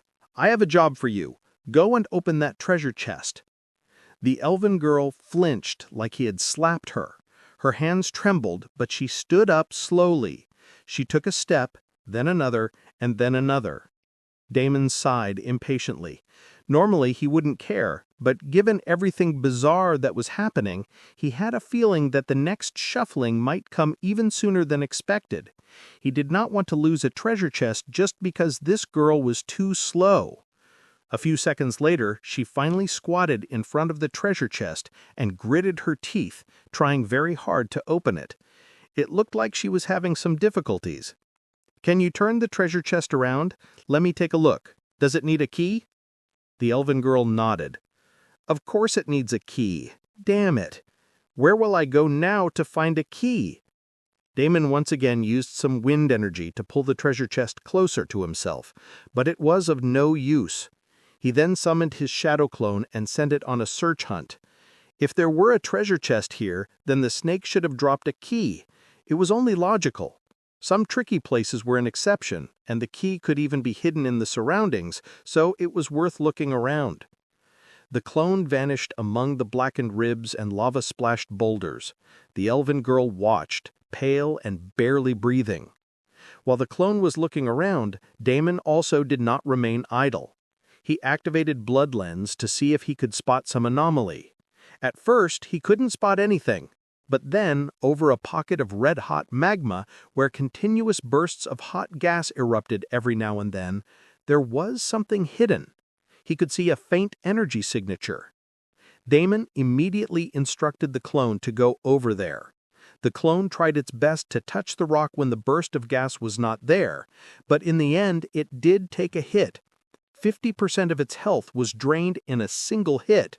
This was only thanks to the fire essence resistance the clone shared with Damon. Otherwise, it would have been obliterated in a single hit. Luckily, there were no more tricks, and the key was simply under the rock. The clone grabbed it and dropped the key near the elf. "Pick it up," Damon ordered. The elven girl flinched. The key was piping hot, and her skin would be fried if she touched it. Yet, because of Damon's order, she leaned down to pick it up without hesitation. She closed her eyes, braced for the worst, and touched the key. Immediately, her eyes widened. The key did not burn her at all. When she opened her eyes, she saw a layer of blood energy covering her hand. The elven girl turned to look at Damon in shock. It was clear that he had created the barrier so that she wouldn't get hurt. "Go on, Green Eyes. We don't have all day. Can you open the chest now?" The elven girl slid the key into the lock with shaking hands. The metal gave a soft click, and the lid creaked open. A warm gold light spilled out. She pulled back, blinking against it. Inside the chest were 3 things: a red-colored flower, a red-color stone, and a mask of sorts. "Bring it to me, quick." The elven girl hurriedly handed the items over. Her fingers still shook, but she did not drop anything. Damon flipped the red flower, the red stone, and the strange mask between his hands. He wanted to inspect them, but nothing was working. All 3 items only displayed question marks. Damon frowned. He was a bit disappointed, as he had hoped to find something he could use right now, but it was fine. Clearly, these were valuable items, and if not today, he would find out their details sooner or later. He tossed them into his spatial ring and saw back down. He took another look around to see if any more 6-headed snakes popped out, but this seemed to be the only monster in this region. It was probably guarding the treasure chest. Right, what skill did I get from the snake? He was completely distracted by the treasure chest that he forgot about this part. He quickly opened his status screen to take a look. Hellflame Aura. Huh. Damon's eyes widened as he clicked the skill description. Hellflame Aura. Passive, C rank. Surrounds the user with a faint halo of hellfire that scorches enemies inside a 10-meter radius. Increases all fire damage when aura is active. Damon stared at the lines twice. A passive hellfire aura. That explained many things. The damned snake was so strong only because of this aura boost. It must have upgraded the skill to B rank or maybe even higher to become that powerful. He tried activating the skill to observe its effects. Immediately, a fiery aura enveloped Damon. It was not a fire that nourished. It was a fire that burned down everything in its path. It was a fire that was the definition of madness and chaos. He became even more shocked.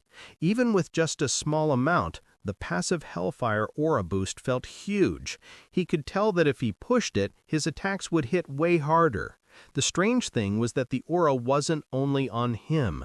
He could feel the same aura, traces of it, coming off the nearby magma river. No wonder the 6-headed snake had such a strong skill. Living beside that magma for decades, the beast had learned how to use the river's hellfire. It had taught itself tricks most creatures never saw. This was an extremely rare thing. Not everyone could freely use hellfire.